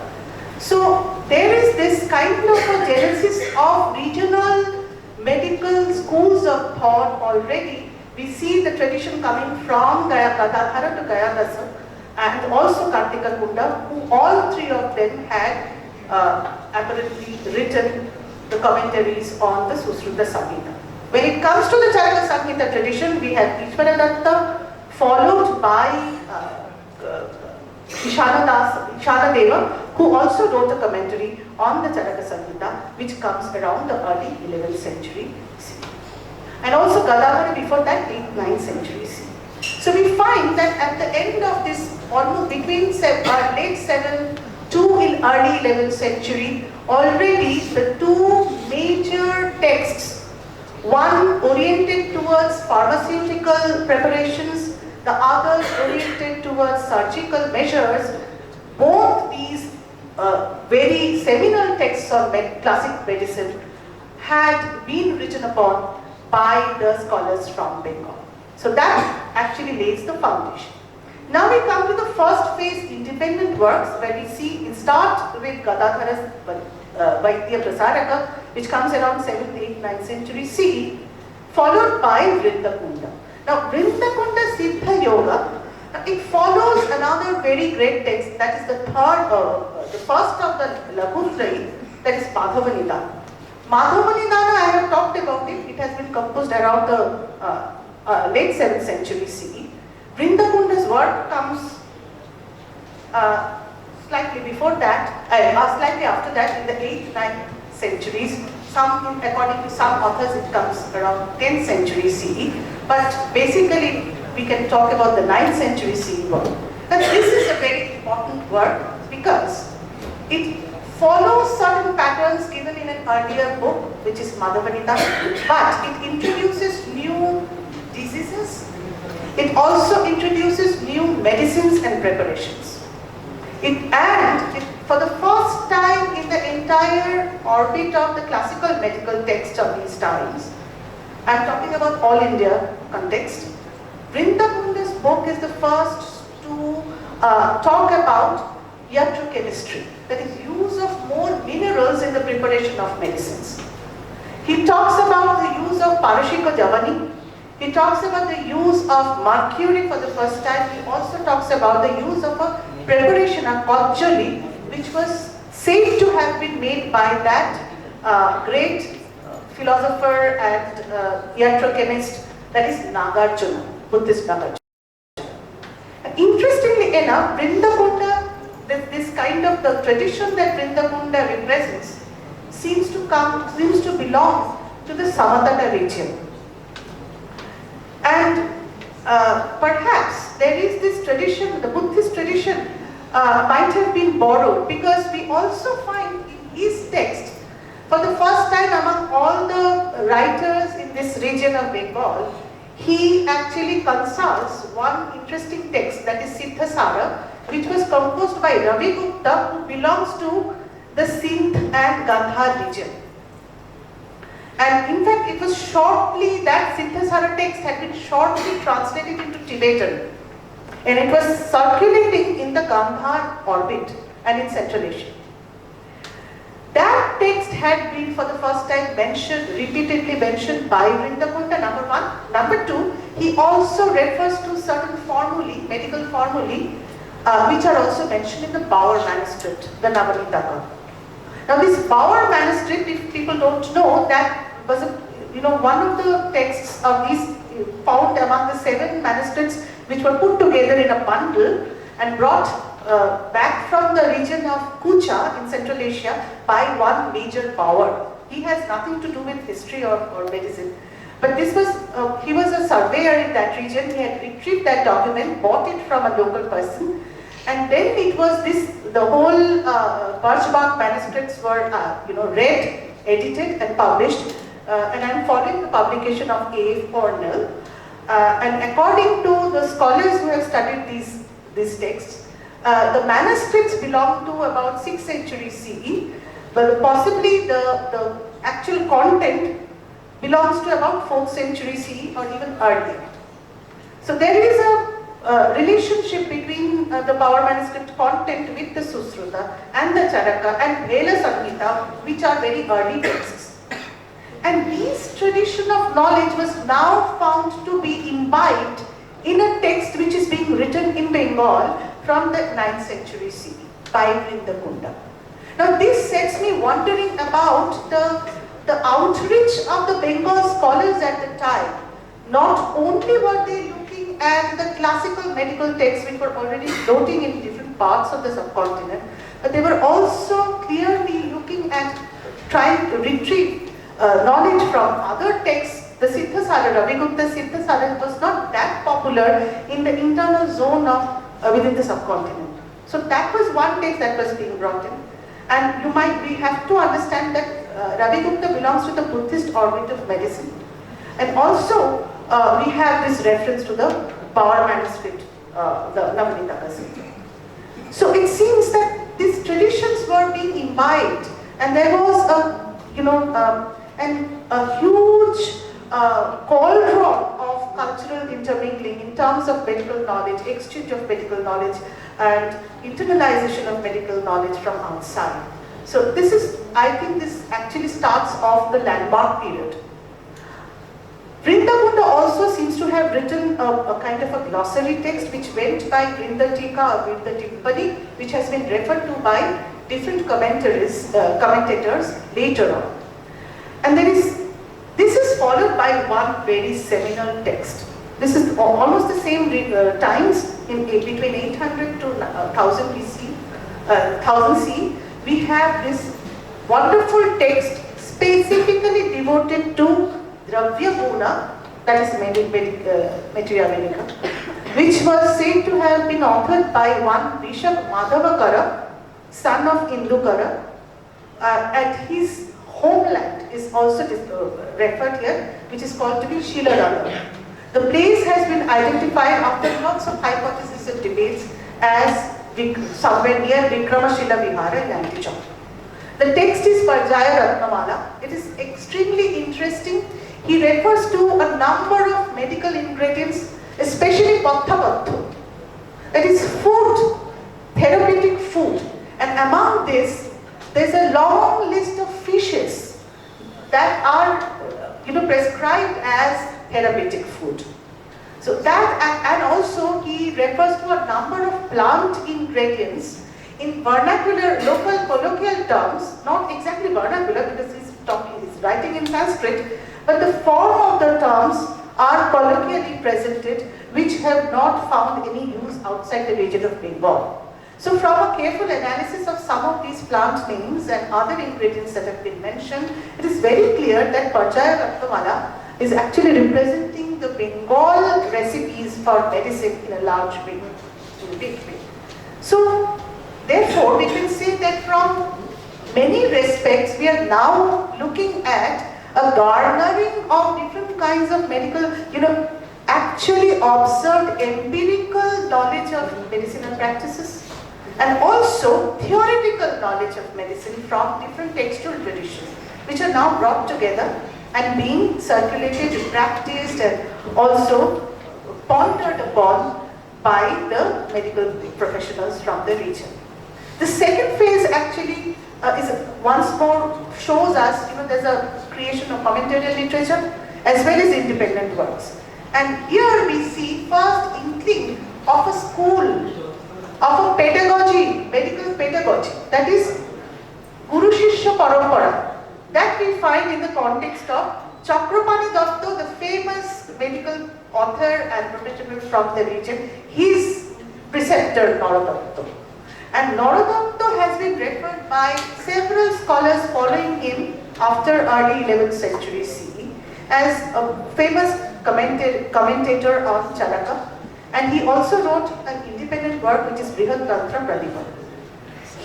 It has also been mentioned that he had a sampradaya, a student circuit around him, Narodatto Vyakhya Sampradaya, those who followed the explanations given by Narodatto, that is a school of thought following Narodatto. Chakrapani Datta belongs to that tradition.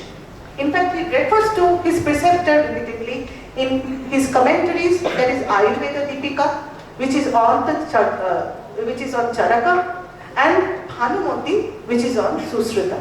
And he belongs to the third quarter of the 11th century CE.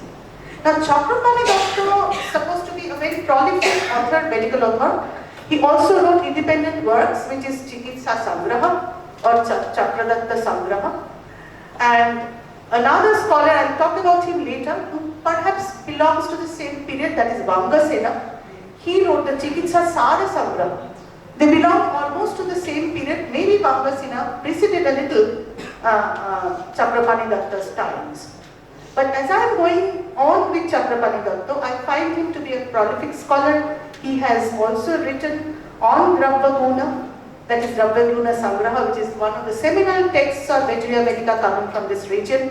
He also wrote a medical lexicon, Shabda Chandrika, where he actually gives notations on different technical terms, technical medical terms. And there is this interesting text, Vyagra Daridra Subhankara. Now this particular text actually gives you analysis of certain pathabhaktha, the drug preparations. So it talks about the preparations of drugs. Muktavali is again another Nighontu. Nighontu is a particular kind of, particular genre of medical text which gives you explanations for different terms or different ingredients especially. Nighontu is that.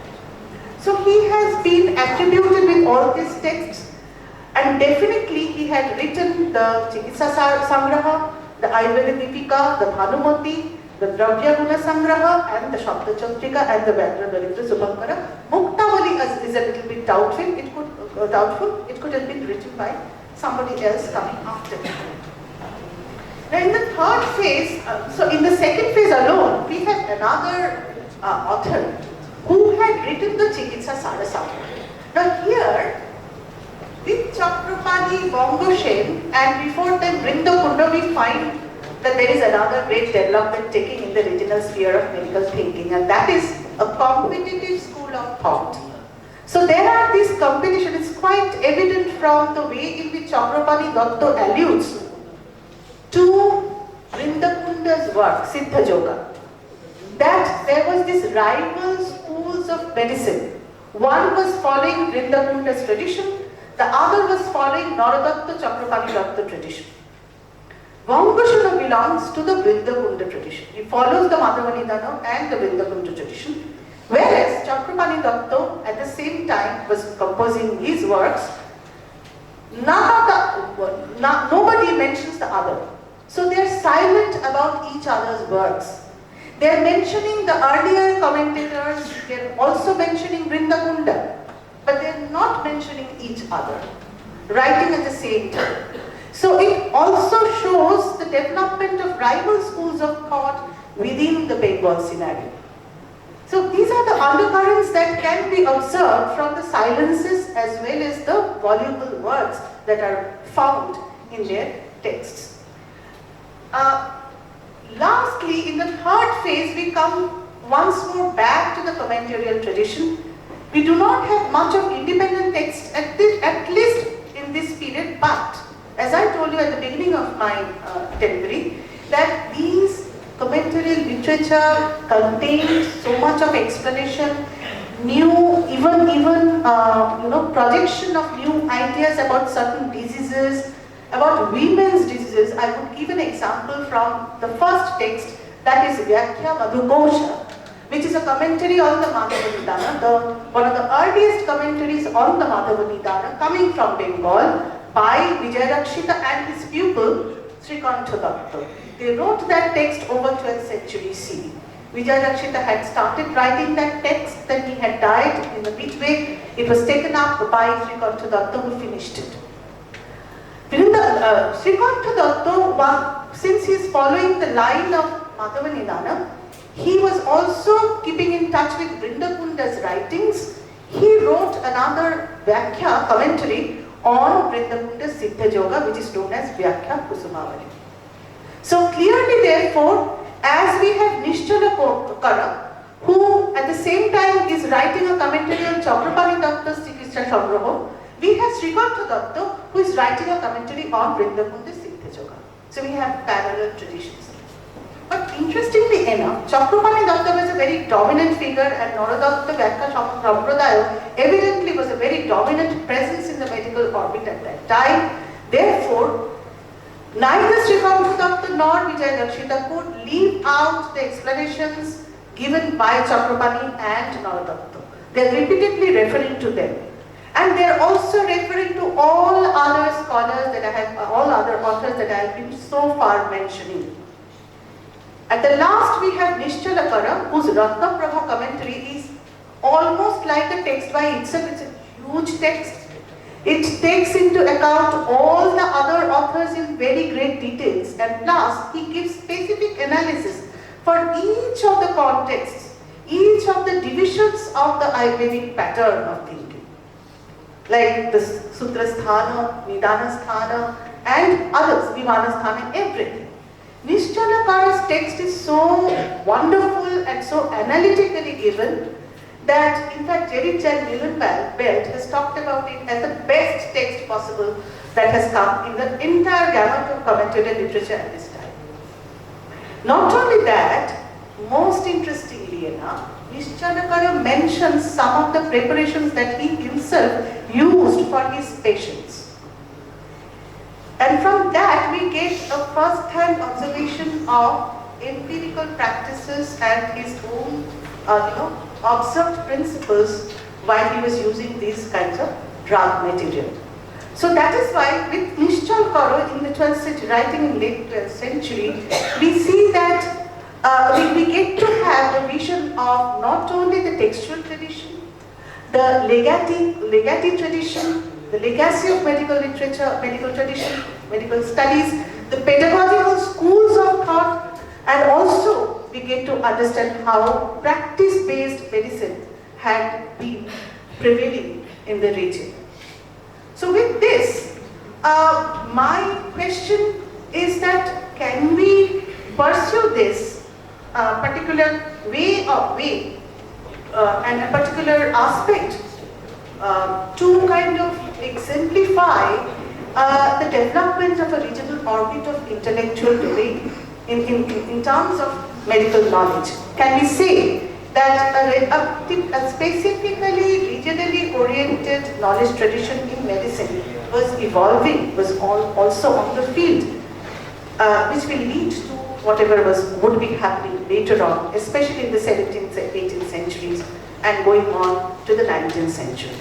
Thank you. And in fact, another thing is that it also set me thinking into how you can kind of hone or sharpen your methodologies of dealing with textual data by looking at intertextual evidence in order to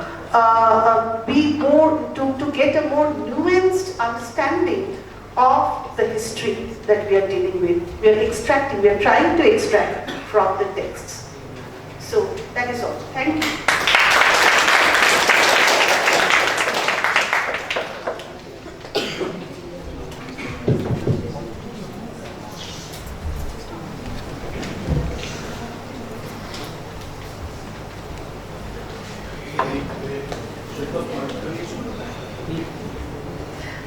Thank you so much, Nupurti, a fascinating lecture indeed.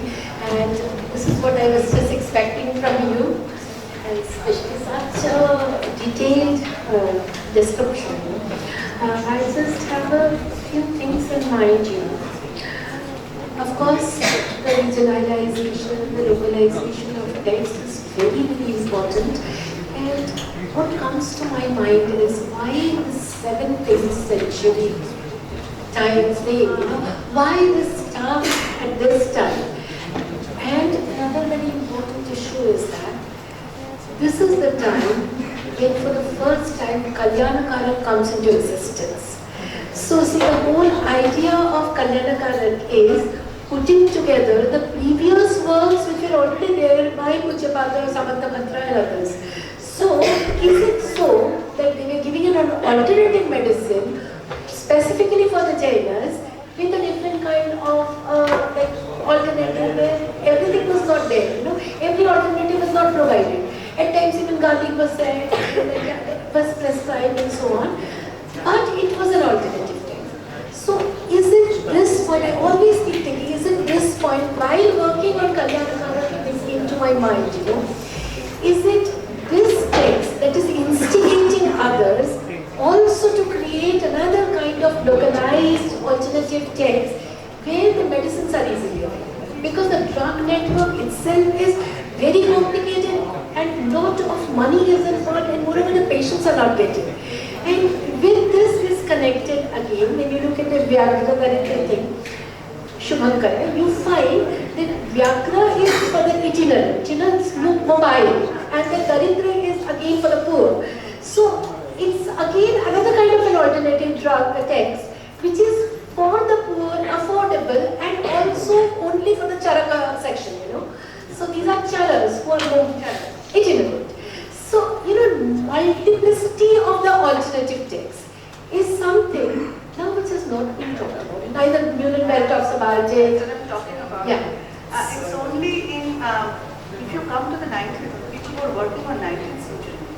Yeah, they talk about it, but this is much, much later. And this starts happening right from the time of 17th century. And tikas are a different genre altogether. Agnigattus, tikas, these are all different genre of texts.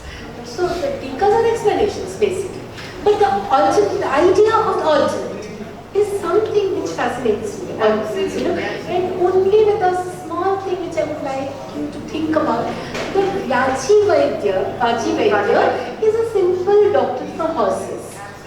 And not Vajikara. No, nothing else. Actually, veterinaries. Actually, what I want to say here is that I think that the Baji Vaidyas and Vaidyas in the peripheral region where Ayurveda was, I think that Bengal regime, the domain of Bengal medical practices in the early days was not very strictly delineated in the official corridors, nor was it very, very strictly brought under the Shastric norms of occupational divisions. I'd like just kindly suggest me whether I'm thinking rightly that the Baji Vaidyas, the way that they are also veterinary practitioners are also looking for medicines and animals, looking after horse Vaidyas, I would say horse was very important at this time in Bengal. I have connected this to that only, Yes. When I talk about the horse trade from the Arab countries which has been brought to Tantralipta and now are shipped to Southeast Asia, so the horses are now falling in. Because they have traveled such a long distance and due to the weather conditions. So now the local people are researching that these are not localized horses, these are not bred in Bengal. So even the Kohi horses are different. So now a text comes up in Bengal which is actually on the crossroads. We never think about Bengal as a crossroad just because it's on the seascape, But that is another kind of a crossroad. You can take either kind of communication, go by the road to northwest and go by the sea to Southeast Asia. In fact, when horses stopped coming from northern India, they started coming from Assam. From Assam and Bhutan. It's the southern Silk Route, which they are taking us. So of late I've been talking about all these things. So I think, Shushmita, the kind of anxiety that the Baji Vaidyas had, the Vaidyas shared. So when they are retrospecting or prospecting for medicinal ingredients, they are doing it jointly, they share knowledge. I won't say they are doing jointly, they are not issues, their thought processes are interacting. They are definitely interacting with similar kinds of ingredients. And since Bengal has that advantage of being free of different kinds of shackles which have been imposed by the Shastric pattern in these early days, that is one thing that I find is very evident here. Because you see, if you look at Madhavkara coming from Antichok region, if that is identified, then Parjaya Ratnamala is the first text on Materia Medica after Ashtango Nighontu. Ashtango Nighontu is the first Nighontu text which can be placed just before Parjaya Ratnamala. So Parjaya Ratnamala is central to the entire gamut of Nighontu literature, entire gamut of Materia Medica. Can't agree more like on this. So this specialized, why that the question that you raised is very much answered by the existence of Parjaya Ratnamala followed by And another thing which comes to my mind is that the Chittagong region and this whole segment, which is a lot of herbs. People are exploring these places which are less explored for different kind of places. So the alternative things is and also the exotic things like rhino horns and all these things are being used. So you're coming up with all kinds of, like you could say, different kind of medicines which are... In fact, you are working on the Hastayurveda text, your student. I think that these are linked, Hastayurveda as a text, because it's coming from the banks of the Lohita. So the kind of ingredients that they are also looking at for treating animals would be parallel or similar to the ingredients that are also being picked up for human treatment. Only we have the three genres, the horse, the elephant and the cat. So other than that, it's only the red shiny. So they are only bothered about those animals which are important to farm.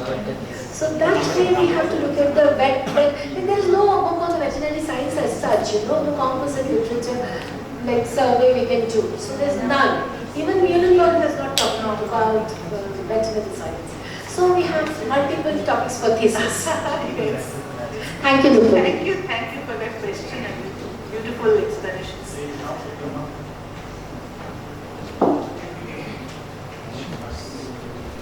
You can ask me any question related to Bengal and the intellectual history and anything. Necessarily not necessarily medicine itself, because it becomes too specific. No, tradition of doctrine. For example, I'll just give you one example. We can really draw lines from there.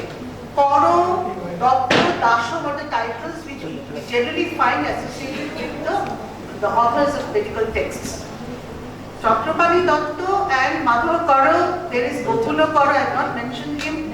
There is Nischala Karo, and then we have Archie Kaur, and his father was a great Ayurvedic physician, mind you. He was the first who wrote about Vaishajya Ratnavali, which is an 18th century text on Ayurveda by Govinda Dasha. And that was retrieved and put in a westernized mode by the father of Archie Kaur, the one which the hospital is there. So there is a tradition. I think there was, in fact, the evolution of all these Kavirajas, Ganga Prasad Sen, Gangadhar Sen, Gangadhar Raj, they draw their roots from very long tradition of medical learning and practice. Kunda is a yes, it's a whole school. So we have a lot of opportunity to work on these things. I have a question regarding this. I may be wrong in this perspective that in this medication is any influence in Khonar Vachan? Khonar Vachaner Katha, we don't find particularly any kind of aphorism like that directly. But for example, some of the aphorisms in Khonar Vachana would refer back to even 17th century times, where they're talking about tobacco, which does not come before 15th, 16th century. So, some of these kind of references to ingredients are later. But some of the ingredients, yes, definitely. In fact, what set me on thinking on these, looking at the ingredients, particularly plant ingredients, is that there is so much of anxious search for plant ingredients for medicine in the 19th century. Throughout the 19th century, among all Western practitioners of medicine, all registered physicians in the hospitals were looking for medical ingredients, and as you rightly pointed out, Eastern India and especially Eastern Bengal and the borders of Chittagong and those regions had been one of the areas where they looked for those kinds of drugs. Rangpur was one of the centers where drugs were being brought in. So,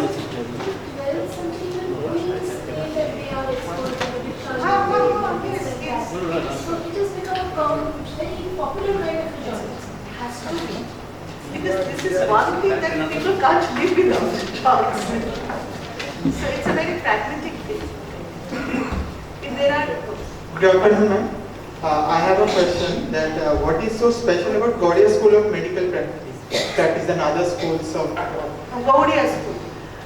I don't know why Jeta mentioned it, but it seems that already certain ways of analyzing Charaka and Susruta. Charaka and Susruta, mind you, were the basic major collections of medical knowledge. One collection, Charaka is, as Professor Basu has mentioned, Charaka actually symbolizes collation of data on medical information and also philosophy, medical philosophy collected over the centuries from groups of itinerant Vaidyas and has been exhaustively analyzed. The term Charaka has been exhaustively talked about by different historians on history of medicine.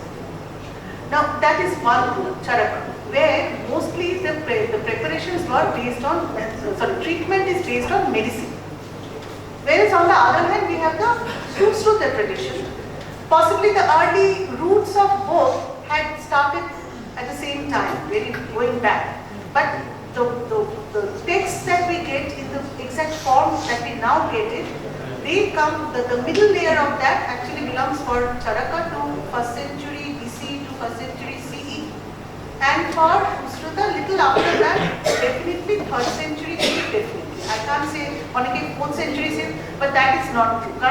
For this Navanitaka to kind of take things from Susruta and then go as far as Kucha, it would take time. So obviously about 3rd century CE. These two texts were the major components, and everybody was very anxious about healthcare, mind you. So there was one tradition which believed in religious healing, but there was a major tradition which believed in practical treatment. For that, there was this development of the physicians, right? And Shushmita has worked on the inscriptions, epigraphic material.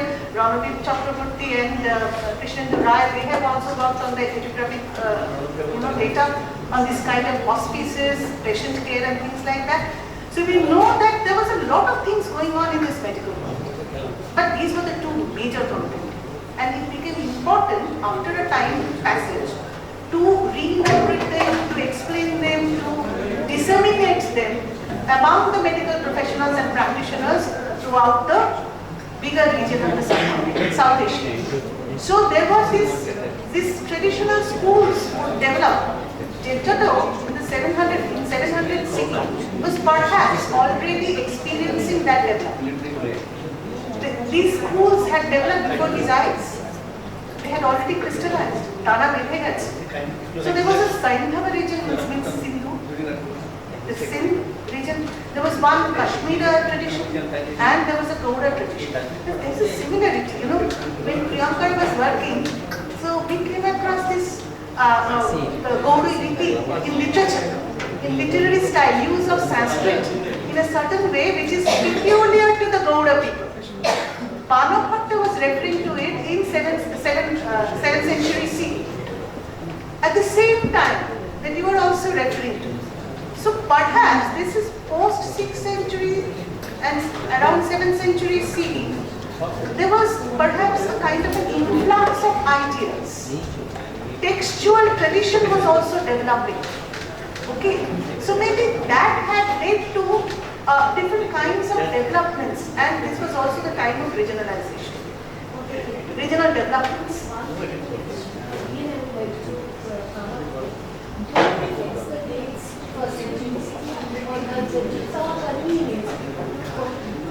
But these traditions overnight did not come. So already they were prevalent in the 6th century even, because when you look at the Jivaka's thing,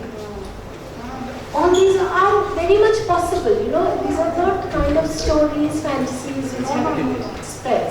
So, but I'm not pointing out at the pushing the antiquity of all these things, but the Taxila Bengal connection is something which we should not ignore.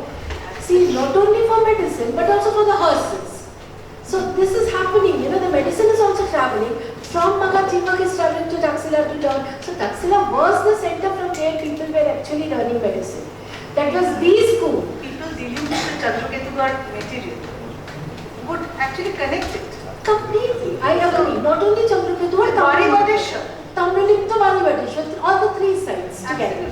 So we nowadays with our kind of connectivity and transportation system, we think that, you know, how would those people might have possibly traveled. People in the Polynesian world were traveling over the rough seas so far back in time. So I just wanted to make a comment regarding the 7th, 8th centuries.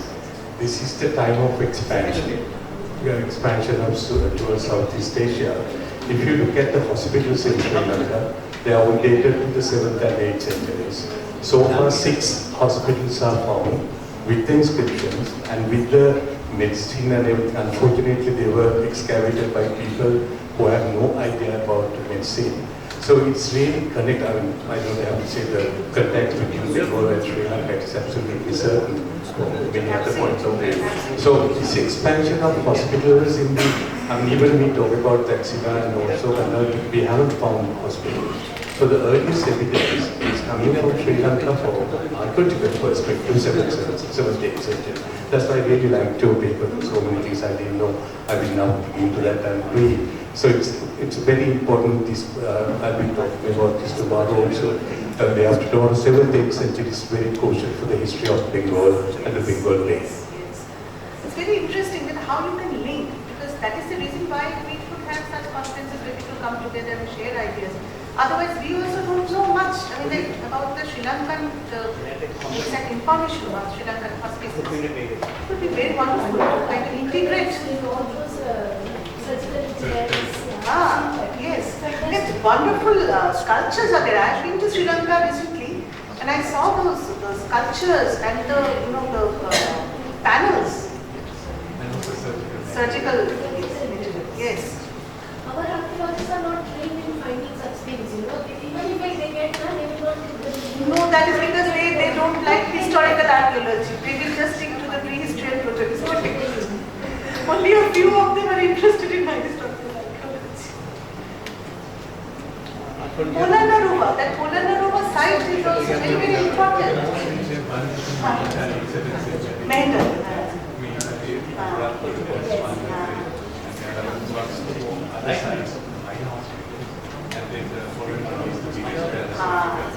I came across it as Polanaruva.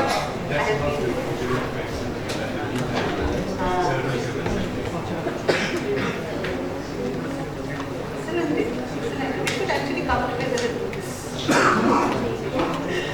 আমাদের আর কারো কিছু প্রশ্ন আশা করি নেই।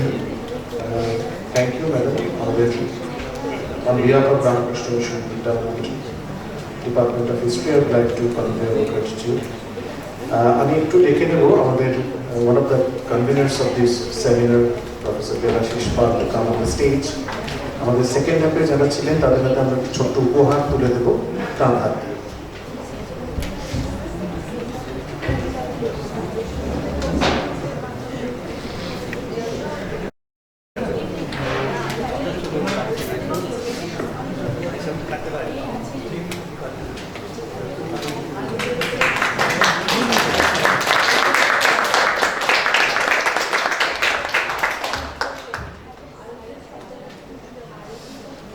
Professor Sholita Khetri, Associate Professor, Departmental History, Culture and Archaeology, Vishwanath University.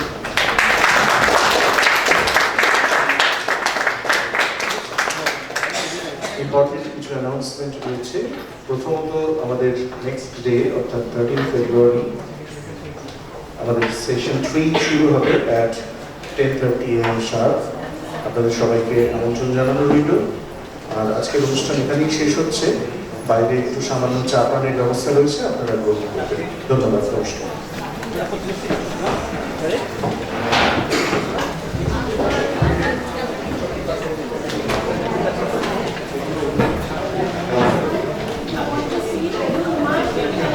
Good morning everyone, and welcome to the second day of two-day international seminar organized by the Department of History. And first of all, I would like to request Professor Devashish Pal, one of the conveners of this seminar, to felicitate our guests, Professor Rupendra Kumar Chattopadhyay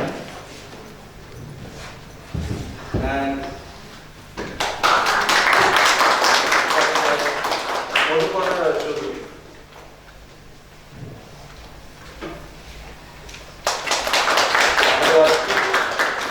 দ্বিতীয় যিনি guest speaker আছেন তিনি এখনো পর্যন্ত আসেন, এসে পৌঁছননি। আমরা পরে ওনাকে বরণ করে নেব। আমরা দেরি না করে শুরু করে দিই।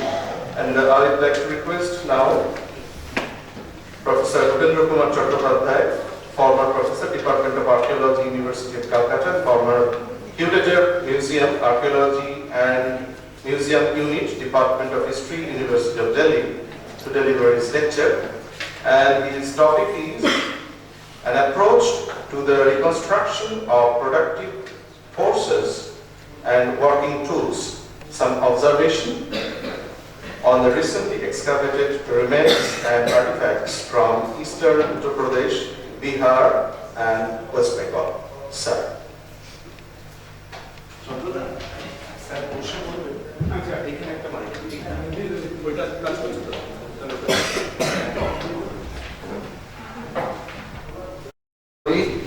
And namaskar. Actually,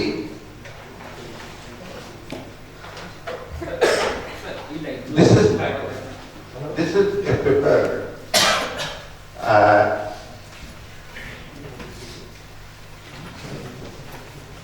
in which I am trying to project two basic things. One, how one would conceive the different elements of survival strategy of mankind and the bearing with survival strategy and the social groups, including their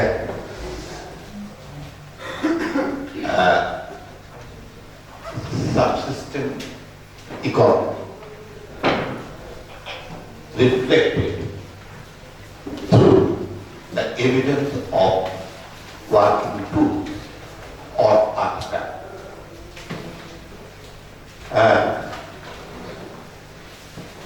Although this paper initially I prepared and presented briefly in Allahabad, possibly in 2005.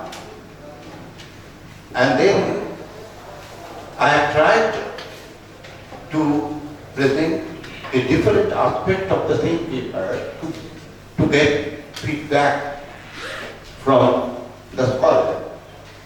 And now I am in a position, my presentation may be more meaningful. So, in that way, I am struggling with this paper still, but I hope I will definitely publish a small monograph on the issue. It is my favorite subject.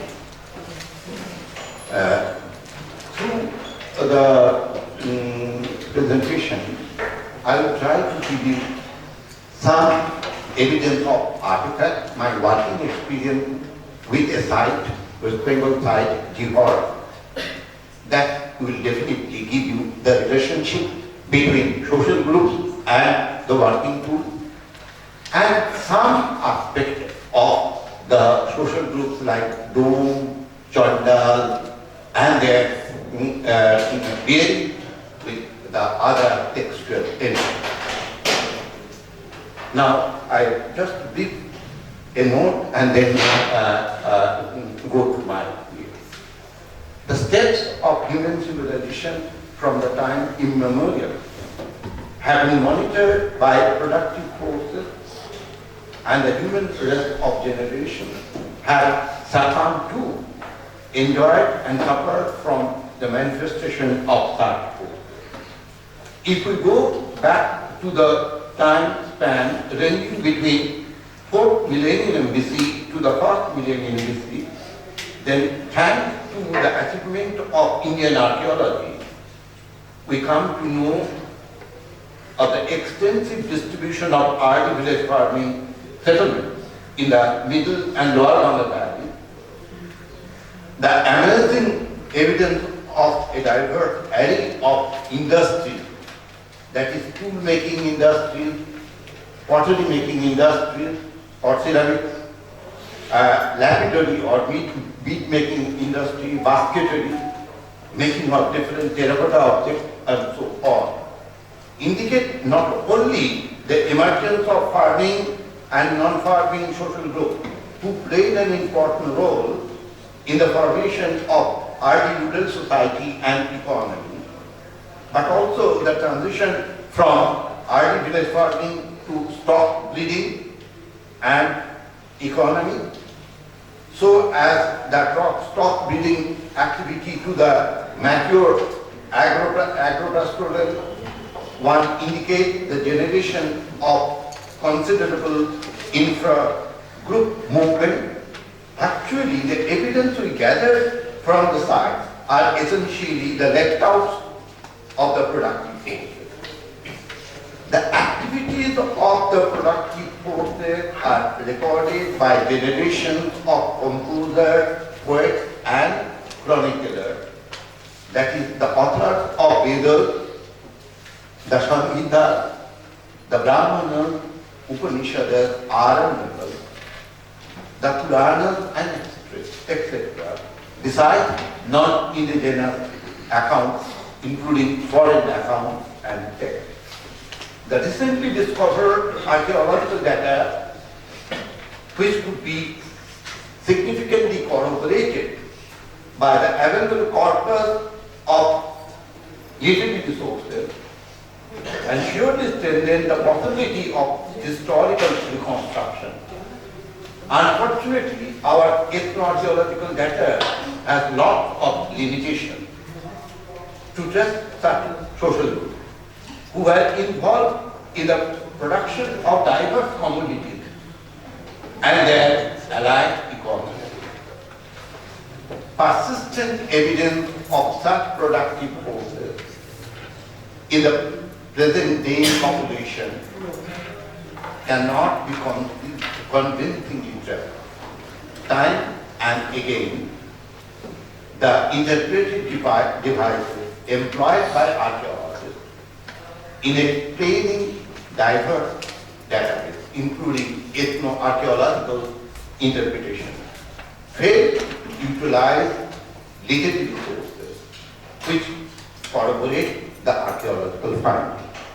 It is very unfortunate part of our academic discourse while talking about ethno-archaeology. We used to do only the hunter-gatherer and others, whereas the farmers, the fishermen, the non-farming subgroups, how their activity could be recorded through the process of ethno-archaeological diagnostic. Since the later half of the 70s, Vivekananda Jha has successfully argued the presence, the position, and the status of different social groups who are involved in leatherworking, bamboo working, basket making, woodworking, etc. If you go through the Vivekananda work. Jha also categorically pointed out the productive forces instrumental in the gradual evolution and the spread of above activities have been referred to in the various literary sources starting from Rig Veda onward. His this point, unfortunately, still remains neglected, particularly in the reconstruction of archaeology in the entire Ganga Valley and its adjoining area. It is really a surprising that in the debate related to changing perspective of methodology of South Asian archaeology, the behavioral pattern of productive forces could not find its due importance. If you go through the Abhay Khan Chaudhary's book, it is a PhD thesis work under Professor R.A. Sharma, and they have tried to the different facets of village economy and the participation of different social groups recorded in epigraphic sources and so as other texts. Similarly, if you go to the works of Neeraj Mishra from Benares Hindu University regarding the archaeological perspective of Amar Ghosh and others, so that you'll get some idea how all these age-old texts have every reference to trace the social group, but lagging behind what about the archaeological sources could be found.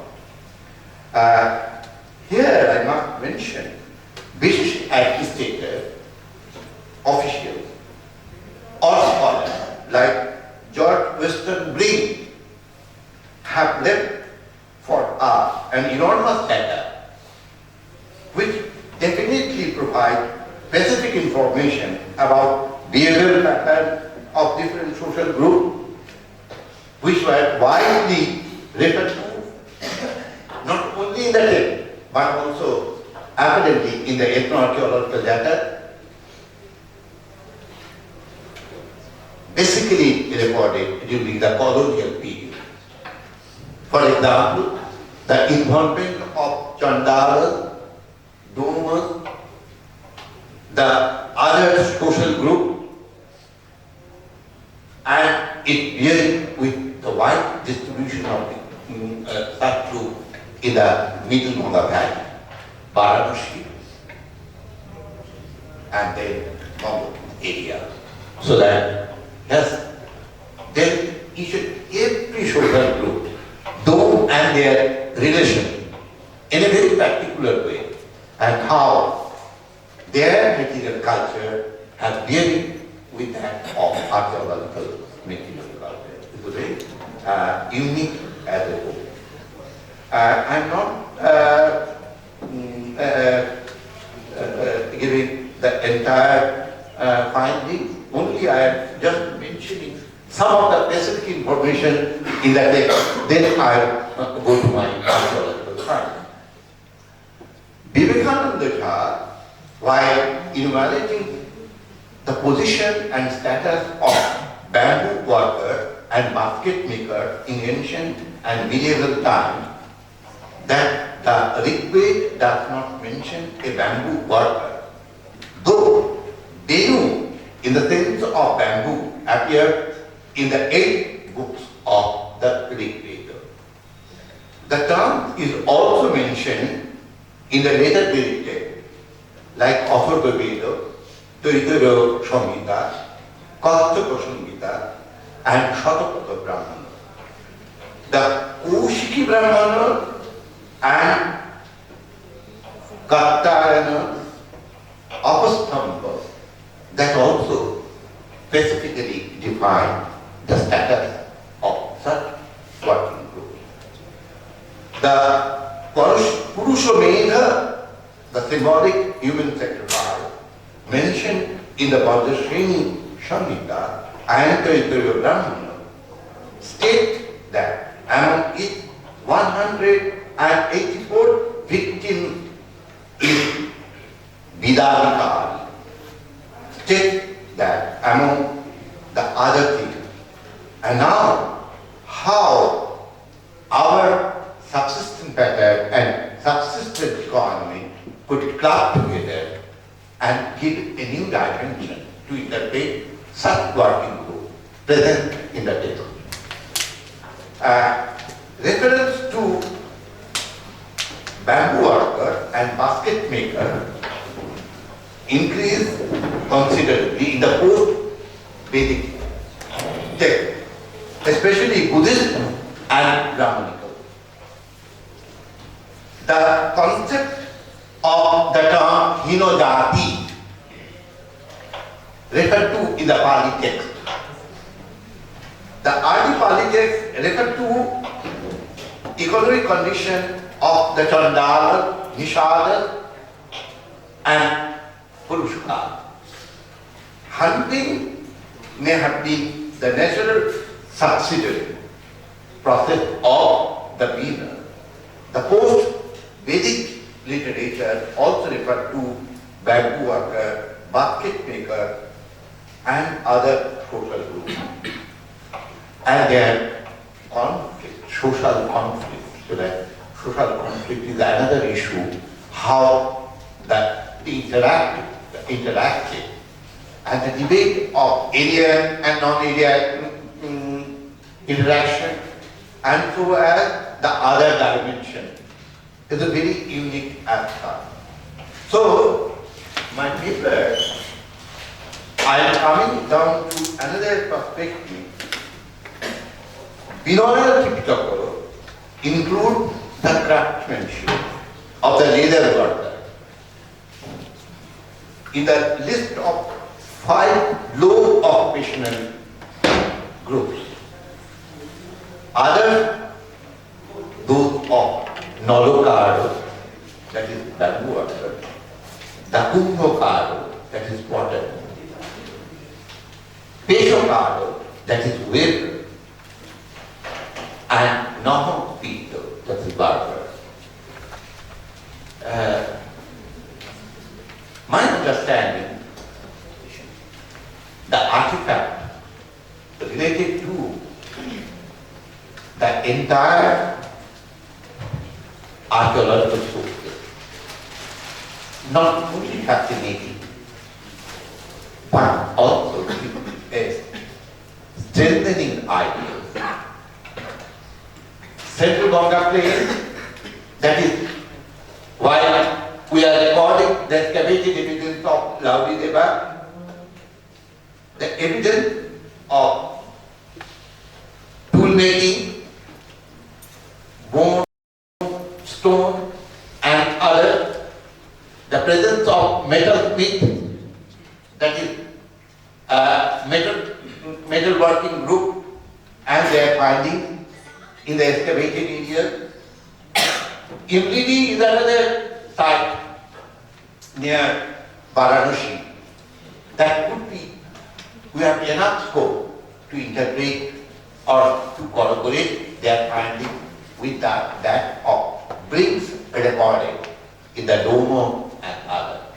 Actually, while explaining the different status of the Domo community, including the ruler Harishchandra, is not only fascinating but also a very specific information how the society's status gradually develops through their occupation and the changing perspective of occupation. Sometimes the continuity of the earlier traditional group, sometimes the change of occupation of such group. Similarly, in the Mahmud area, if you go through the Maghalian Chandalas, that also differ from the Chandalas of Kashi Desha. So that is a very elaborative one, and Western links depicted everything according to his ethno-history dimension. And now we are the archaeologists, how one could utilize the relationship between the two. So that Narhan, Rajghat, Malhar, Chirag, Abhaypur, then Cheshapur, Oriya, Senwar, Taradi, there's lots of material that I have gathered. If you go through our article published in Harun Rashid volume from Bangladesh, then you will get some idea how the bone tool manufacturing or industry has a very strong or subsistence economy that prevails in the farming and non-farming in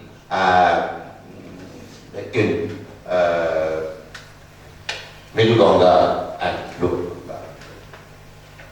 Ganga. Similarly, we have West Bengal. West Bengal also fascinating information related to such groups. If you go through the census report, you get the idea, the decline of such social groups, Dom and etc., and their transition from so-called tribes to sub-tribes or semi-tribes, then caste, sub-caste, and others, so that entire orbit of the changing population structure recorded in our census. If you go through Auto observation while he was the census chief in 1961, census 51 and 61. His work not only developed the Dalton, Risley, Marris and other Britishers' observation about this context, but also his own experience with the census report. So my meager presentation is just observe my own working experience as I was the excavation director of Dihor excavation on behalf of Calcutta University, and here I tried to give a look on first the distribution of such site and the material that we used to get from archaeological sources, and they are dealing with ethno-archaeological dimension. My limitation of this presentation, PowerPoint presentation, we have very limited material to show you the physical features of different social groups, Kumbhokaro, Kormokaro, Chandalo, Muti and other that found in literature that have association in our material culture or the reconstruction.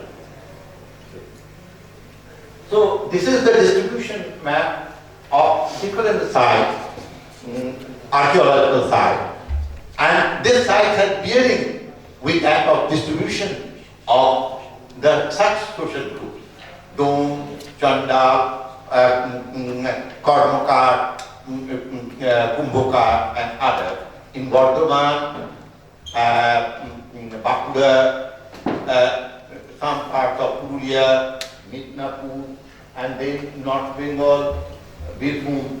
Birbhum has a major distribution of such sites. So this map showing what we gathered the materials from all these sites related to my reconstruction. This is the Mount of Dihor in the district of Bankura, and this is the working floor I am trying to project. How the potter's furnace and the major activity area could be viewed while excavating a site, and give some idea about the users of this space or the social group responsible for the same. This is the tool. Actually, this needle is essentially for weaving, knit work or leather working.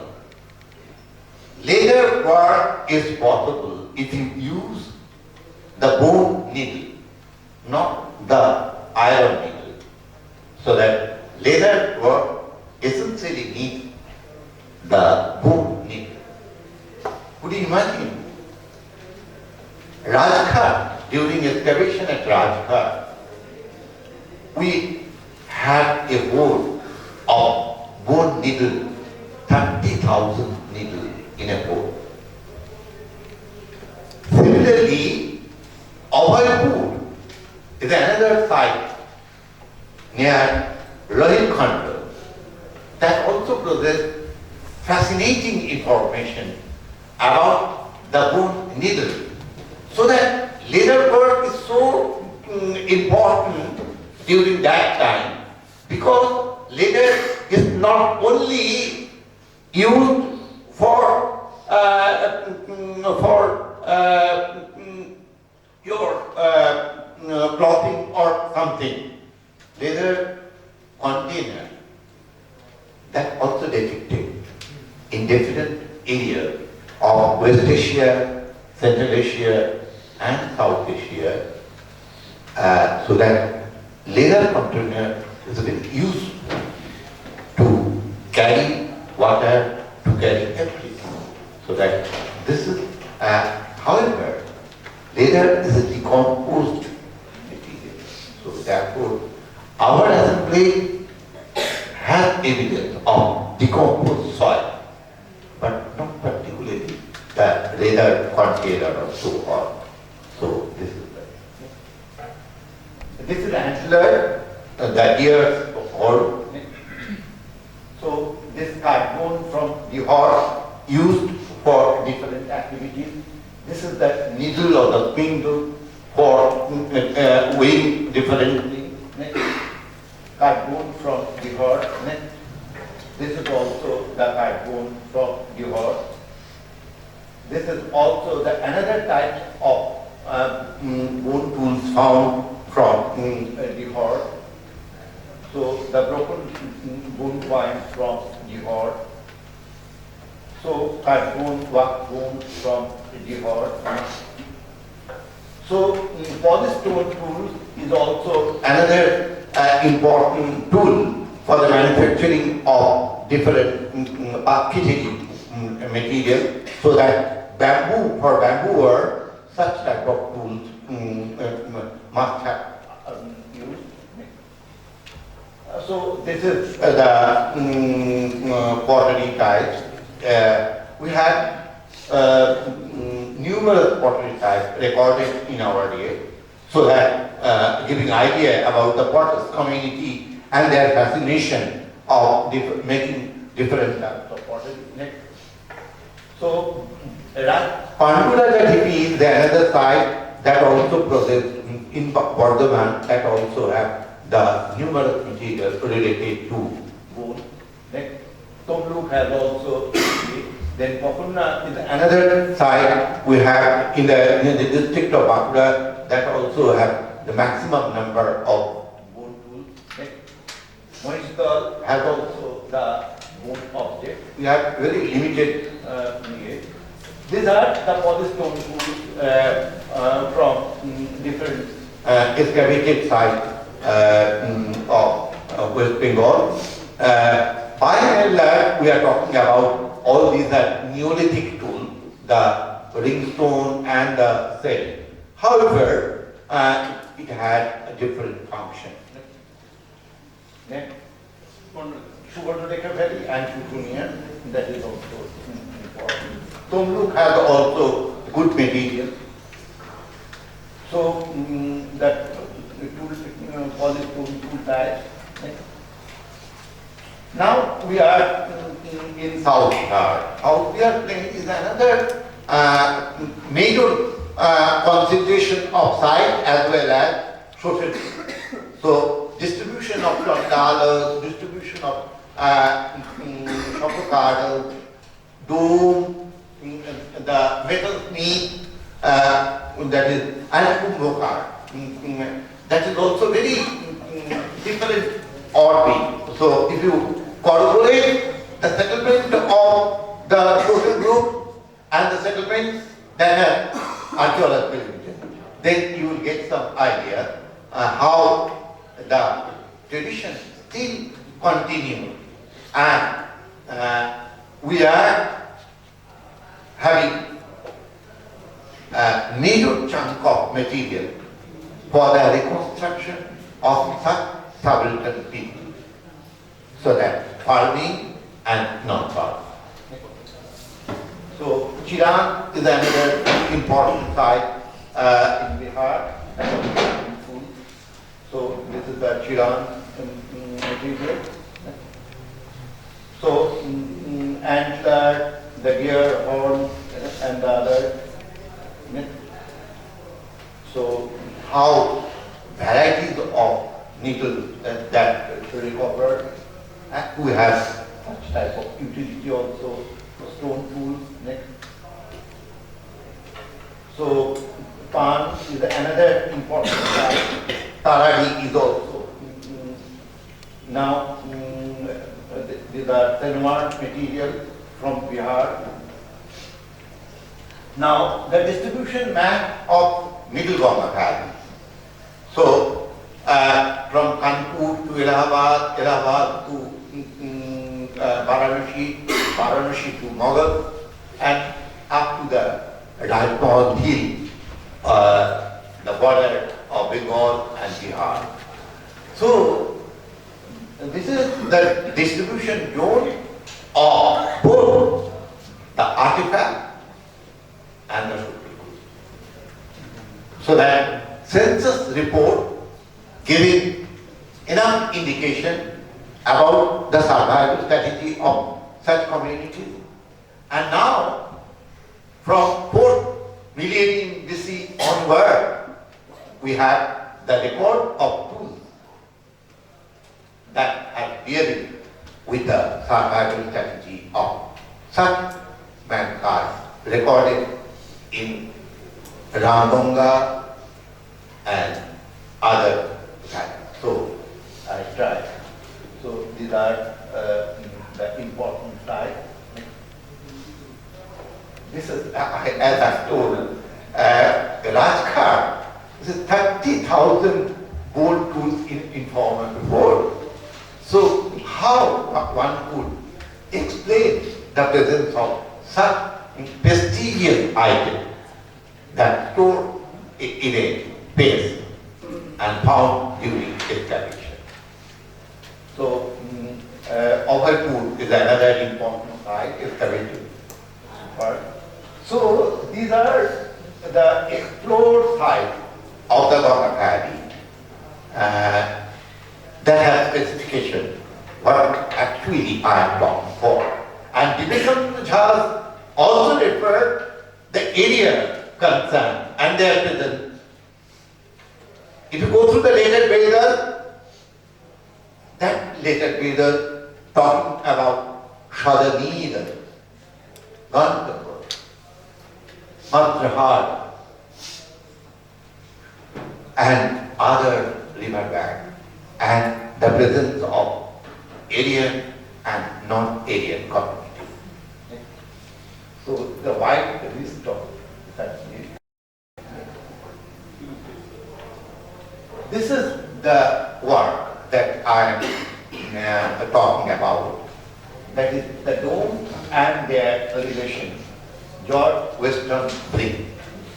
So here other group also, and he had a very fascinating interest to tell the subaltern people in and around.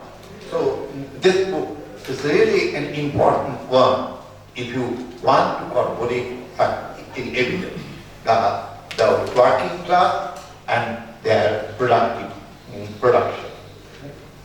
So the portrait refer to and Chandalas or non-Shutraka, and the portrait man belonging to Chandalas and non-Shutraka. Actually, if you go through the skeleton study, the recorded skeleton found in different archaeological sites and their physical detail, then you can get enough idea the presence of such man through the ages. So if you go through the B.S. Guho, Dr. Shakar, then Bhola Kenneth Kennedy, and others. Then you will definitely get some idea. Next one.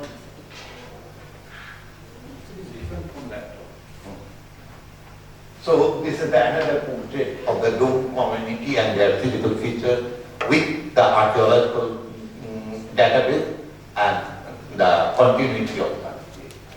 Next. This photograph referred to Brink's book. So we have tried to corroborate the older one and during his study time, and we have some photographs of the present Dome community in and around Varanasi. Next. So the group of men from Dome family, that is also very unique as a core, so perhaps that corroborative. Next. This is the reference, how the text viewed the community and their social status. So this is also another point of view. While reconstructing a group, what the vision, the composer of such text that thought about. So this is my reference one. So these are the text in the Manu. Manu also talking about the same story. Refer to the activities, not only activities, and their social status. So this is also a very important issue while talking about the relationship between the two. Next. Here is also the bamboo workers community and their activity. So the bamboo worker, the bucket maker, the reed manufacturer that presents in archaeological site, and you may reconstruct it, their working activities. So this is the modern worker wife. Now I am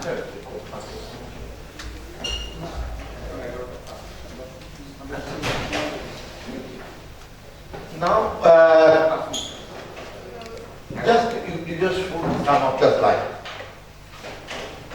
No, next, next, next, next, next, next.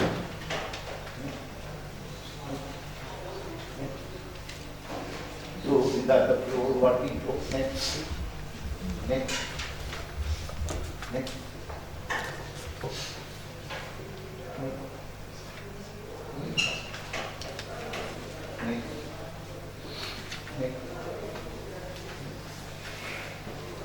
These are the possibilities.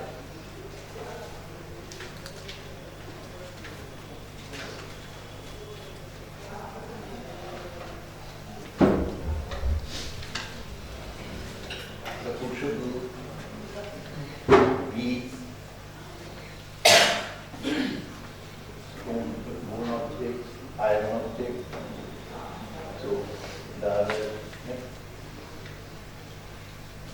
Terracotta object. Next. Next. This is the stratigraphy. Next. An observation.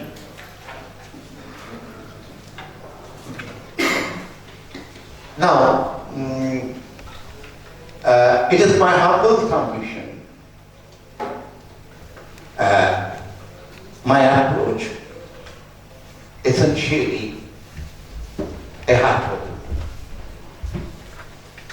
My reading is preliminary, but still I believe, while exploring the different dimension of our working groups and the productive, so as the productive forces, how the archaeological data could be integrated through the collaboration between the two. This is my major objective. On the other hand, text is very much specific about their survival strategy, about their presence in our society. But by and large, we are ignoring the text. Not only ignoring, the last 50 years, Vivekananda Jha's work never given importance by the ancient historian, unfortunately, including R.S. Sharma, Rabindranath Tagore, and others, to reconstruct the relationship between the two. So this is my objective. I am really sorry for my limitation of my talk as well as the PowerPoint presentation. And many thanks to you for listening.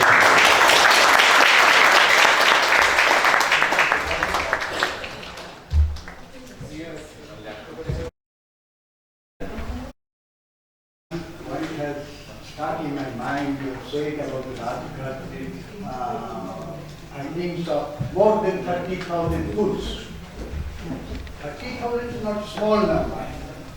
Whether it indicates that it was a small-scale industrial center and artist center to produce that and then sell elsewhere. Distributed. Question in my mind. Yes. And then that also indicates that there was the community, producers community. Yes.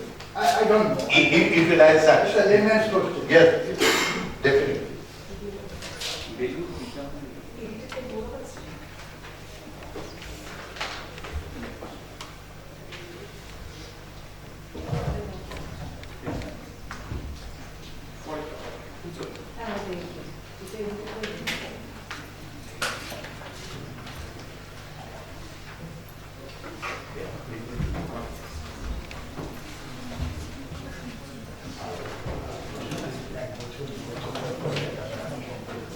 Thank you, sir, for the mesmerizing lecture. This is to inform that there is a slight change in the schedule. Our second speaker will be Mr. S.K. Bose, but before calling sir, I would like Professor Devashish Pal of our department to kindly felicitate sir.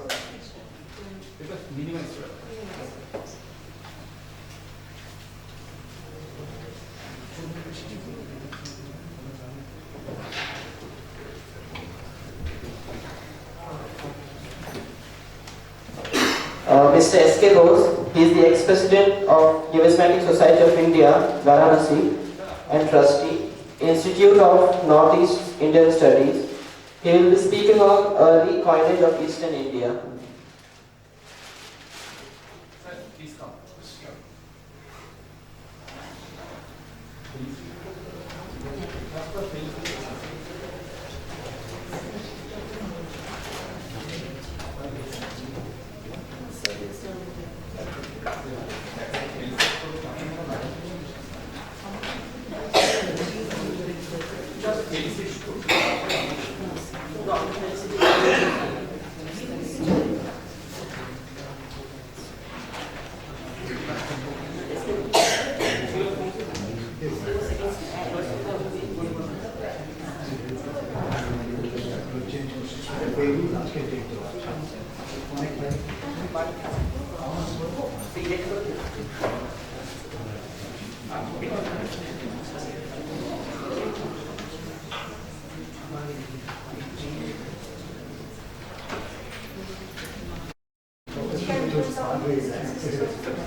If I sit, I will sit forever. Young participants and respected Samne and other dignitaries. I am not from any educational institution. I had least interest about reading books and studying. Bangla jake bole aki baj.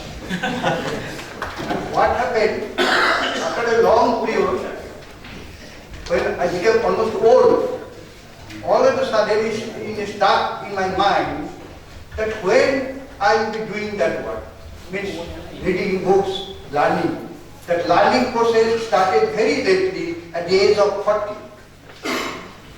So I had no opportunity to stay in any of the universities. So I am very fortunate that many of the universities call me and request me to share my experience. I can explain my position in a different way. You know, automobile engineer and this person working at the garage, there are a lot of difference. If you ask the automobile engineer how a car moves, he will immediately write down hydrogen, oxygen, this, that, X, Y, Z, a long chart. But if you ask that man that my car is not running, can you help me to repair it? His answer, he will be coming, I am certain. But if you call a garage mechanic, they say nothing is wrong. Just give me a little soap. You will put the soap in a place and then the engine will start. Means the flow of petrol is going on. So I am a motor mechanic, just like a motor mechanic. So if there is any loopholes, I expect you will forgive me. The topic that has been given to me about early coinage of Eastern India. So, least I shall talk that I will be helping you through the visual aids that I am displaying, stage by stage. A prehistoric period, all of you know, might was right. If you have might, you can snatch anything of your requirement. So that was a period. I am going back to early period. Then the limit, they have very limited requirements. I think it is readable from the end, because I like the person sitting in the back benches, because whole life I sat in the back benches. So I did more responsibility, except the learned teacher, teaching stuff. I have more response from the back benches, not from the front side. Okay. So their need was food and shelter. Food means what they can procure from nature, and shelter means cave, etc. Followed by another great invention, fire and its use. That period has followed the next period. Fire was invented. You know how? You know it. Definitely you have more idea about than me. So with this stick, I have tried it. And it took a lot of time. In Meghalaya, while I was in Meghalaya, in remote village, I saw it and tried. They could do it within a minute. I took about 6-7 minutes to liter. So it depends on practices. Then fire. Then the family, the concept of family came to be, and they took shelter in the caves, and gradually they formed the groups of families, means some sort of community, but a small group. This tribe had monopoly over their products. Whatever they used to get around their living place, they were all in all. They learned to exchange family products. Two families in the same area. I have hunted a deer, so I can give this deer to them and get back some products, might be a fish from them. The exchange used to take place. Very clear? Gradually, knowledge of agriculture helped them to grow various cereals. Why I have given this? This is known as terracotta cultivation. Sorry, not terracotta, terra cultivation. Thank you. See, for a old man, sometimes it slips. But I am certain that my learned audience will help me. So that was a great thing. And I have seen this practice still now. And what they do, they also do pisciculture. So at the end of this slab, they put a stone, and when the plant grows, say paddy grows, they put water and put also small fish. So by the time the plant grows very big, by that time fishes are also becoming this. And they hunt this fish from there. By hand they catch. I have seen it. What I am saying, I have seen in my own eyes, because about 20 years I have worked in tribal areas of northeast India, like Nagaland, Mizoram, Manipur, Tripura and whatnot. I am not talking about Meghalaya, totally advanced. Then, so let me next slide. no, already. Then exchange started with cow. I will talk to you later on. Cow also become, cow is still a medium of exchange in Arunachal and Nagaland, but not exactly our cow. Those are called mithun, very big, neither a buffalo nor a cow. I don't know, I will show you a picture. I have taken a picture. And then rice. Then they found that they realized that there should be some sort of medium of exchange. So the initial medium of exchange was beets and cowries. And how long cowries were in use in Bengal? Can anyone give me some idea? Cowrie as medium of exchange, how long it was in Bengal? 19th century, early 19th century. When East India Company entered into this Bengal, they occupied it. Still, cowrie was medium of exchange in a district called Sylhet. There are documentary evidences, and it became a headache for administration to carry the rent paid by the agriculturists with the help of this medium of exchange, cowrie. Boats full with cowries were sent from Sylhet to Dhaka and Murshidabad. It became a headache for East India Company. They never got it. And during that time, this is the only place in India where cowries, Sultani coinage, Gupta coinage and Islamic coinage were running parallel side by side. But valuation was made on the basis of intrinsic value of the coin. I am talking little bit because extra, because I thought that I should talk in my fashion so that it matches with my subsequent. You can read it. Can you read? My friends and the backbenchers? Okay, you read.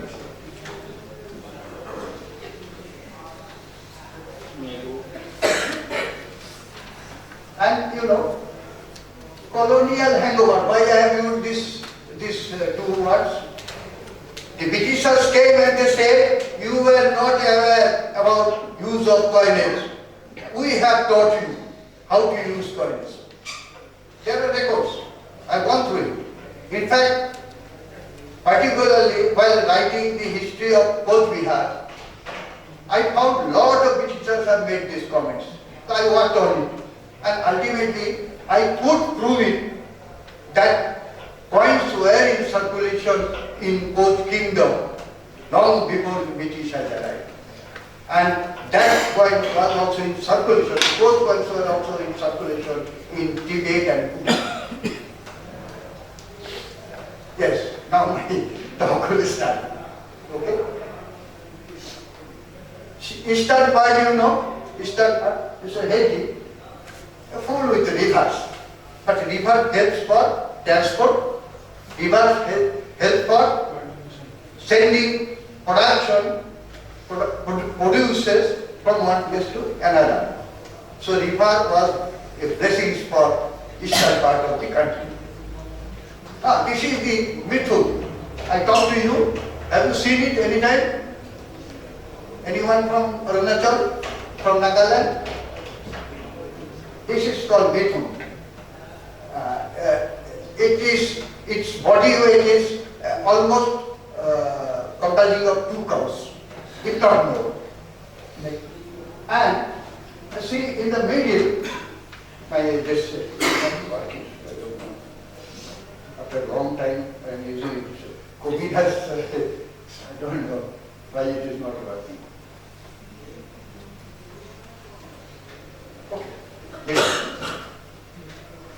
In the middle, you have seen some arrow shape of thing. Up to 18th century, I am not talking ancient, from ancient to 18th century, these were the medium of exchange in Nagaland. Fortunately, I could procure a few and gift it to different museums. And I am talking about northeastern part. It was recorded, or it is recorded in the books, history books, numismatics book, that coinage were in use in Assam from 17th century. Fortunately, I could associate with many of the discoveries. I am not an archaeologist, but I worked there like a student and ultimately could prove that it was not 17th century. It is from 9th century coinage were there. And that has been accepted, and that book has been accepted as reference book in the universities in India or abroad. Next. You can read it and thereby help me.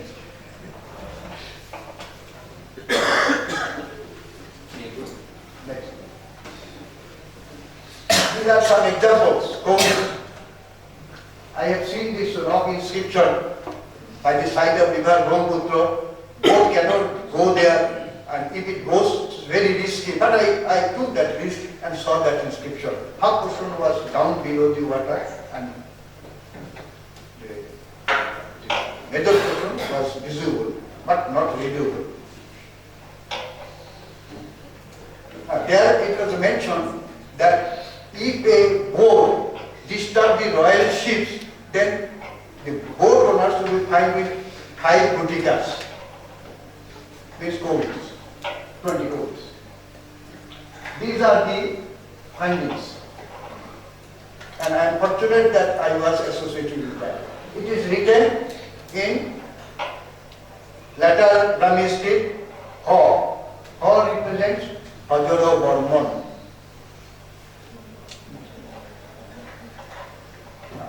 Then Bo represents, let us say, Bo represents either Bolo Bormon or Borno Malla Bormon.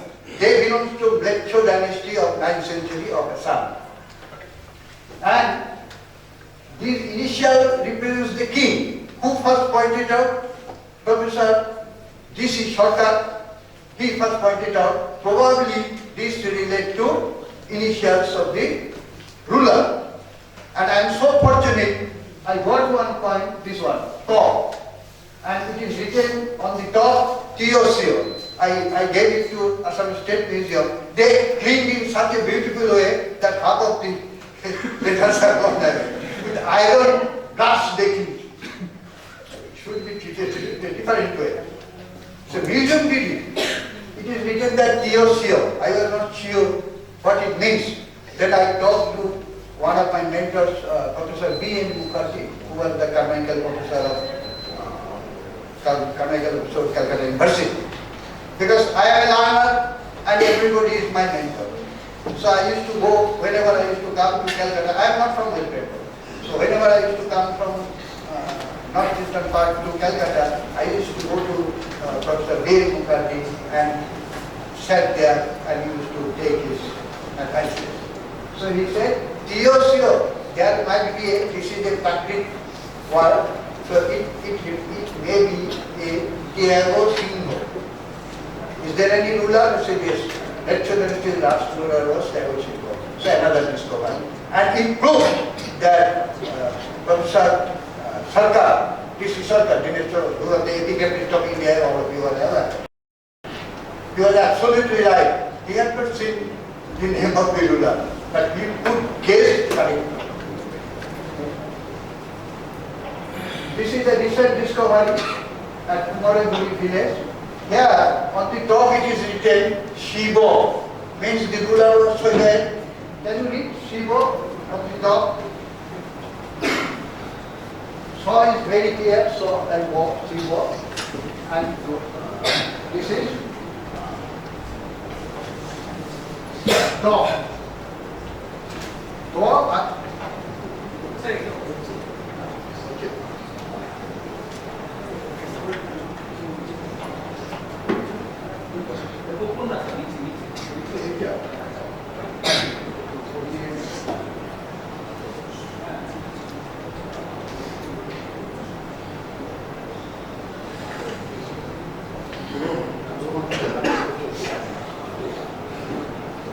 So from this letter, though there was little hesitation, accidentally the British Museum invited me to deliver a talk. Then I talked on this subject. So this was mine, so I delivered it and they accepted it. So it is the initial letter of Digleka Bormon of Assam, Central Assam. And I have also noticed that the name of the ruler is also mentioned on the back side of this artifact preserved at State Museum, Guwahati. It is written there that this has been done by the minister under Maharaj Dhiraj Digleka Bharman. Very interesting. So you see, a layman can also contribute little bit. And I am hopeful, since you have a beautiful background, you will be doing much better. Next. Now we come to Bengal. This flag you can see at the State Museum at Kerala. I think some live road or something. Beautiful. You see a board, there is a board, and this board has been made in a different way. I have seen one very good book at Sanskrit College. There, the history of boat making is also there. Those who are interested, you can go through. It's written in Sanskrit, but you can take help of the teacher. And how this was there, no nail, iron was not used. And some three ladies are fishing. And this side, some musical instrument being played by a man. Here, you can get what was the dress of Bengali people. There was no Bengali people till that time. Means the people living in Bengal, how they used to dress it. Each of them had this headgear. And then, what is the most important information you can gather from here? Can anybody suggest? Most important information? Trading. Pardon? So trading. Is there any sign of trading? Orchards are there, plantation means. Boat. Boat is there, definitely boat is there. But what struck in my mind, that female had a major part in the society. That struck in my mind. You know, in our society, in 19th century, what happened? Ladies were not allowed to come out.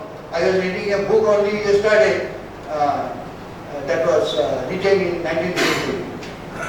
A housewife came to Shillong and how she could establish herself and establish two schools without having any background. Saroda Manjuri Datta. And she narrated that we are not supposed to go out from our house.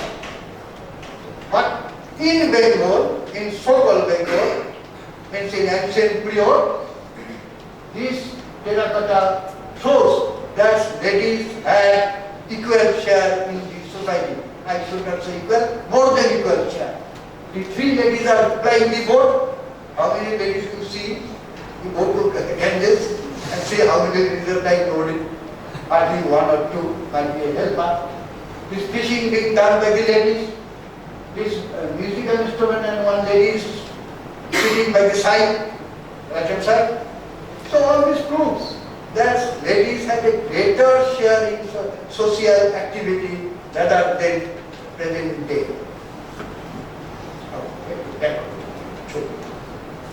It's a very, I request you, whenever you will get chance, you can go to that State Museum and see. It's a quite big size and really beautiful. These have gone to abroad. Somebody sold away. Then later on, good sense prevailed in the mind of the collector and he donated to State Museum. Next. Kauri, I said, up to 19th century, Kauri was in use. And these are the first coin introduced in so-called Bengal. There was no country called Bengal during that time. Portuguese used to say Bangala, like that. Bengal, there was no town of Bengal or Bangla. In two places, I have divided, I have written a book on early coinage of Bengal. There I have shown that economic zone-wise, there are places, and the left-hand side relates to Chandra Ketu God, you have heard the name. These are available. I have brought the coins. I will show you. I think there is one more lecture after me. I don't know when I will show.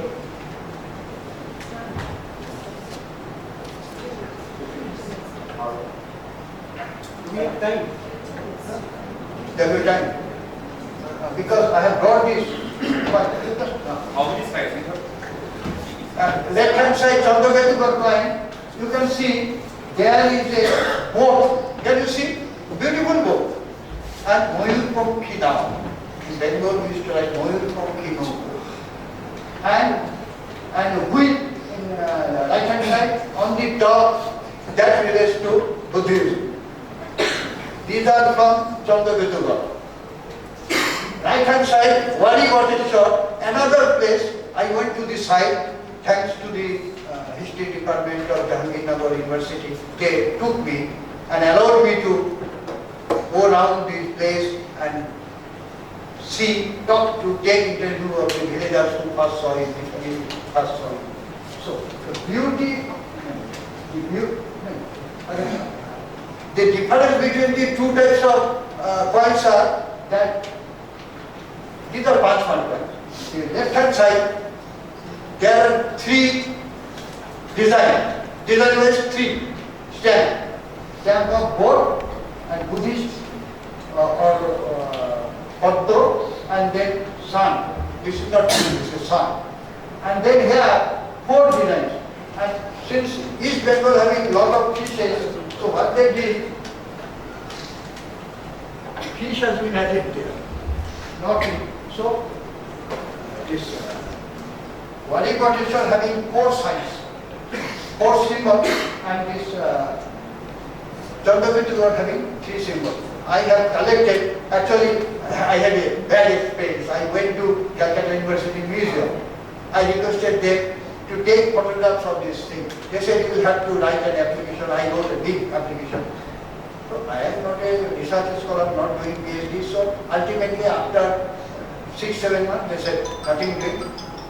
Then I took a bow, I will collect more Chandra collection coins from side. And my collection is 4 times of the collection of this Asatosh Museum collection.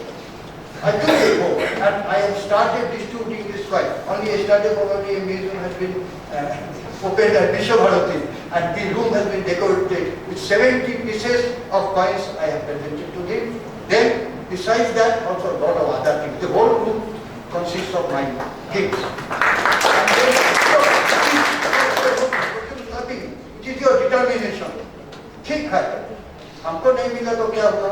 आमी लेगे থাকবো, आमी बेर করব, आमी बेर করব, আমার ইচ্ছে আছে, কেউ কোনো কিছু আকাশ থেকে এসে পড়ে না. It is the determination of a person that helps to find out.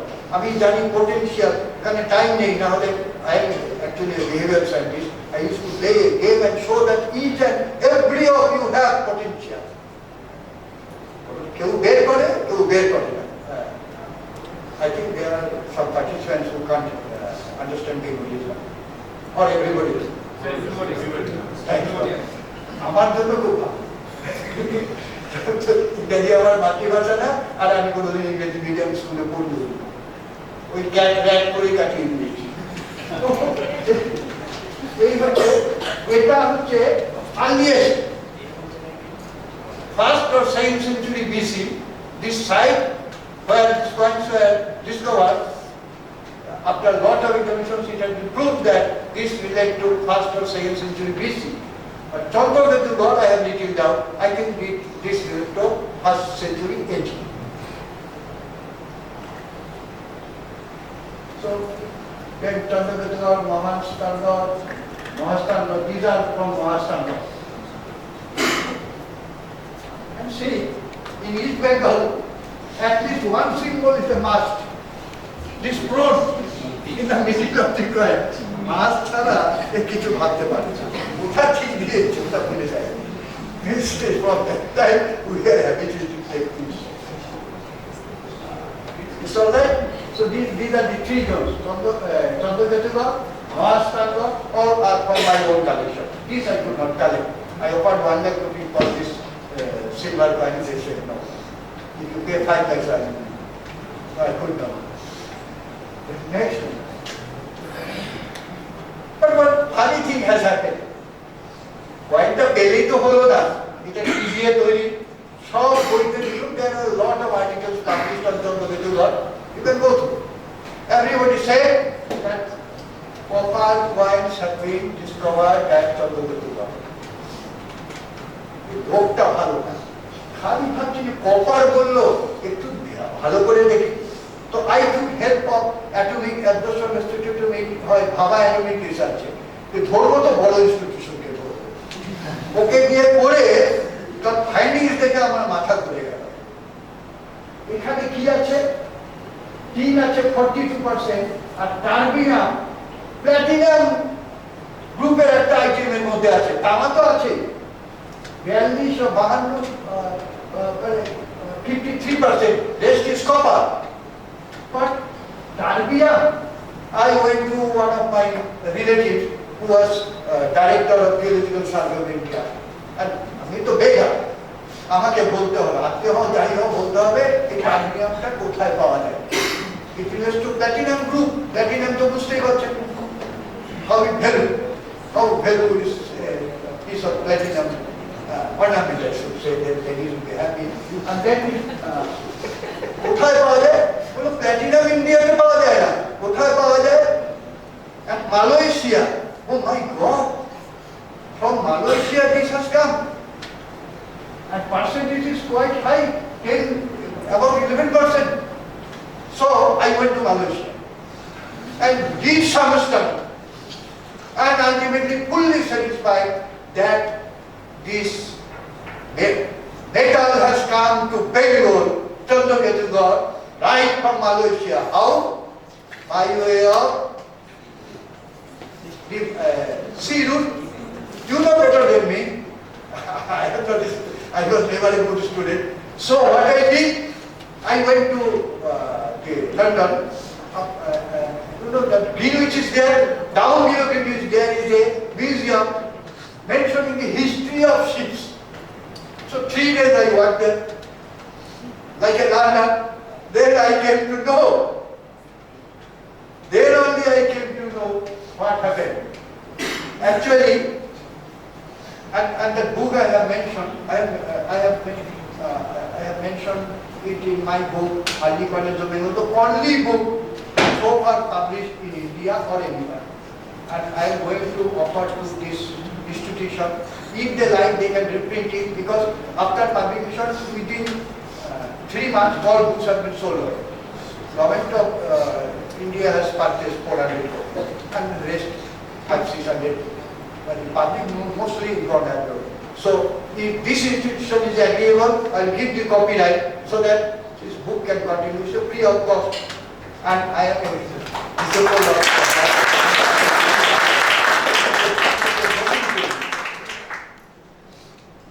And is it not a very interesting thing? কোথাকার জল কোথায় দাঁড়ায়? কোথাকার জল কোথায় দাঁড়ায়? আগে গল্প বলি? Will permit me? Am I there? Yes, no, sir. No, sir, completely. গল্পটা বাংলায় বলি না ঠিক যোগ আমি ত্রিপুরাতে গেছি, তো অফিস টাইমে আমি খুব পাঞ্চুয়াল, আমি সারা চাকরি লাইফে 2 দিন মাত্র লেট হয়েছিল, সেই 2 দিনে আমি ছুটি দিয়েছিলাম কারণ আমি লেট করে অফিসে যাবো না।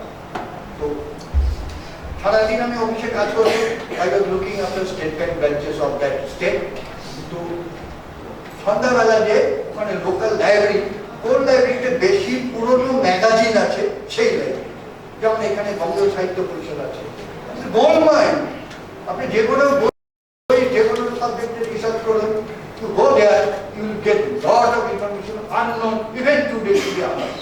কেউ ওই পোকা ছেড়ে ওই পুরনো বই মানে বের করতে চায় না। ওখানে যে একটা বই দেখলো ত্রিপুর দেশের কথা, বইটি হচ্ছে 2 জন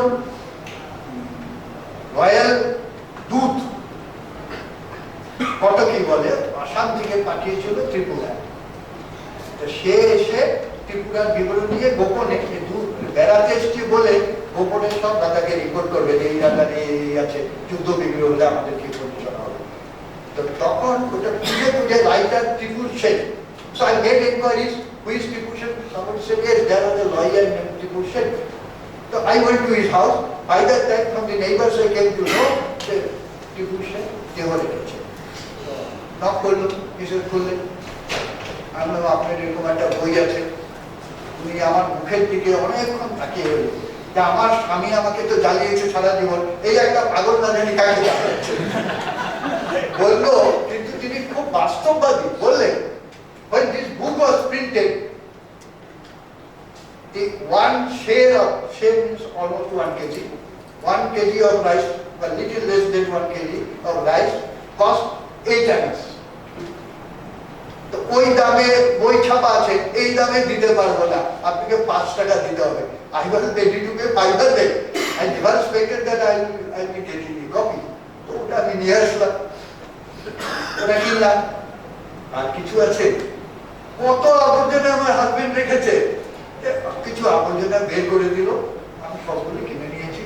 একটা আবর্জনা দিল গোল করে একটা হাতে বানানো কাগজ, আর দেখুন লেখাটা দেখেই বুঝলো যে প্রদীপের শিখার যে কালো রং হয় সেই দিয়ে লিখেছে। লেখাটা বেঙ্গলি, কিন্তু I am unable to read it. I become very curious. আমি তো জানেন ধিক্কার ঝুলি, এখানে এসে বতীন্দ্রনাথ মুখার্জি সার দিয়ে মুখার্জিকে ধরলাম, স্যার এটা আমাকে রক্ষা করুন।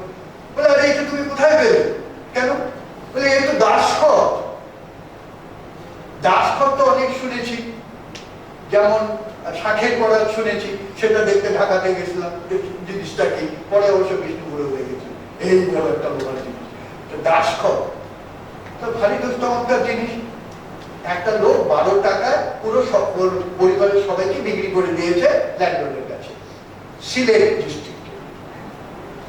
তো ওই আবর্জনা ফেলে দিয়েছে, ওটা আমি নিয়ে আসলাম, এখানে ওখানে নিলাম। তখনও ফেসবুক বা ওখানে সব গাল গল্প দেখার সময় চালু হয়নি। তো আমি আর্টিকেল লিখলাম একটা দাসখত, তারপরে দিকে দিকে করে বার্তা রচি করে বলে কবি রবীন্দ্রনাথ ঠাকুর সাগর সমুখের দিকে নকল করে বলছি, বার্তা রটে গেল চারদিকে। কি ব্যাপার? দাসখত আমরা তো শুনেছি, দেখিনি তো। তো এটা জিজিভি নাকি একটা আছে, ওখান থেকে লোক এসে হাজির। প্রথমে ভাবলাম কোনো আমার সঙ্গে ঠাট্টা করছে, আপনি দাসখতটা দেখাতে হবে, ওখানে আমাদের দাদাগিরি কি আছে, এইসব একটা আটকে ইতিহাস।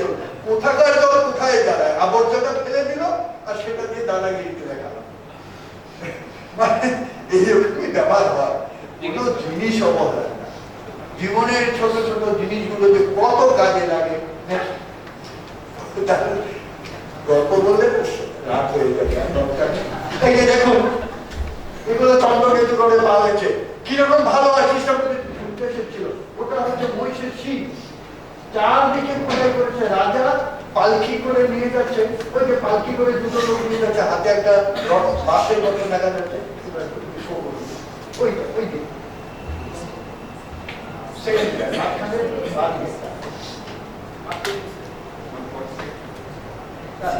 এটা এই যে পালকি রয়েছে, এই রাজা বসে আছে, নিচে সব মহিলারা এরকম সব মানি টানি এটা চন্দ্রকেতু ভাবে পাওয়া গেছে। কতখানি জায়গাতে ইনক্লুড করেছে। দ্যাট ইন্ডিকেট চন্দ্রকেতু গড় ওয়াজ এ হাব অফ আর্টিস্ট। আর দেখুন তার কাজ আর একটা পাওয়া গেছে, কি অপূর্ব কাজ। এগুলো এক্সপোর্ট হতো ইউরোপে। আমি সে গল্প বলার সময় নেই, কিন্তু আমি দেখেছি যে সাউথ ইন্ডিয়া থেকে ট্রেডাররা এসে এখান থেকে এগুলো নিয়ে যেত, চন্দ্রকেতু নিয়ে গিয়ে সাউথ ইন্ডিয়ান প্রোডাক্ট বলে ইউরোপে পাঠাতো। সোর্স অফ ফাইন্ডিং ওরা কোনো সময় বলবে না ট্রেডাররা। এরা আসতো কিভাবে? ওই একেবারে সমুদ্র দিয়ে ঘুরে ঘুরে শ্রীলঙ্কার পাশ দিয়ে, পথে আবার ওইখানে কৌড়ি পাওয়া যায় একটা দ্বীপে, সেখান থেকে কৌড়ি জোগাড় করে নিয়ে আসলো, কৌড়ি দিত, রাইস নিত, আর এগুলো নিয়ে চলে যেত। আগে চন্দ্রকেতুগড় থেকে নদীপথে, সেটাও আমি with the help of department government of India, যেটা এয়ারের নিয়ে কি বলে ওটাকে, এই যে মহাকাশ নিয়ে তাদের হেল্প নিয়ে ওখান থেকে ছবি বের করেছি। দেখলাম যে ড্রাই হয়ে গেছে এরিয়া আছে, link to this sea from Chandraketu. এখনো এইসব জায়গায় ড্রাই আছে। ওরা উপর থেকে দেখে আমাকে বলেছিল এই একটা প্লেনে একসঙ্গে পাশে বসেছিল, যখনই শুনলাম ওই ডিপার্টমেন্ট, এটা আমাকে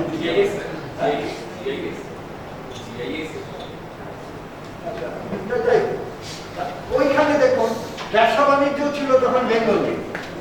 Will you please look to this? Will you please look? The 3 persons carrying their cereals to village hut. এগুলো কি বোঝায়? এগুলো স্টাডি করে আপনি জানবেন কি করছেন। আপনি হয়তো মাটির তলে খুঁজছেন, মাটির উপরেও এগুলো পাওয়া যাচ্ছে। এগুলো অবশ্য মাটি খুঁড়ে পাওয়া গেছে। এগুলো মার্কেটিং সম্বন্ধে বলা যাচ্ছে। তাহলে মার্কেটিং এ চলো, ইংরেজিতে বললে খুব ভালো শোনায়, বাংলায় বললে ঠিক বাজারে নিয়ে যাচ্ছে, ঠিক জমবে না। They used to take to the market and used to market their produce.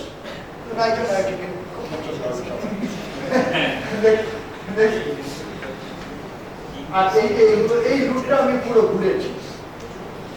এই রুটটা সমুদ্রে যে বেঙ্গল থেকে যেত, ঘুরে ঘুরে দেখেছি, ওখানে স্কালচার গুলো দেখেছি। কেননা একটা আমার মতো অজ্ঞলোকে বা সেই ছাড়া উপায় নেই। চোখে আমাকে দেখিয়ে দিলে আমি বিশ্বাস করবো, তাহলে আমি বিশ্বাস করি। ওই নিচেরটা এটা আমি বিশ্বভারতীকে দিয়ে দিয়েছি। নিচে একটা আছে, লক্ষ্মী বসে আছে বোটে, বাণিজ্যে বসতি লক্ষ্মী। লিখেছি নাকি? Well sits atop trading activities.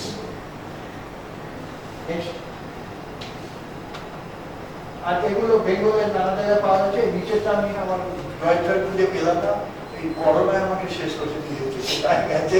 I thought that I will be bringing some, and if this should help museum, I can donate it to this thing. তো এইগুলো সব পাওয়া গেছে, কিছু কিছু নিয়ে এসেছি আমি। নেক্সট, উষান গুপ্ত গোল্ড কয়েন্স প্রচুর পাওয়া গেছে। And I am very lucky that I could associate myself with one of the findings of gold coins in Tripura. I was invited by the government of Tripura, ওখানে JT সেবার করে দিয়ে এসেছি। লেগে থাকলে অনেক কিছু হয়, লেগে থাকতে হবে। হয়ে গেল বাস, চাকরি হয়ে গেল, পাস করেছি, আর কি মায়না আসবে, হবে না। লেগে থাকতে হবে। তবে দেখবেন আমার মতো সাধারণ লোক যখন ডাকে, তখন বুঝি যে লেগে থাকার একটা মূল্য আছে। আমি এগুলো কেন বলছি? আপনার তো বয়স হবে, আমি তো 85, আপনার তো নিশ্চয়ই হাফ হয়নি, বুঝতে পারছে। আমি বারবার বলছি এইগুলো সব বেঙ্গলে পাওয়া গেছে। এগুলো আমাকে দেখতে দেয়নি। আমি এসব মিউজিয়ামের নাম বলবো না কলকাতা। আমি কিন্তু American gentleman came and somehow managed all the photograph, and accidentally he was my friend. So he said, "You are not getting it sitting at Calcutta. The museum is not far away from your house. Better I will be sending you." ও পাঠিয়েছে। আমি ওর যদি আজকের দিকে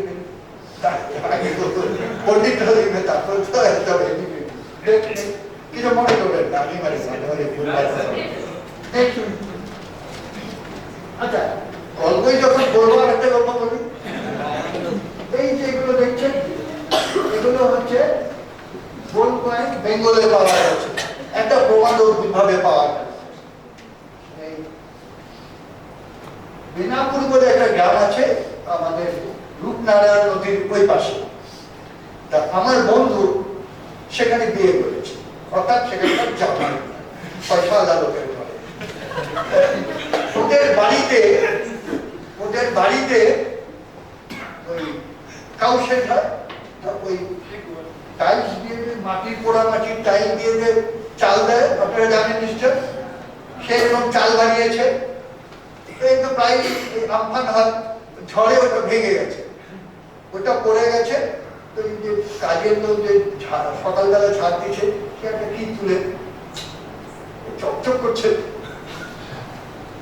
চকচক করছে, বাড়িতে বুঝতে পারছেন।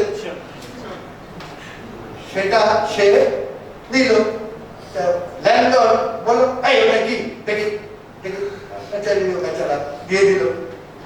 আমার জামাই কয়েন ভালোবাসে, আমি জামাইকে দিব। কয়েন কেম টু হিম, কিন্তু আমি পাগল হয়ে গেলাম, ওই টাইলসটা আমার চাই, যে টাইল ভেঙে ওই কয়েনটা বেরিয়েছে, ওই দেখুন আমি ছবি তুলেছি। যে মাটিতে দেখুন, কয়েনটা বেঙ্গলের মাটিতে ছিল, কোন আমলে?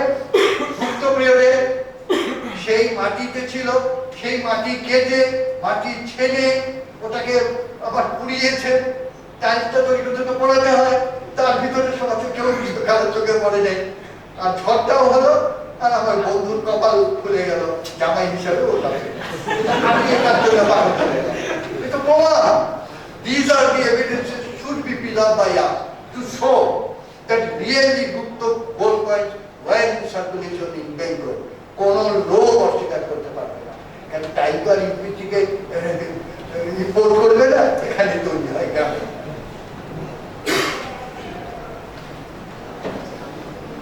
মহাসেনগুপ্তর কয়েন নেই, এখন পর্যন্ত দুটোই আবিষ্কার হয়েছে। একটা আমার কাছে একজন এনে বললো এটা কার কয়েন, আমি মহা পড়ছি, সেটাও করেছি, কিন্তু মহাসেন ভাবতে পারিনি, কারণ পৃথিবীতে মাত্র দুটোই পিস আছে, একটা ব্রিটিশ মিউজিয়াম, এখন একটা অবৈধ।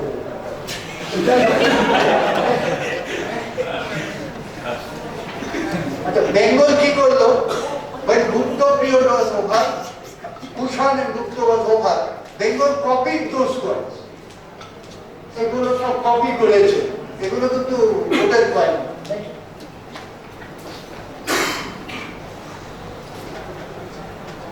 ওইগুলো কপি করে করে কয়েন দিয়েছে। কুমারগুপ্ত সেকেন্ড রাজলীলা ভঙ্গি যেটা আছে, এখানে একটা বীরভূম বাবুরের কাছে কোথাও বেরিয়েছিল, ওই আর্টফেট বেরিয়েছে, বুদ্ধিস্টি, ওটা আর্কিওলজিস্ট ওখানে গেছিলেন, তো ওটা উঠতে পারেনি। এটা আমাকে পাঠিয়েছিলেন, গৌতম সিং গুপ্ত ছিলেন তখন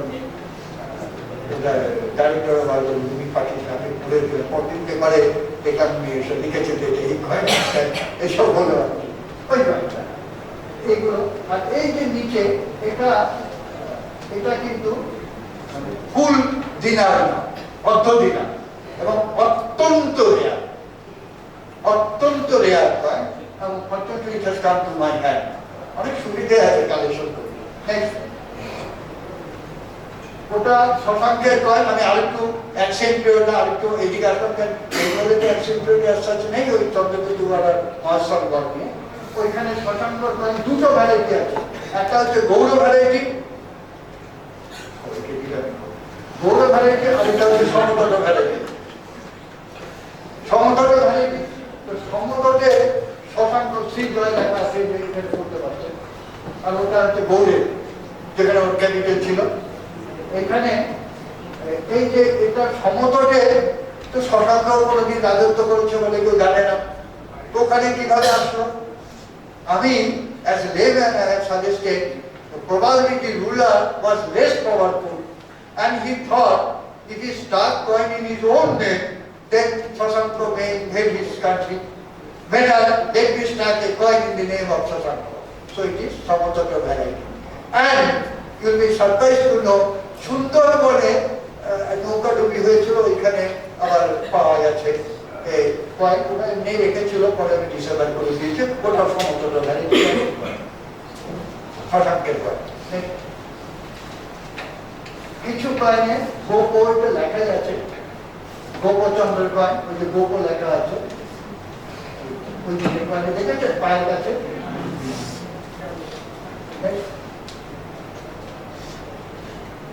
আর এই কয়েনটা আমি কেন কেন দেখাচ্ছি, এগুলো সব সমগ্র কয়েন। এখানে একটা হর্স আছে, আপনাদের কি মনে হয় that the petty ruler of Horikela area or Somatota area was so powerful that they did Ashwamedha Yajna, তত বাকি রাজারাকে মেরে ফেলবে? তা না। আমি বইপত্র এবং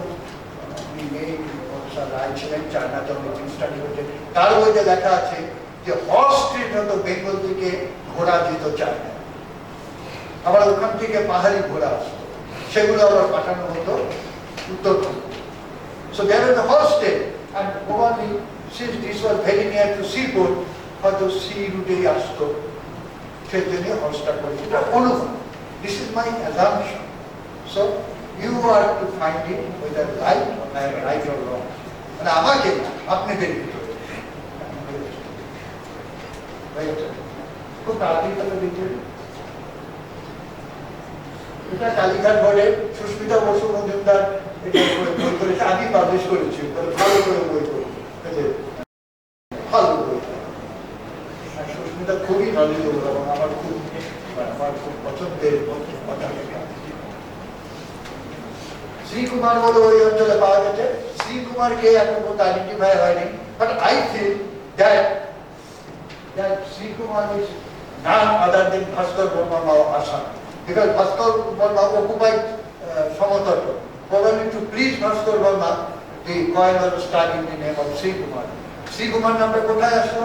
এর সঙ্গে রিপোর্টে লেখা আছে, ওটা যদি পড়েন আপনারা দেখবেন যে ওই ভাস্কর বর্মাকে শ্রী কুমার বলে এবং সে আর্মি ছিল।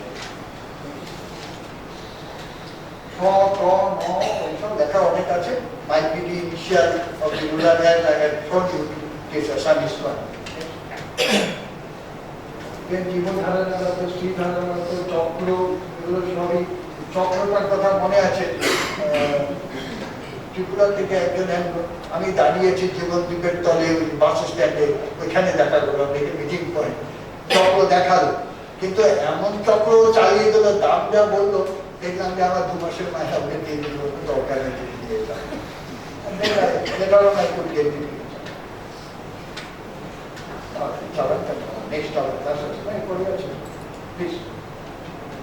এটা বাংলা থেকে আসামে পেয়েছে এবং ওরা ডিসেম্বর করতে পারেনি, তো অ্যাক্সিডেন্টলি এটা আমার হাতে, আমি মিউজিয়ামে গিয়ে এটা বললাম যে এগুলো সব বেঙ্গল সমস্ত করতে পারে এবং ডিসেম্বর করে দিলাম প্রত্যেকটা দেখে দেখে। এখানেও শ্রীকুমার আছে, এখানেও মানে সমতটের রুলারদের নাম আছে। আর এটা সম্বন্ধে অনেকে বলে যে বালমিকান্ত year with the survey, but I have a doubt whether this is a genuine project. আপনি ভালো লেখাটা দেখুন, দেখেই মনে হয় যেন অর্ডার ওই পিরিয়ডে দেখা হতে পারে, আমার সন্দেহ হয়, বাট ইট ডিপেন্ডস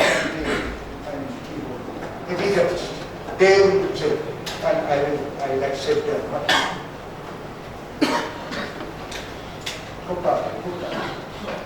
এই হরিকেলা কয়েন দেখেছে, এখানে আমি নিয়ে এসেছি আপনাদেরকে দেখাবার জন্য হরিকেলা কয়েন।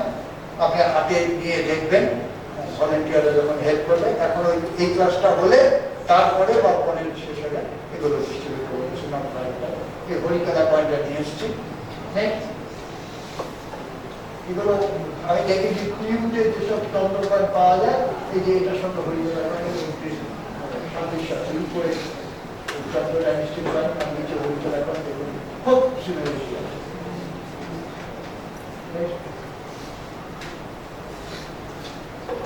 এগুলো সব আকারা ডাইনেস্টির কয়েন পাওয়া গেছে, এটাও খুব ইন্টারেস্টিং। এগুলো পেয়েছি আমরা। এই যখন বড় থেকে ছোট কয়েন হয়, এগুলো হচ্ছে টিএক্স কয়েন, অর্থাৎ এমন করে প্রেশার দিয়েছে যে এই দিকে কনভেক্স হয়ে গেছে, কনকেভ না, কনভেক্স হয়ে গেছে, আর এই পিছনটা একেবারে করে ঢুকে গেছে। খুব পাতলা, খুব অত্যন্ত রেয়ার, কিন্তু ডিফারেন্ট ভ্যারাইটি পাওয়া যায়। যখনই ডিফারেন্ট ডিনোমিনেশন থাকবে, তখনই বুঝবেন যে this coins were used in trade. small coin is always useful in trade. একটা dinar দিয়ে তো আমি একটা গ্রাম কিনতে পারবো সে সময়। ছোট কয়েন মানে it has gone to the hands of the commoners. Am I correct? সে তো অল্প জিনিস কিনে, ছোট জিনিস চাই। মণিপুরের সেল কয়েন আছে, 1600 টাকা দিলে 1 টাকা হয়। সেটাও ব্রিটিশরা দেখেছে, আমার কাছে আছে সেটা, হয়তো আমি এখানে দিতে পারবো। তো সে তার মানে একেবারে হাটে বাজারে ওগুলো চলতো। নেক্সট, তারপরে একটা এই কয়েনগুলো পাওয়া গেছে সমতট লেখা। এটা ডিসকভার হওয়ার আগে কেউ জানতো না যে সমতট নামে মুদ্রা আছে। প্রফেসর বীর মুখার্জি দে রোড অ্যান আর্টিকেল। আমি সামনে দিয়ে রিপোর্ট করলাম, স্যার সমতট লেখার কয়েন আছে। তো ওই আশুতোষ ক্যালকাটা মিউজিয়াম, আমাদের ইন্ডিয়ান মিউজিয়ামের পিছনে মধ্যে আশুতোষ করা আছে নাকি পার্সেন্টারি, সেখানে আমরা এখানে চালিয়ে দেবো। সঙ্গে সঙ্গে ছবি তুলে দিলাম আর ই পাবলিশড। সমতট নামেও পয়েন্ট ছিল। কান্তি দত্ত, নাগা দত্ত, লীলা বড়া, এগুলো সব নতুন পাওয়া গেছে 2014-14-তে। এবং মানে আমরা একটা মাকড়সার জালের মতন ঘিরে রেখেছি, যে আমি না পাই আমাদের ছবিটা দাও, ওজনটা দাও, ডায়ামিটার দাও, so that we can examine it and find out if any new information is there. ওইটা একটা পাওয়া গেছে লীলা বড়া হোক, সেই কোথাটা তাদের ছিল জানি না, কিন্তু বড়া হোক আর সেই ভালো লেগেছে। আর নিচে এই প্লাগগুলো ওই জায়গায় পাওয়া গেছে। এটা পিলার পাথর বলে আর এগুলো আর এখন আলাপ করবো না, অনেক সময় হয়ে গেছে। আই থিঙ্ক উড়িষ্যা তো আগের কালে এই বেঙ্গলে যেটা ছিল বৌদ্ধ, শুঙ্গ, এদের কয়েকই চলত। আমি নিয়ে এসছি স্যাম্পল, যেগুলো আমি চন্দ্রগত করে পেয়েছি।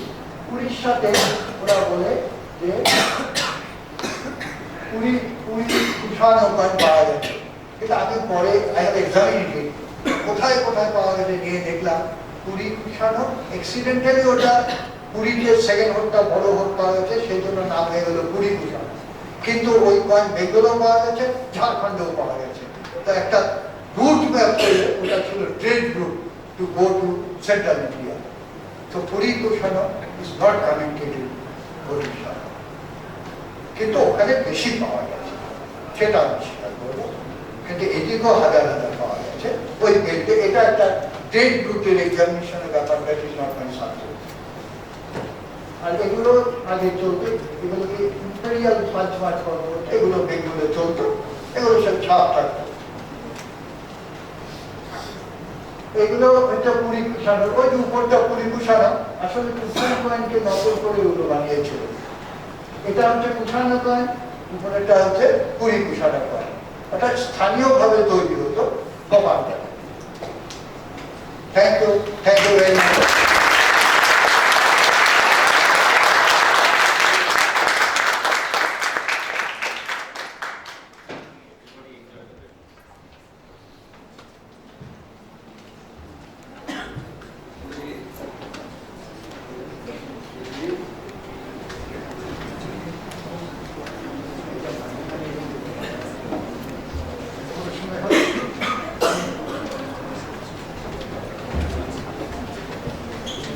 Thank you, sir, for your enchanting lecture. Do you have any questions?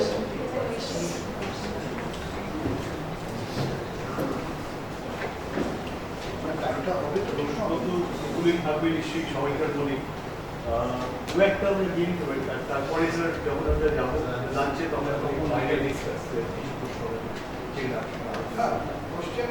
Question তো ভয় ব্যাপার, কিন্তু আমি I am worried for him for lecture টাইমটা।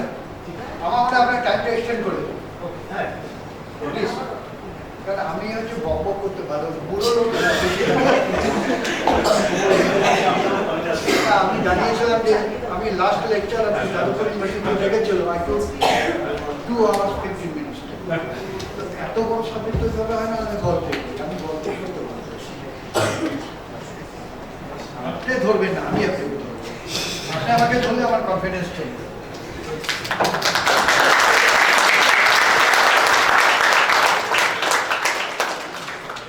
Thank you, sir.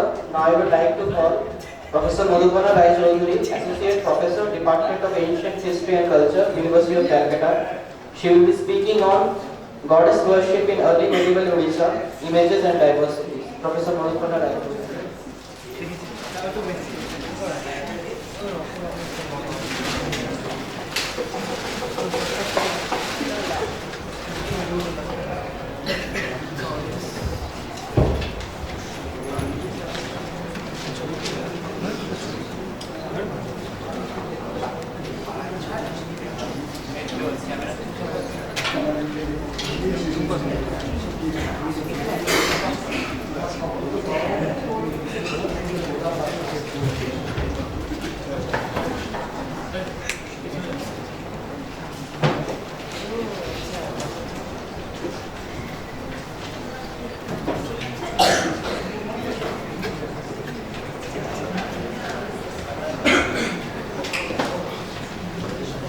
Very good afternoon everyone, my students, pet teachers of this department. I am really grateful to the department of this college for giving me an opportunity to share some of my research findings with you today. And I thoroughly enjoyed both the talks, one given by Rupenda and the other given by Dr. S.K. Bose. Which was really very fascinating. I really enjoyed it. I really don't know how much my paper is going to impact. Because before I begin my presentation, I'll make 2 or 3 submissions that unlike the previous 2 lectures, my lecture is, today's lecture is not derived from, primary sources, basically based on secondary sources.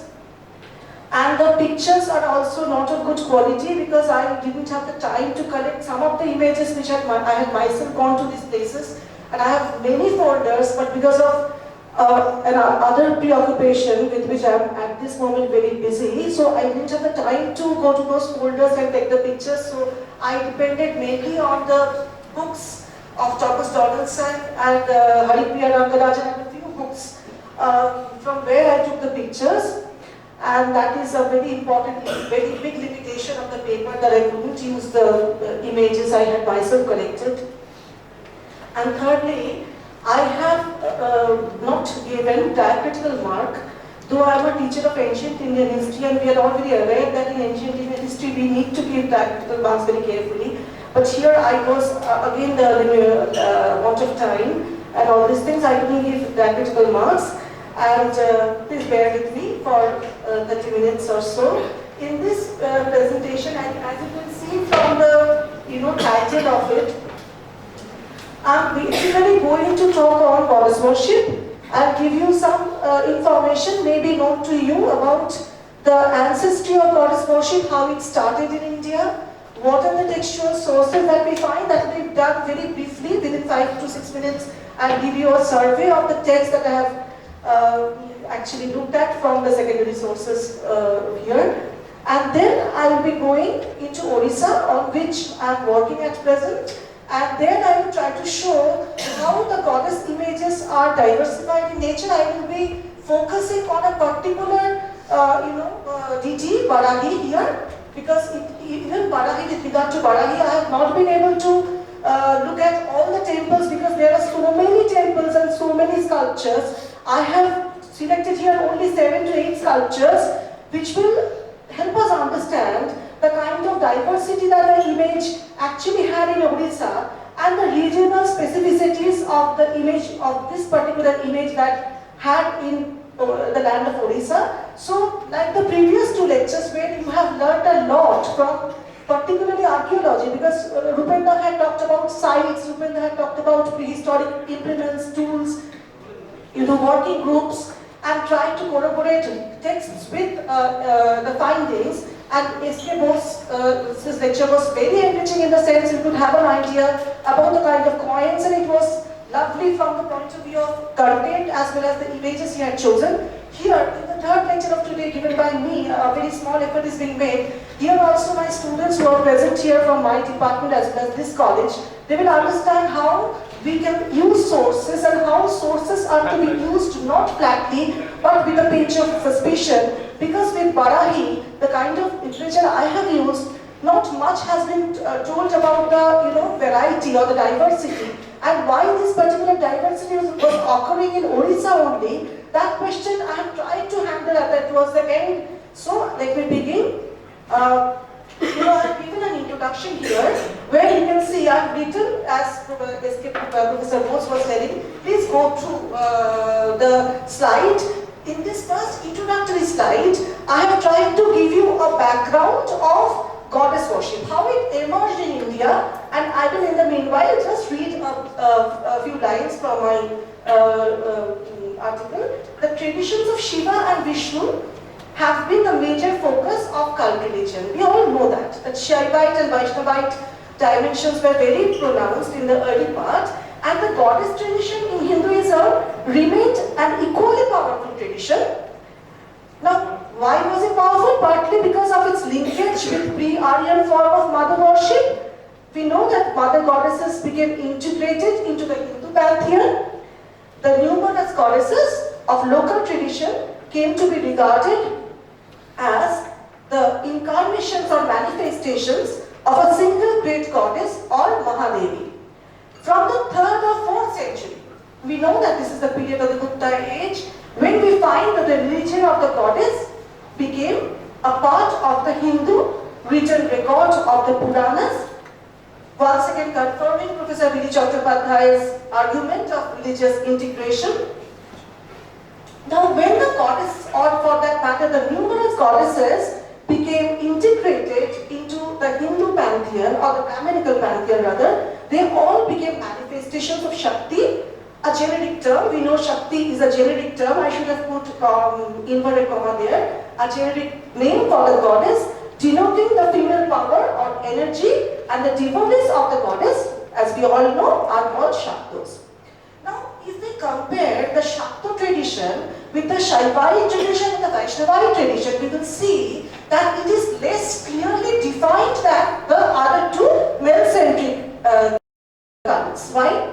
What was the reason? Because of two factors I have noted here. One reason is that both Vaishnavism and Shaivism came to incorporate the goddess within their own framework as the consorts of their male deities. We will see in the case of Bharati that most of the matrikas, they were actually the power of their male consorts. So that is a consort role given to them. And number two, with regard to the goddess tradition, we find the other important dimension consists in the gradual absorption of tantric manifestations of female energy into the Brahminical pantheon. Earlier, such forms of worship existed on the fringes of the Brahminical society amongst the lower castes and tribes. These goddesses were the goddesses of the wilds, but gradually they became a part of the mainstream religion. Now, generally speaking, the goddess has, a contradictory and ambivalent character in Hinduism. Why is she ambivalent? Why is she contradictory? Because we find that on the one hand, she has the image of a benevolent mother with overflowing affection, but on the other hand, she appears as a ferocious woman who demands offerings of blood, meat and alcohol to propitiate her. With regard to Varahi, we will find this second role more dominant.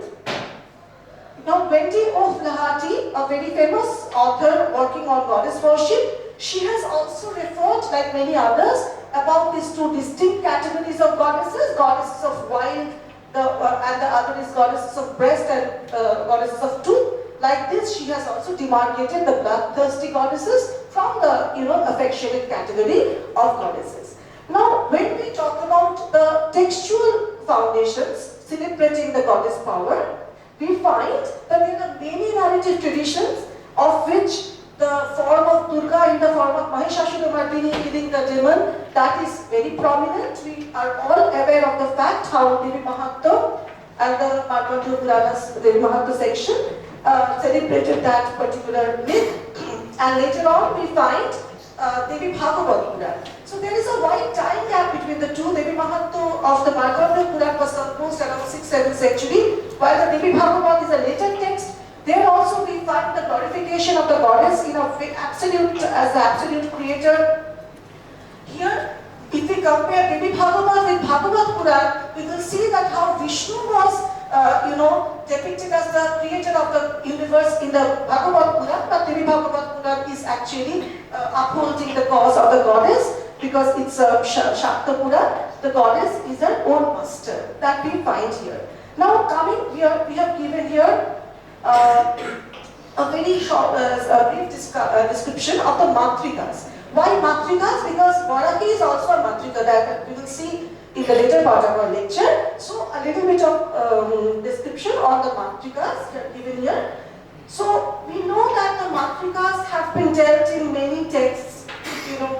For example, the earliest of the accounts which talk about the creation of the Matrikas, we get it from the Mahabharata, the Shurila Parva account, where the Matrikas were sent for killing the child Skanda. And there are different Puranas which also give us the narratives.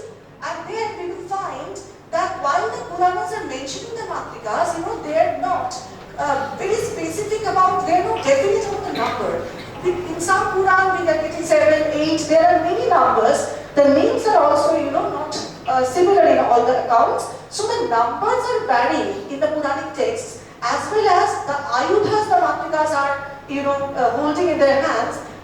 With this true diversity, we will also see the mission. Why are the Matrikas created? What was the mission? Who is the demon? So the entire storyline, along with the names and numbers of the Matrikas, with the ayudhas, all these things are differing in the various Puranic accounts. I have chosen here only 6-7 Purans to show you how, the names are varying. I don't know whether it was in the last slide. So here we see that different Purans contain the accounts of the creation of the Matrikas, of which the earliest narratives mention the creation of 7 Matrikas. For helping Ambika in her battle against Raktobij, some of the important Purans are Moksha Puran, Ogni Puran, Vishnu Dharmottar Puran, Shiva Puran, Markandeya Puran, Vaman Puran. They list the name of 7 Matrikas who were created by Brahma with the mission of killing the Deva Niriti. The purpose for the creation of the Matrikas, as I told you, varied in many accounts. Like for example, while in the Markandeya Puran, they mention them as the Shaktis of the Devas, the Vaman Puran owes their origin to the Devi itself.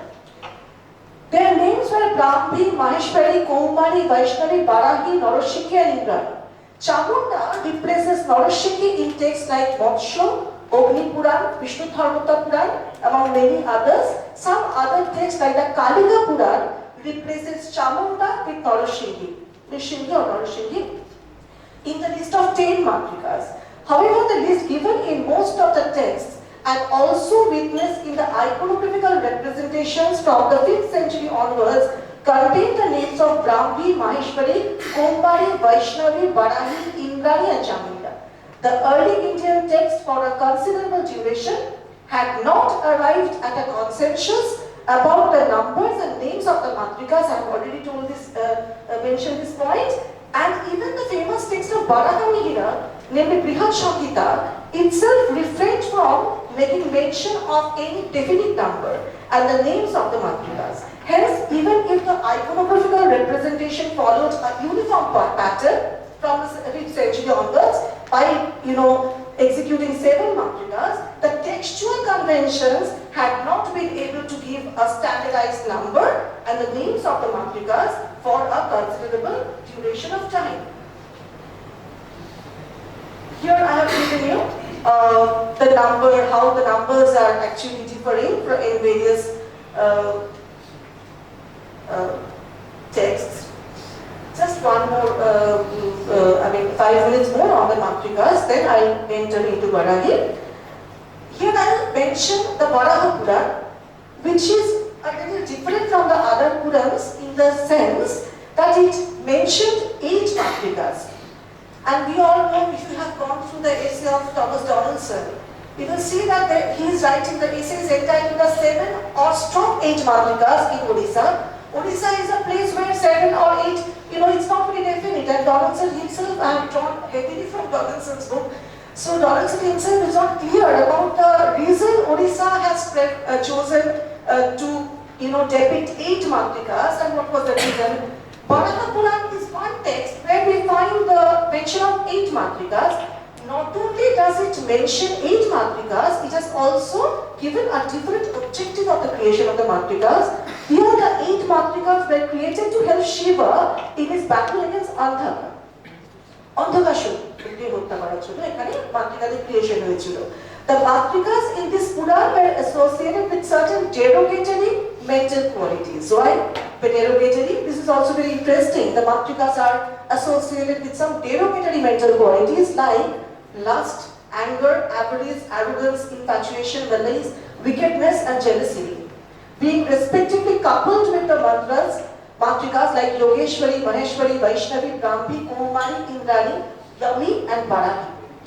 While the Matrikas were also identified with profound cosmological meanings like Brahmi representing creation, being placed at the beginning, when you look at the Matrika set, you will find Brahmi is the first. In most of the iconographic depictions, Brahmi is the first. She represents creation, and Chamunda is usually represented at the end, who is represented destruction. The Varaha Puran crafted a major revision by attaching certain pejorative qualities with them. Now, after Varaha Puran, we have another Puran which also gives a different number, like the Brahma Vibhakta Puran. We know the Brahma Vibhakta Puran was composed in Bengal. The composition, it extended towards the till 15th, 16th century. So there are 9 Matrikas who are Vaishnavi, Brahmi, Rotri, Oindri, Maheshwari, Nishini, Barahi, Kartiki and Sharma Mongola. The Kalika Puran, the Brahmanda Puran mentioned 10 Matrikas, Garuda Puran mentions 12, the Vishnu Puran mentions 32 Matrikas. The wide divergence in the number of the Matrikas mentioned in the textual sources is a mirror image of the inherent complexity of goddess worship, which in turn made each effort to standardize a far-fetched plan. Even though diversities in the number of the Matrikas witnessed in the Brahminical texts came to be somewhat balanced by the number of 7 Matrikas becoming the convention in the iconographic representations, the overall iconographic pattern of the Matrikas in the context of Odisha displayed considerable deviations from the textual conventions on the one hand and the imposition of regional characteristics on the other. The discussion on the multiplicity of goddess worship will be taken forward by singularly concentrating on wide diversities in the iconographic imagery of goddess Barahi in the context of early medieval historical tradition of Odisha. Now here I am entering into the main theme of today's lecture, that is the kind of heterogeneity or lack of standardization. How can we establish this argument of the multiplicity and addition of regional characteristic by reference to this particular image of Barahi, that we get to see a lot of temples of Barahi being made throughout early medieval time in different parts of Odisha. So who is Barahi? What are the main characteristics of Barahi? For my students, I'll just give some well-known facts here. Barahi has carved a distinct niche for herself and has been singled out for special worship independent of the other Matrikas. Remember this.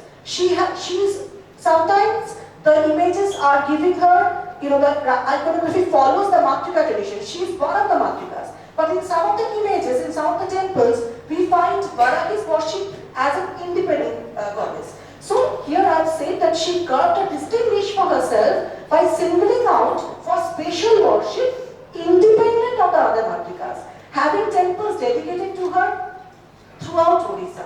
Unlike the other Matrikas, who usually depict similarity with their male counterparts in terms of their forms, cognizances, mounts and ornaments, Barahi has little in common with her male counterpart, that is Varaha, except for the sore face. With Varaha, they have a commonality, that is the face is similar, same face. What are the differences? Just let me say a few lines on that.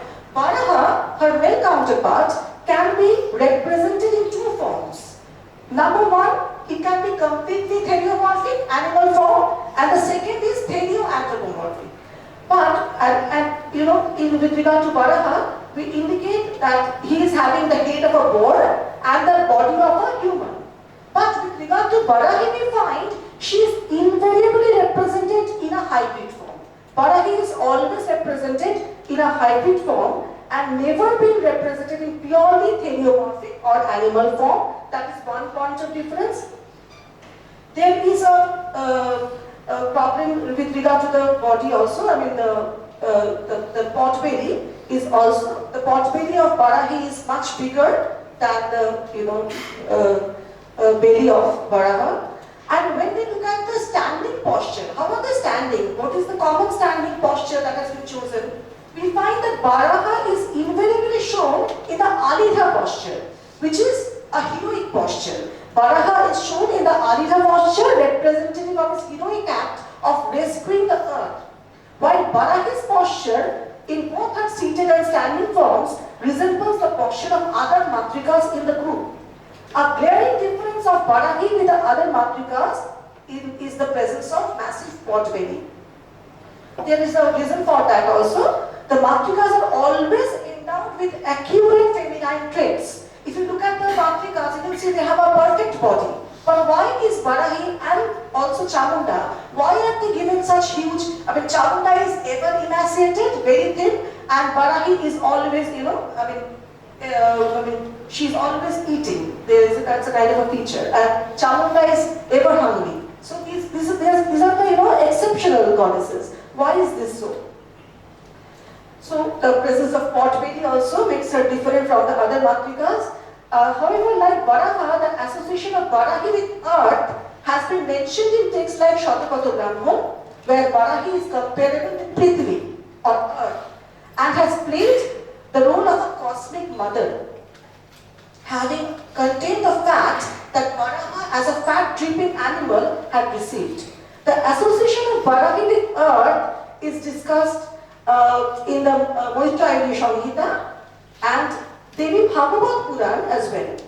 Apart from earth, her connection is with water is also mentioned in the Kalika Puran, where she is invoked for protection in water, demonstrating her marine character. Now, the Ayudhas. What are the Ayudhas that she actually holds? I'll come to the images, very unclear images though, in the next slide. The iconographical representations of Barahi varies particularly in the number of arms. I told you that the number of arms are not specified, as she is depicted as having 2, 4, 6 or 8 arms in different iconographic texts. In the Vaman Puran depiction, Barahi has 2 arms and is described to have been born with the back from the back of Devi Chandika, while the other matrikas were born from different parts of Chandika. So Barahi is born from the back of the Devi. She is carrying the carrying the mace and the chakra in her 2 hands. The description of Markandeya Puran, we do not have any specific mention of the number of arms. However, the wielder of chakra, the hawk-faced Barahi, strikes the Ashur Raktobij with a sword and also displays her enormous power by uplifting the earth with her tusks. The mention of sword as her weapon is seen only in this Puran. In the Agni Puran, she is endowed with 4 arms, in which she holds a mace, conch, sword and goat. The Matsya Puran mentions 3 Ayudhas, mace, chakra and chauri being held over her head. Another important Puran having significant iconographic importance is the Vishnu Dharmottara Puran, describes Barahi as 6-armed, with Dando, sword, shield and noose in her 4 hands, and showing Abhay and Bandhamudra in her 2 other hands. In the South Indian Shilpa Shastra Shupravedagam, she wields a plough and a spear. Her vehicle is elephant. She has the complexion of the storm cloud in the Shupravedagama, where another important Shilpa Shastra, Manushar, describes her as blue in complexion. I have excluded some very important texts while I am talking about the Ayudhas. I have only given here 7 to 8 texts. But if you can see, if you can understand the Ayudhas that I have mentioned, and I hope these are either mace or sword or the noose or this kind of ayudhas, but when we look at the Odissan sculptures, we will see how far the ayudhas in the Odissan sculptures match with the textual conventions. The text described a few things, whether the Odissan sculptures follow the textual conventions or deviate from that. So now I am coming to the mounds. With regard to the mounds, we find buffalo. Buffalo is the most popular mount of the goddess. Apart from buffalo, which became more common in the later sculptures. Remember, buffalo became common from the later sculptures. Why from later sculptures? There is a reason behind that. And elephants, Norobahun. Norobahun is important here, human figures. Sheshnak were the other mounts. So we are getting buffalo, we are getting elephants, Norobahun, human sculpture figures, Sheshnak. The Brahminical texts do not mention fish. However, in the Odissan sculptures you will find that fish was invariably present in the earlier sculptures of Barahi, and fish is mentioned as an important cognizance of Barahi. In nowhere, in none of the Brahminical texts they mention fish. But fish is mentioned in a text known as Barahi Tantro, which is a Sanskrit text found in Odisha, written in Oriya script. This text mentions 5 different forms of Barahi, which are Shapna Barahi, Chanda Barahi, Mahabarahi, this is a Vairavi form, Kritsha Barahi and Matsya Barahi. Apart from the early Barahi images found in Odisha, some Barahi images have been found from Western India also. The presence of fish in the hand of the goddess in many images of Odisha leaves room for speculating if the worship of Barahi in the regional tradition of Odisha was tantric in orientation. However, Thomas Donaldson, he doesn't attach a very palpable tantric connection, because he thinks that like lotus is mostly present in the Brahminical images, and like lotus pot, fish is also used in the sculptures of Barahi as a sacred object. And he is not very willing to attach any tantric dimension to it, because he has written here, the last point, that the connection with fish and pot being filled with wine or flesh being parts of the Panchimokado in the tantric rituals, as I've argued, cannot be ruled out. Because Thomas Donaldson is attaching a sacred meaning. But I think that is, the presence of fish. And when we categorize the Barahi images, the early Barahi images, the later Barahi images, and the presence of fish and the omission of fish, then we can understand, we can compare in between the images and the dynasties during whose patronage the respective temples were built. We will understand the fish was not accidental, it was very planned, in a very planned way the fish was present. Fish was given as one of the ayudas of the goddess.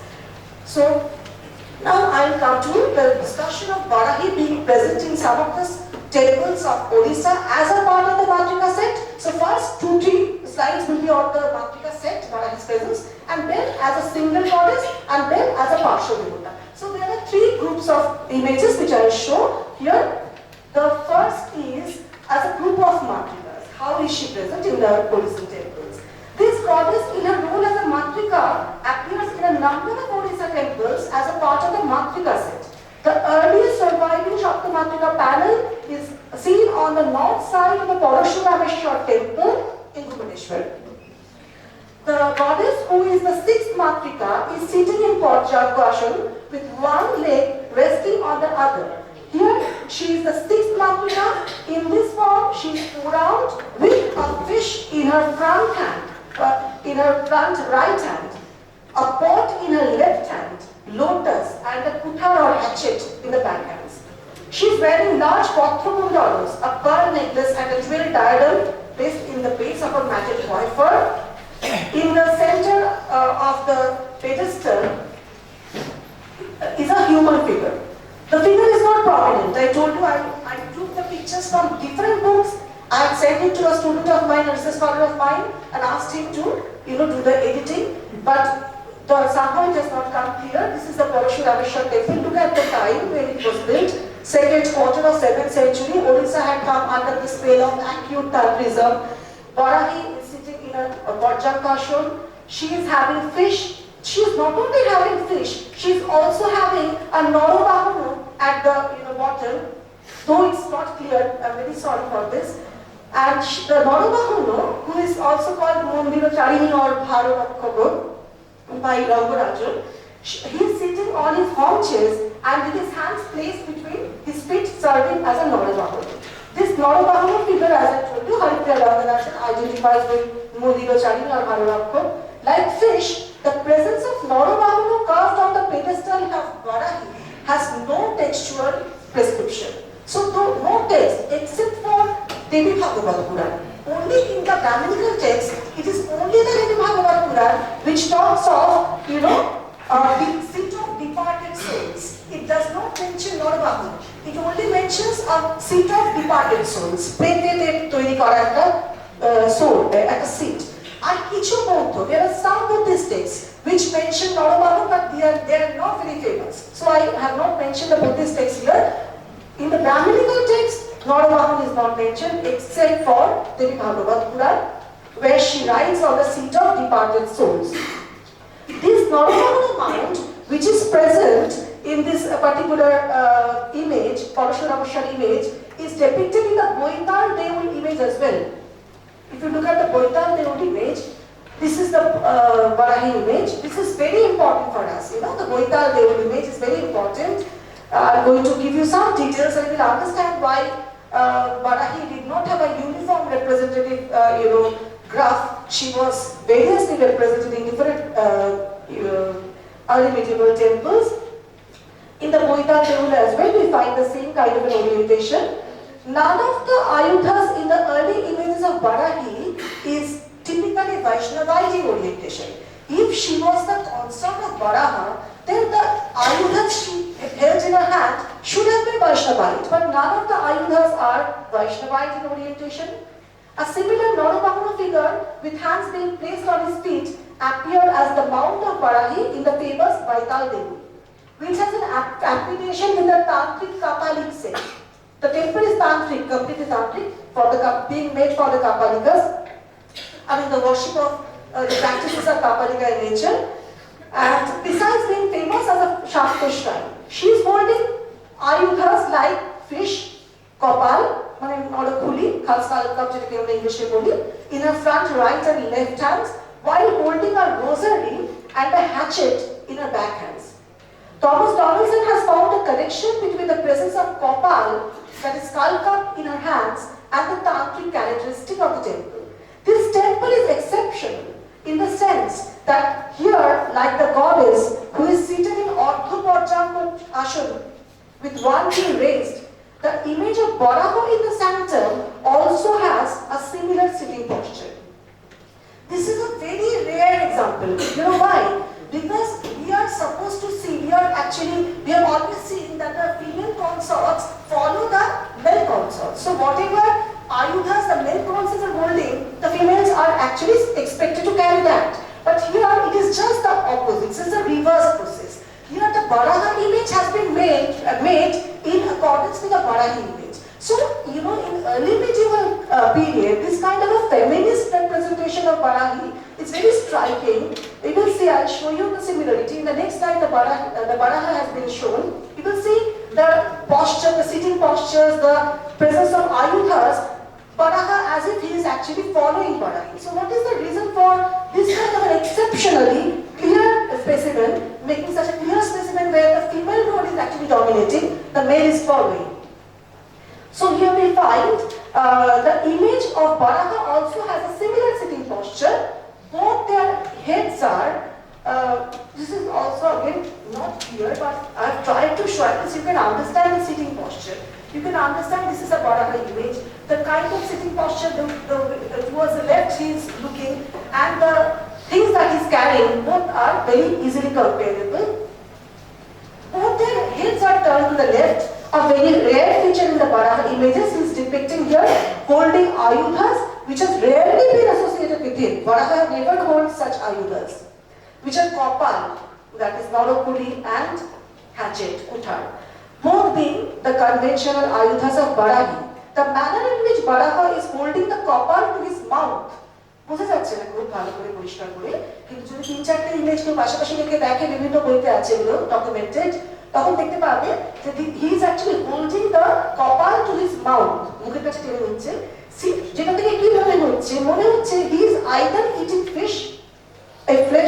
flesh or drinking blood. কিছু একটা, মানে he is actually doing some very gross tantric practice.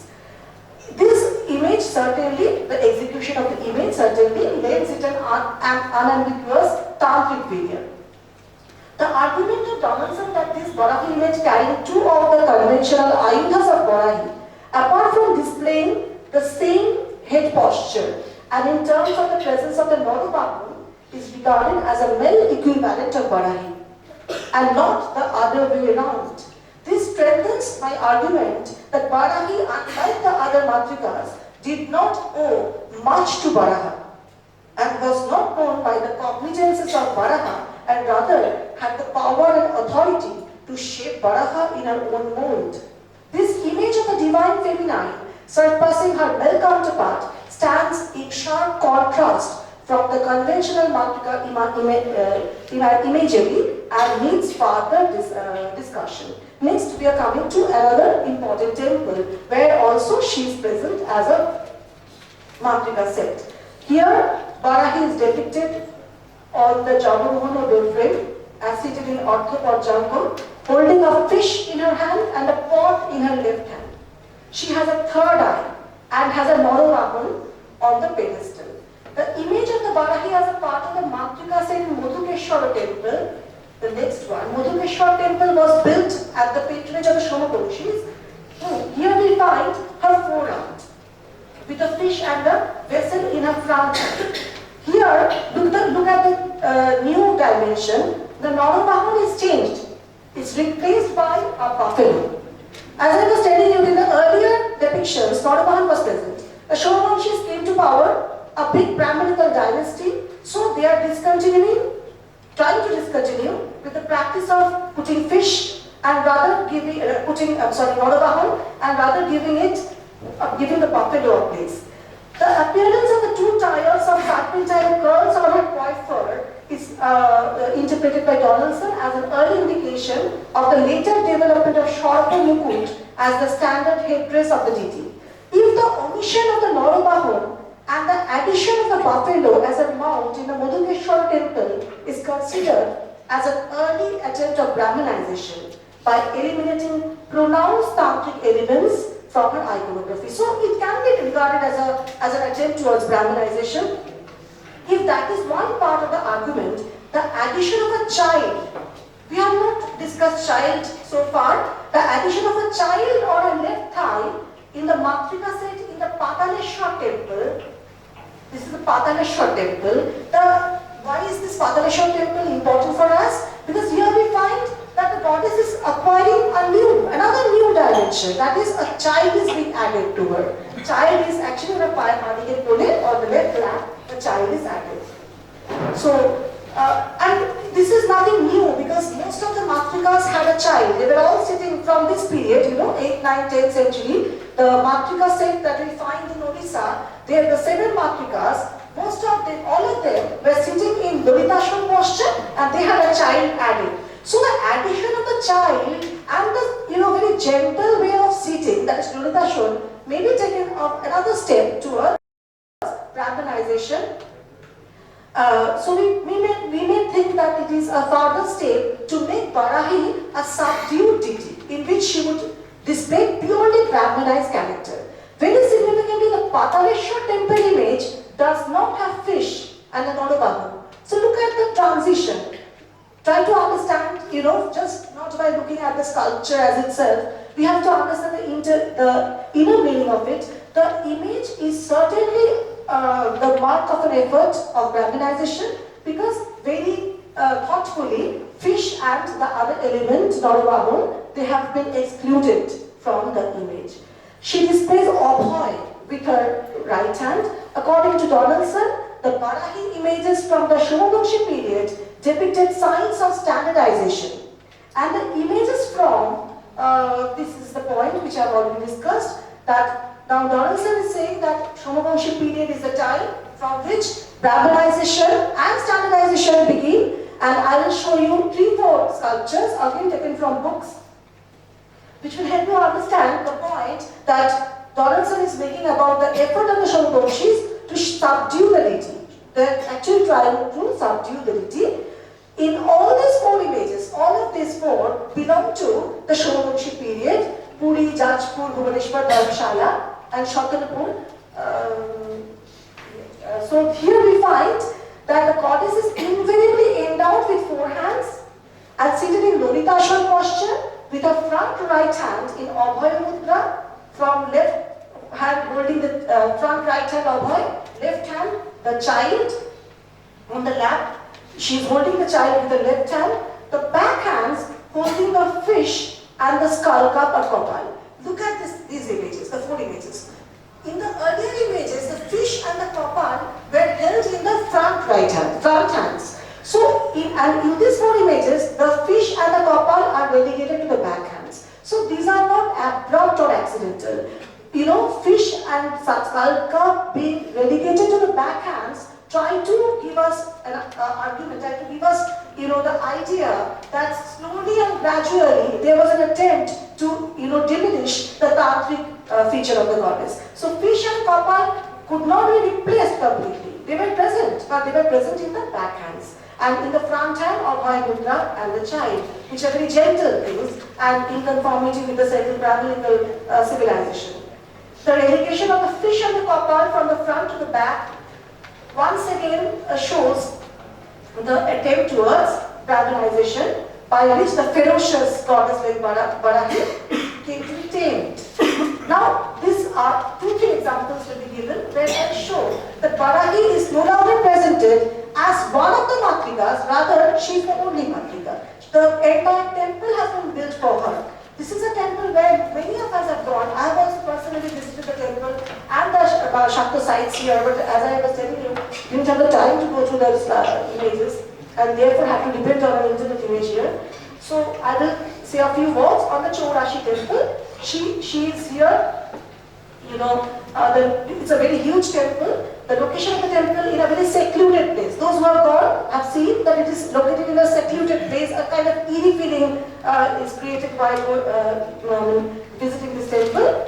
She is placed in the sanctum of the temple, seated in Lolitaswan.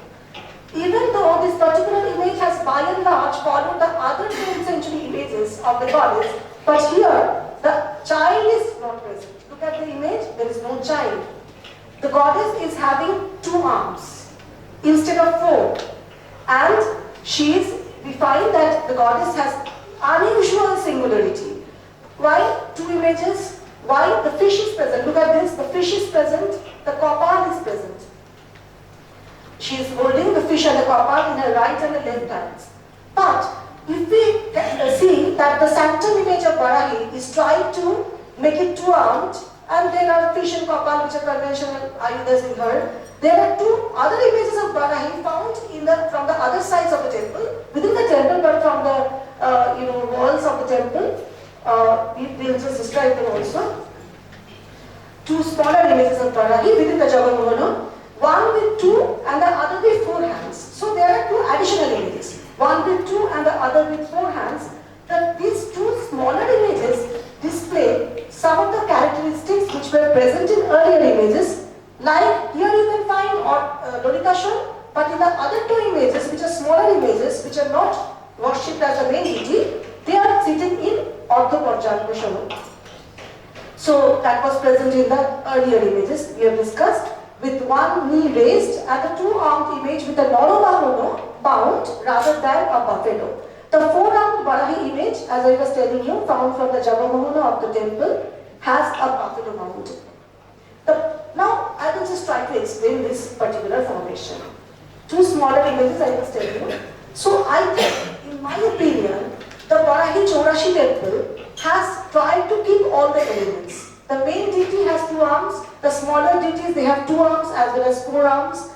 Presence of fish and kopal, the presence of buffalo, as well as the presence of Norobahono, being scattered, not exactly given to one deity. The 3 deities are all taking some of the elements and showing them. So this is perhaps a temple which was constructed at a transitional period, when neither the makers could do away with the non-Brahminical Tantric features, nor they were being able to accept the Brahminical features. So it was a kind of a transitional period.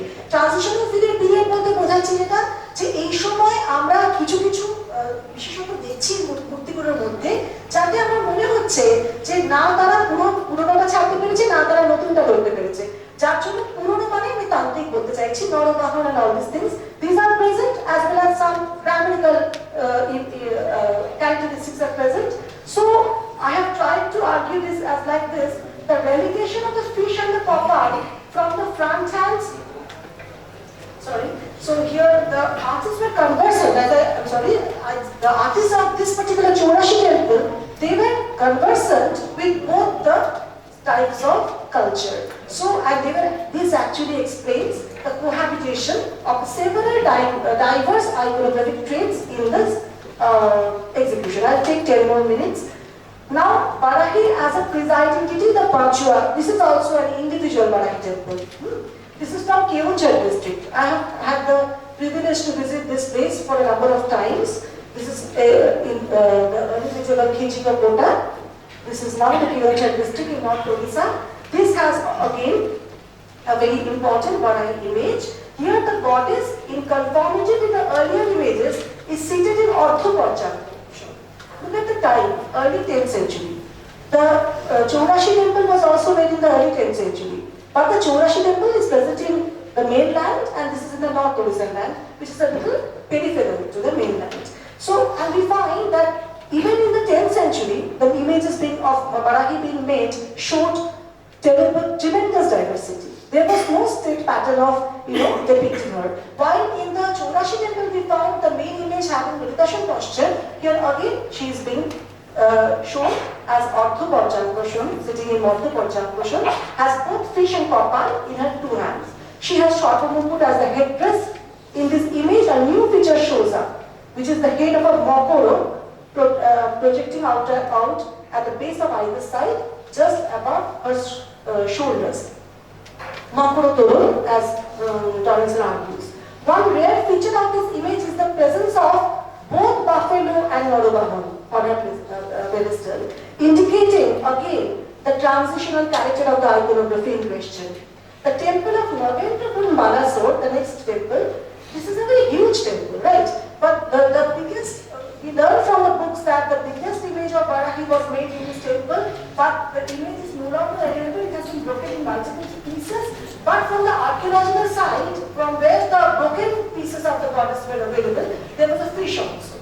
So scholars are arguing that archaeologists that the fish might have been in the hand of the Barahi image, but it's completely broken. And here we find the goddess is actually seated in Bhadrashur, and there is a Narobahana seated in Orthoporchankoshan between her feet. Apart from these three 10th century Barahi images, which has been the presiding deity of these temples, there has been a number of small non-Matrika images of Barahi, which has been part of Barahi temples or other Shakta temples, proving the immense popularity of this goddess in the early medieval region of Lokal of Odisha. Here I will show some of the images, just I will be very fast. The Barahi's presence in the Shoibo temples as niche images, as Parsha devotas. Shoibo temples. So apart from serving as a presiding deity and as a part of the Matrika groups, Barahi images are also seen in some Shaiva images. For example, the Shateshwara Shiva temple of Kishanpur, the Mesha temple at Bhubaneswar, Lankeshwar temple at Junagadh. I won't go into the details of this, but I will just tell you something about this particular image. Where you can see she is present as a Paksha Devata in this particular temple, where she has the figure, look at the figure, you can understand she is not given the pot belly here. She is given a very perfect feminine figure. Perhaps again the sculptors wanted to make her in conformity with the image of the other Matrikas, and therefore the attempt to give her this. And when you look at the other details of this 8-armed Barahi image, she is not only having a feminine figure, but she is also having some particular things Like she has a sword in her front right hand, while the front left hand holds a kopal. She has a rosary, a shield, bow, and the Borodo Mudra in her other hands. And there is another 8-hour image of the same period housed in the Jagmohan of the temple at Devi Dole, having similar iconographic features. Now, these are the descriptions of Varahi that we get from her presence in the as Paksho Devata. One addition was the presence of Pitagoro images. But somehow I couldn't get these images, and this is one again, once again a full-round Paksho Devata image of Varahi. I won't detail this particular image. I will just come to this image where we find there is a temple called Pingalakshi temple at Denua. Why is this important? A little different, because she has this temple has both the images of Varahi and Chamunda. And we find that both of them are having a similar iconography in the sense both of them are wearing a long mundamala. So this is certainly an important thing, but I will just try to come to the end. I will come to the last example. This is the last example. Now this doesn't fall in the period on which I am working. This is a late image. But why have I selected this image? In order to tell you that the process is still continuing. That it cannot be stopped in the period of early medieval crossroads. We can see if we go for a field survey that the process of being in doubt about how to create the image of Varahi, whether should we create it in the proper Brahminical way, in Lalitashan posture, having a child and having Vaishnavite ayodhas, or should we go ahead with the original culture of Odisha land, being a land of autochthonous deities, and craft it in a tantric way. So this dichotomy is present in this particular image. This is a very late image, where we find late medieval image, or we can say early modern image, Shanghai temple in Sholpur. 18th century, Mantrika set, where the original devouring and bloodthirsty characteristics of the Mantrikas are brought back in the Varahi image. Apart from wearing a mundamala, this 4-out image has a Kartri, sword, conch in her 3 hands, and a demon is being pushed into her gaping mouth by her left hand.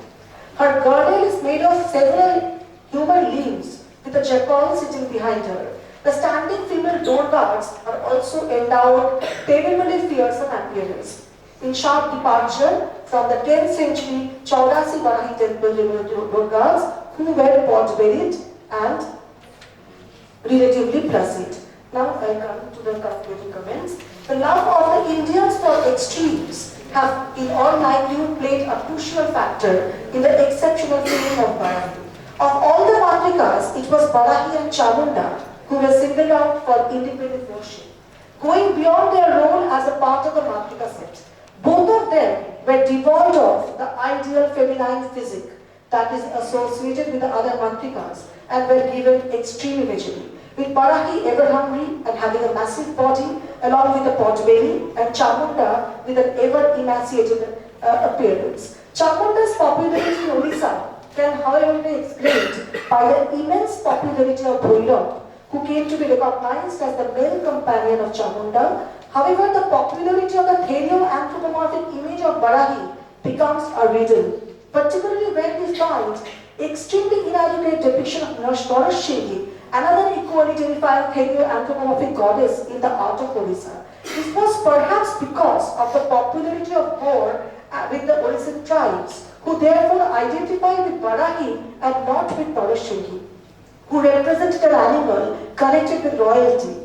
The making of these kinds of fierce images of the goddess down to the modern times can be explained from the singularly predominant position of Varahi in the religious regional tradition of Odisha, where any attempt to subjugate her and align her in tune with her male counterpart fell through.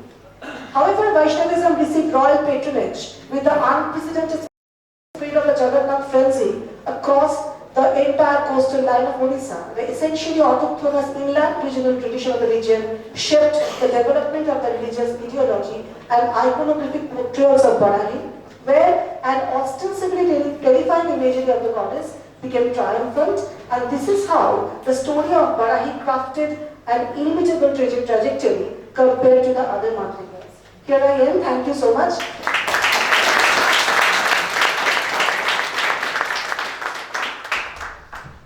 If you have any questions, I'll be happy to take it.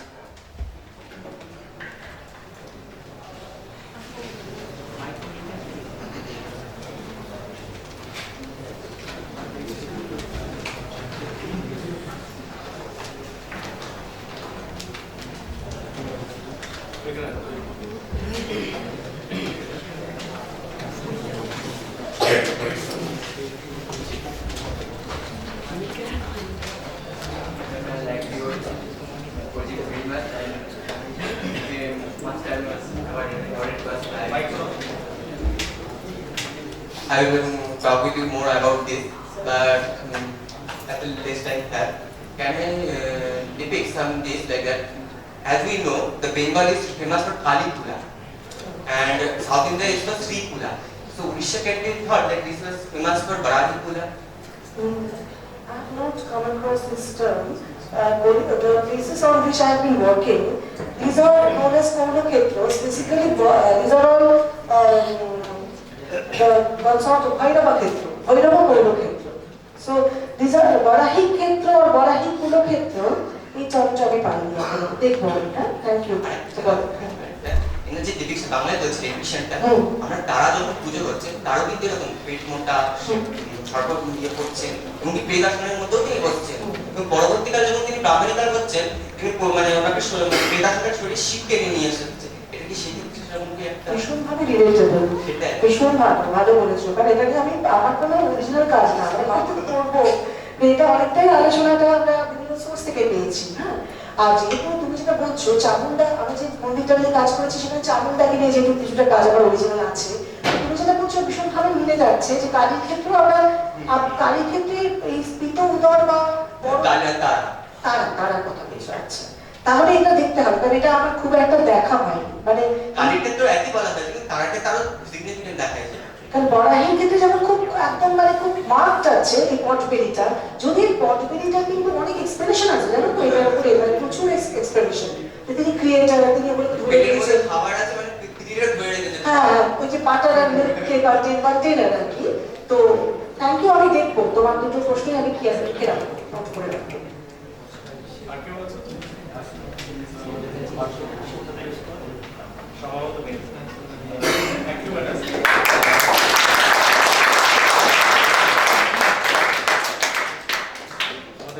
এখন তো lunch break হবে lunch ব্রেকের পরে আমরা paper প্রেজেন্টেশনে ফিরে আসবো সেখানে কার কোথায় ভেন্যু রয়েছে সেটা আমরা সকলকেই ইমেলে পাঠিয়েছি তবু আমি বলে রাখি এই ঘরে থাকছেন গৌতম মুখোপাধ্যায় আমাদের নিচে যে অডিটোরিয়াম রয়েছে ছোট হল রয়েছে সেমিনার হল সেখানে প্রফেসর মুকুন্দ রায় চৌধুরী স্বামী শারদানন্দ কনফারেন্স হল সেখানে থাকছেন মাননীয় শ্রীযুক্ত এস কে বোস এবং মেন বিল্ডিং এর রুম নাম্বার 8 সেখানে থাকছেন ডক্টর শান্তনু দেব ওটা রিভাইস যেটা শিডিউল সেটা সবাইকে পাঠানো আছে আমরা দুটোর সময় একদম 7 PM আমরা ব্যাক করবো এখানে আমাদের স্টুডেন্ট ভলান্টিয়ার্স রয়েছে যারা আপনাদেরকে হেল্প করবে টাইমে হলে পৌঁছানোর ক্ষেত্রে লাঞ্চ ব্রেকের পর আমরা এখানে আবার ব্যাক করবো থ্যাংক ইউ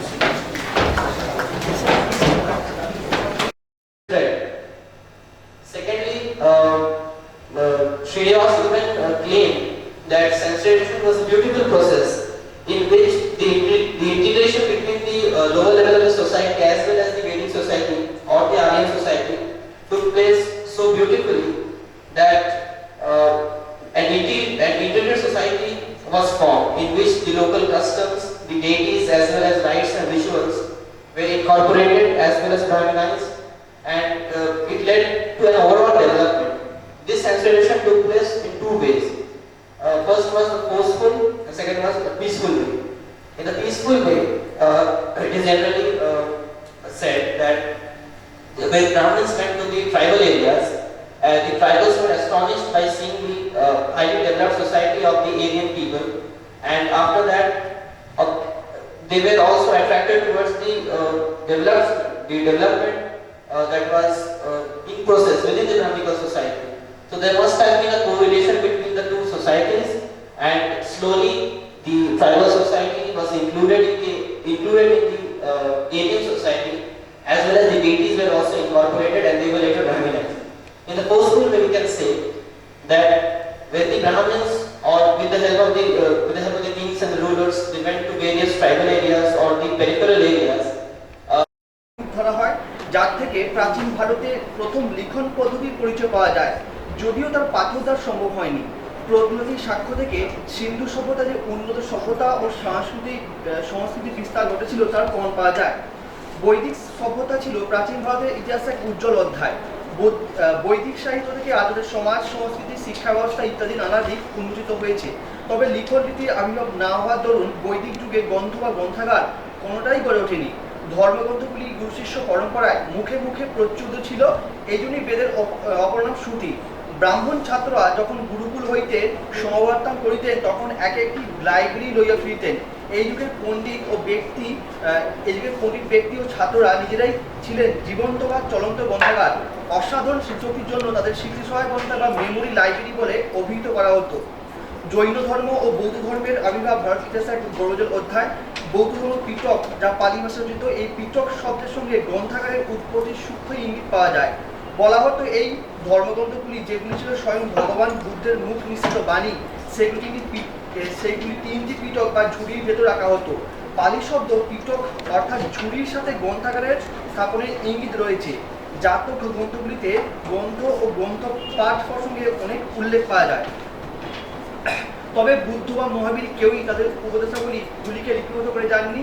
তাদের শিষ্যরা the Delhi Meerut pillar inscription, the Topra inscription, the Gavinath, Palki Kundu, Nittur, Udegolam, at Allahabad, Manshera, Kalsi, Gimar, Bombay, Chopara, Dhauli, Jaugara, Lauria, Nandangarh, Rampurba, Bahapur, Bairat, Brahmagiri, Eragudi, Rajula, Siddhapura, and so on. Now the spread of Dhamma was a common message in the inscriptions, and other than that there were also various other messages such as respect for elders, abstaining from killing of animals. Name of Ashokan's ministers have been found in the inscriptions. The taxes that were issued during the Mauryan rule has been found in the inscriptions, and especially Ashoka's faith in Buddhism are all mentioned in the inscriptions, especially the Nigali Sagar and the Ruminindai inscriptions, which are based on Ashoka's faith in Buddhism.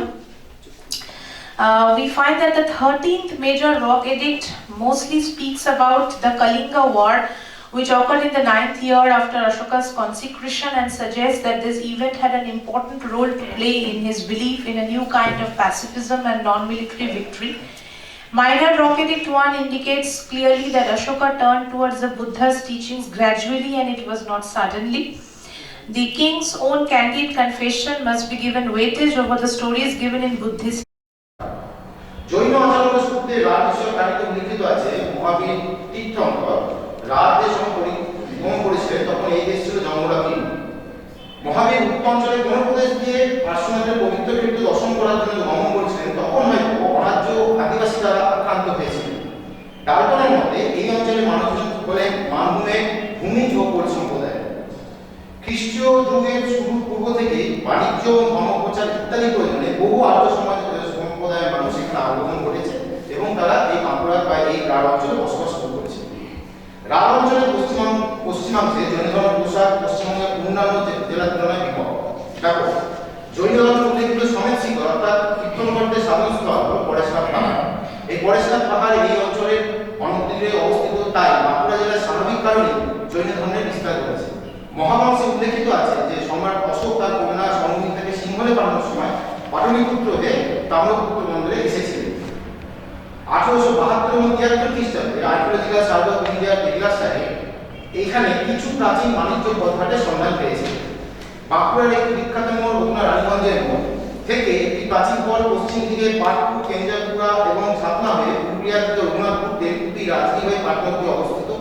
অপর একটি প্রাচীন পথ দক্ষিণ পশ্চিম মুখে থেকে দেউলঘিরা হয়ে পুরুলিয়া জেলার পাকঘিরা, মানবাজার, বড়বাজার মধ্যে দিয়ে সুবর্ণরেখা নদী পার হয়ে বুদ্ধগয়ার দিকে প্রসারিত। উত্তর রাত থেকে কলিঙ্গ যাওয়ার একটি বহু প্রাচীন পথ ছিল কাকসা, সোনামুখী, অবন্তিকা, বিষ্ণুপুর হয়ে দণ্ডভুক্তিগামী এবং দ্বারকেশ্বর নদী বরাবর ছিল তাম্রলিপ্তগামী প্রাচীন পথ। তাম্রলিপ্ত বন্দর, খ্যাতিপাওয়া দৌড়, আক্রমণশীল বণিকগণ এই পথ দিয়ে প্রায়শই যাতায়াত করতেন এবং তাদের সাথে বৌদ্ধ ও জৈন ভিক্ষুগণ ধর্ম প্রচারে বেরিয়ে পড়তেন। বাঁকুড়া জেলার পশ্চিমে বিহারীনাথ পাহাড়, এই পাহাড়ের ঠিক নিচে হিন্দু মন্দিরের পাশে একটি বহু ক্ষয়প্রাপ্ত জৈন তীর্থঙ্কর মূর্তি আছে, যার মাথায় আছে দ্বাদশ অঞ্চল। দ্বাদশ ভুজ মূর্তি আছে, যার নির্মাণে জৈন তীর্থঙ্কর ও ব্রাহ্মণ্য বিষ্ণু মূর্তির এক অভিনব সংমিশ্রণ এখানে দেখা যায়। অমিয় কুমার বন্দ্যোপাধ্যায়ের মধ্যে এখানে একটি জৈন কেন্দ্র ছিল, যা পরবর্তীকালে হিন্দু মন্দিরে পরিণত হয়েছে। বাঁকুড়া শহরের কাছে সেনতপুরে একটি মন্দির